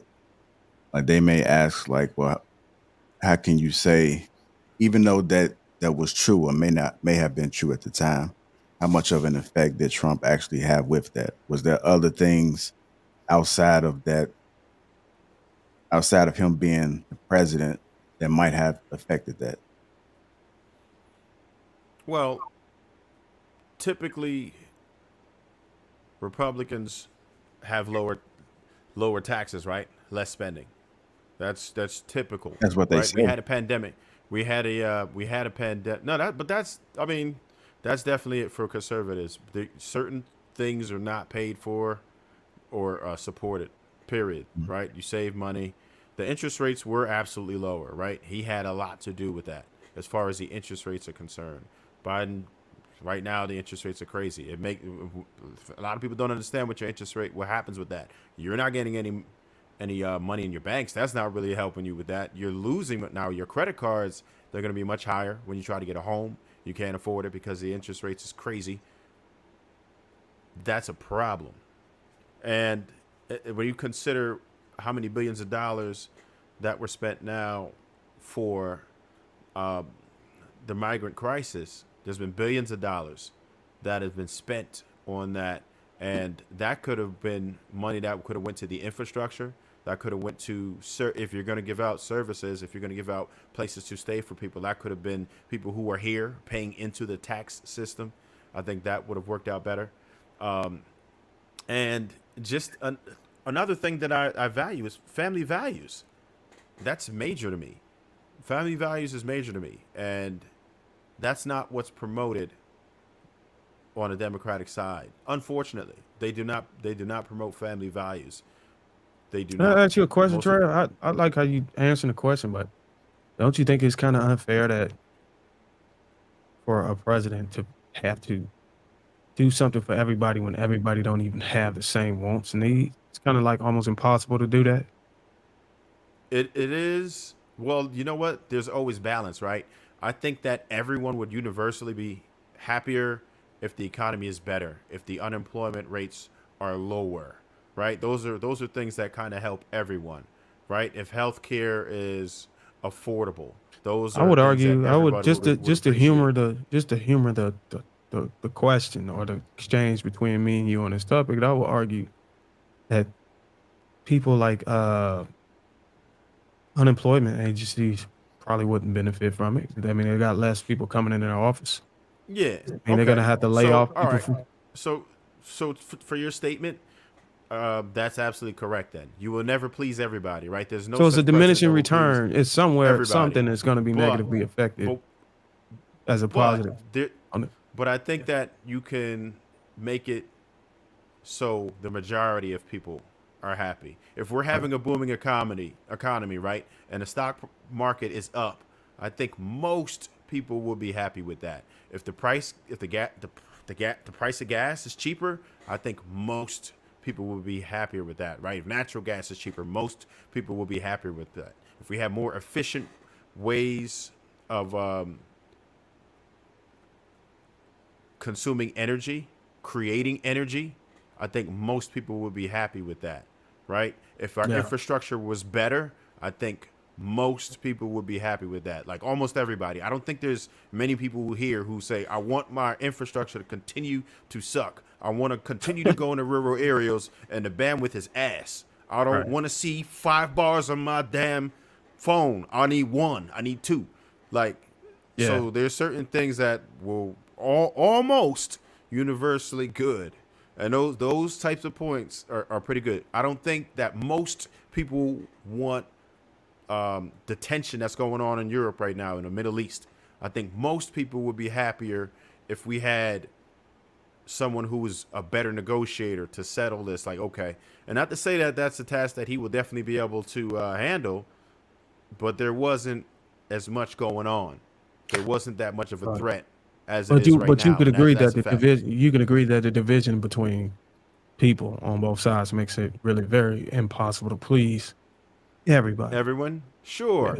Yeah. Listen, at this point, I am not ecstatic with either of the picks, and I say it damn near every week.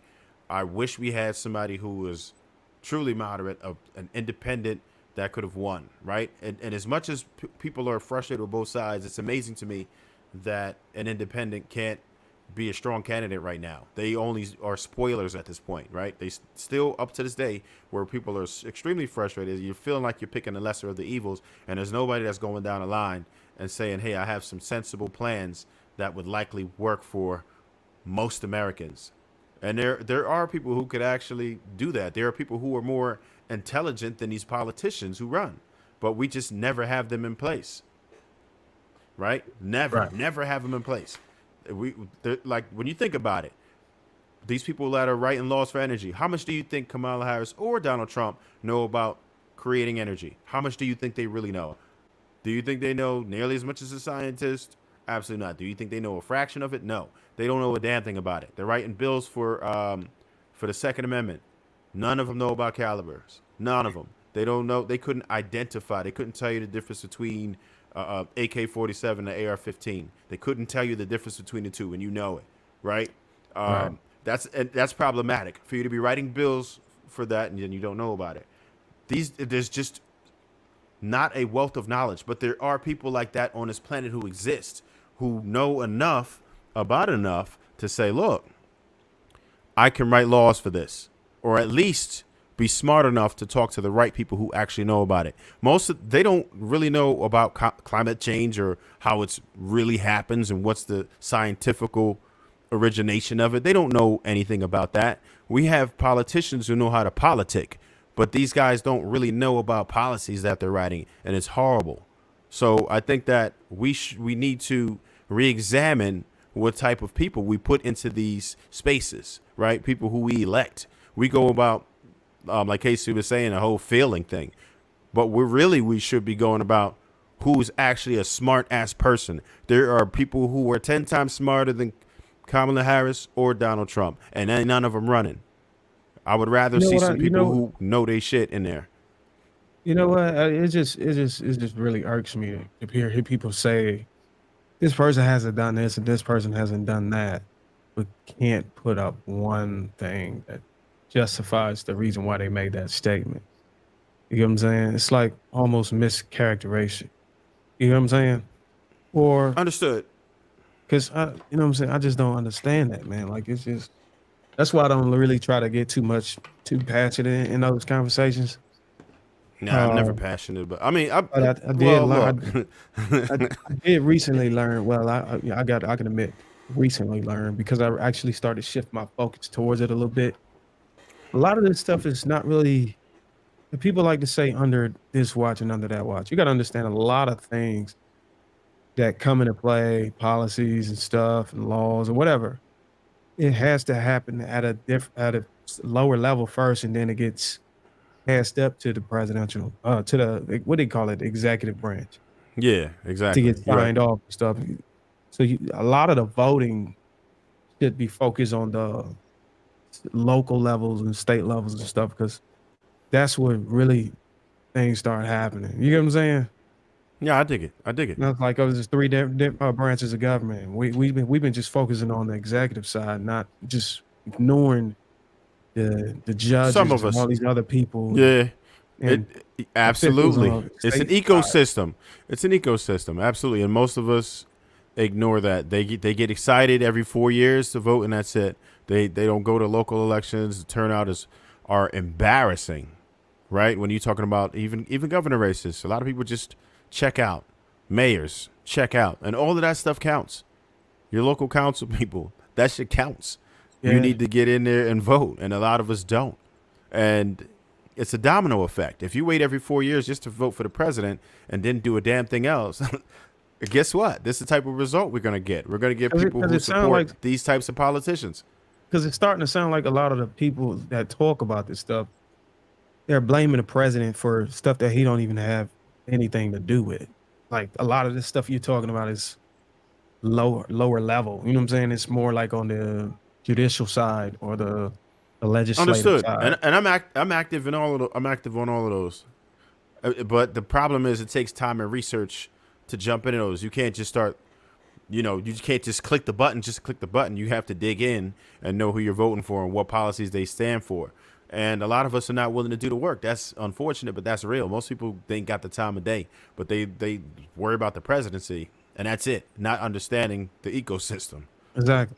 There's a lot of, because I was having a conversation with one guy, and he was talking about a few details, and I was like, man, your problem isn't the president thing. Your problem is more like you probably need to get out of that state, dude. You probably need to go live somewhere else, and you might just be shocked that the things that you actually want or expect are 400 miles away. No, that's absolutely true. I'm listen, I'm in Jersey, but the part I'm at, I'm like 12 minutes away from like Bristol or whatever, like a lot of the bordering. I'm close to PA, and when I go over, this is a different world. The rules are just different, and a lot of stuff that I care about is better over there. But I live in Jersey, I work in Jersey, so it's like, do I really want to? And I'm kind of married to a house, and I'm not trying to sell right now. It's too crazy. Because then after you sell, you're going to get a nice price, but then you got to buy something else, and good luck with that. Shoot, I think they just talked about the interest rate starting to go down little by little for housing. Did it go? It didn't go down yet. I thought it was like 3% down or something. I think it's down to like 6 or 7% or 8% or something. And that's like I think we up 35% on people going to refinance now. The numbers is up 35% for refinancing right now. As From of, last year? For a couple of days ago. Like that might be possible. Yeah, the numbers are changing. Like groceries prices have went down. Like it's so many. No, they didn't. I know that for a fact. They did not. Gas prices did not go down. You sure? Substantially either. I was watching. Not substantially. Well, I don't want to. I'm in Jersey, where it's considered to be cheap gas, and it's still not down. It still hurts you. Right. I'm not gonna use no power words like substantial and stuff like that. I'm just saying, like I was watching the NBC. You said she maybe got I need to. gas down there, Trail. Last I checked, it was like 270, something like that. Is that how much is y'all's? think it was like $2.99. I think. Okay, yeah, Yeah. Jersey's supposed to be pretty pretty Yes, cheap, and it was cheaper than that. But the fat boy Chris Christie put an extra tax on that. That guy was a straight jerk, man. I thought But y'all yeah. had Giuliani or somebody. No, that's New York. Yeah, And that was a long time ago. That was a long time ago. That He was was at Stop and yo, Frisk, that right? was like 9/11 years we had. They had He was at Stop and Frisk guy, right? yeah, that was one of the amazing things he did, right? Had Amazing. people What? getting that was sarcasm, bro. Oh, I was gonna say like that That was was sarcasm. I would have been one of them dudes getting stocked and frisked if I was in New York. I'm not So, even. no. I don't even participate in that thing, and I think I would have suffered from something like that. Oh no, I don't. I no, I've never listen. I'm not that guy, but just because of what I look like, it was a rap. Like that's just how it was going down. I don't even drive around with an open bottle of Pepsi. I would have got hemmed up. They probably would have threw some coke inside my shit or something. Oh man, I heard we they had a was spot. nasty. We had a spot that was worse. Bergen County, New Jersey, like Tenafly, Cliffside you- Park. All of Was them. you around when they had those that were evil. stealing all the cars in Jersey back in the '90s? The New Jersey Drive movie was influenced. Yeah, by that? my family's minivan got stolen 3 times. I've had a stolen. I got my car stolen over there when I just visiting. I had lived down here and kind of got lax. And crashes. Almost every family member who had their car in front of their house got it crashed. A car ran into the house before. Car theft was just a normal thing. Like when we were out kids, your parents would tell you, watch out for the stolen cars type shit. That's like how deep it was, especially in the 90s. It was In the absolutely 90s, bro. insane. I'm gonna tell you, and I was in Cleveland, Ohio in the 90s, and they were stealing bikes all the time. Yeah, but they stole bikes too. They stole anything There that was this wasn't thing bolted like to the ground. you would steal a bike and you would spray paint the frame, and nobody could tell you that you stole it. So check this out. In 2002, right? I had one of those auto locks that you attach to the clutch on it. I had the wheel lock, and I had a boot on my car that I bought, and I had an alarm on it with proximity where it would two-way page you if somebody came within 2 feet of it. That's how deep it was. I had to do disarm all of that. It took me like 5 minutes just to get into my car, and you can't park it for like 45 seconds and walk away like it's a wrap. That's how deep it was. Car theft capital of the world. That's why one of the reasons I left is too crazy. Newark And now they doing the same thing with the kids, right? They still do it. It's not as rampant, but it's still pretty bad. But I don't live in North Jersey no more. I left there like 17 years ago because I would have hurt somebody already. So I left. So where you at now? I'm in South Jersey. So I was in Newark. Newark, New Jersey is about 20 minutes from New York. Super chats I'm in South Jersey. In this stream. Huh? Let me get the super chat. Maurice Beans 99, she ducking questions, but it's strategic because she is with 3-point margin in the polls. Just picked the VP, and the DNC convention is this weekend. Harris will lay out her plan then on tour. AP, Accountability Partner $5 says she's been invited to NBC. Al Roker, still nothing. And that would be a friendly interview for her. She's not doing any interviews. Maurice Benz 199 says Israel war is killing Harris in swing state. And lastly, Maurice Benz 199 Republicans who support Harris are in purple states. Republicans need to support the Dems to stay in office. Thank you everybody that's contributed, man. Hit that like button. Also make sure you subscribe to the channel if you're on a replay. Hit that like button. We want to thank you guys. Catch you guys next Thursday. We out.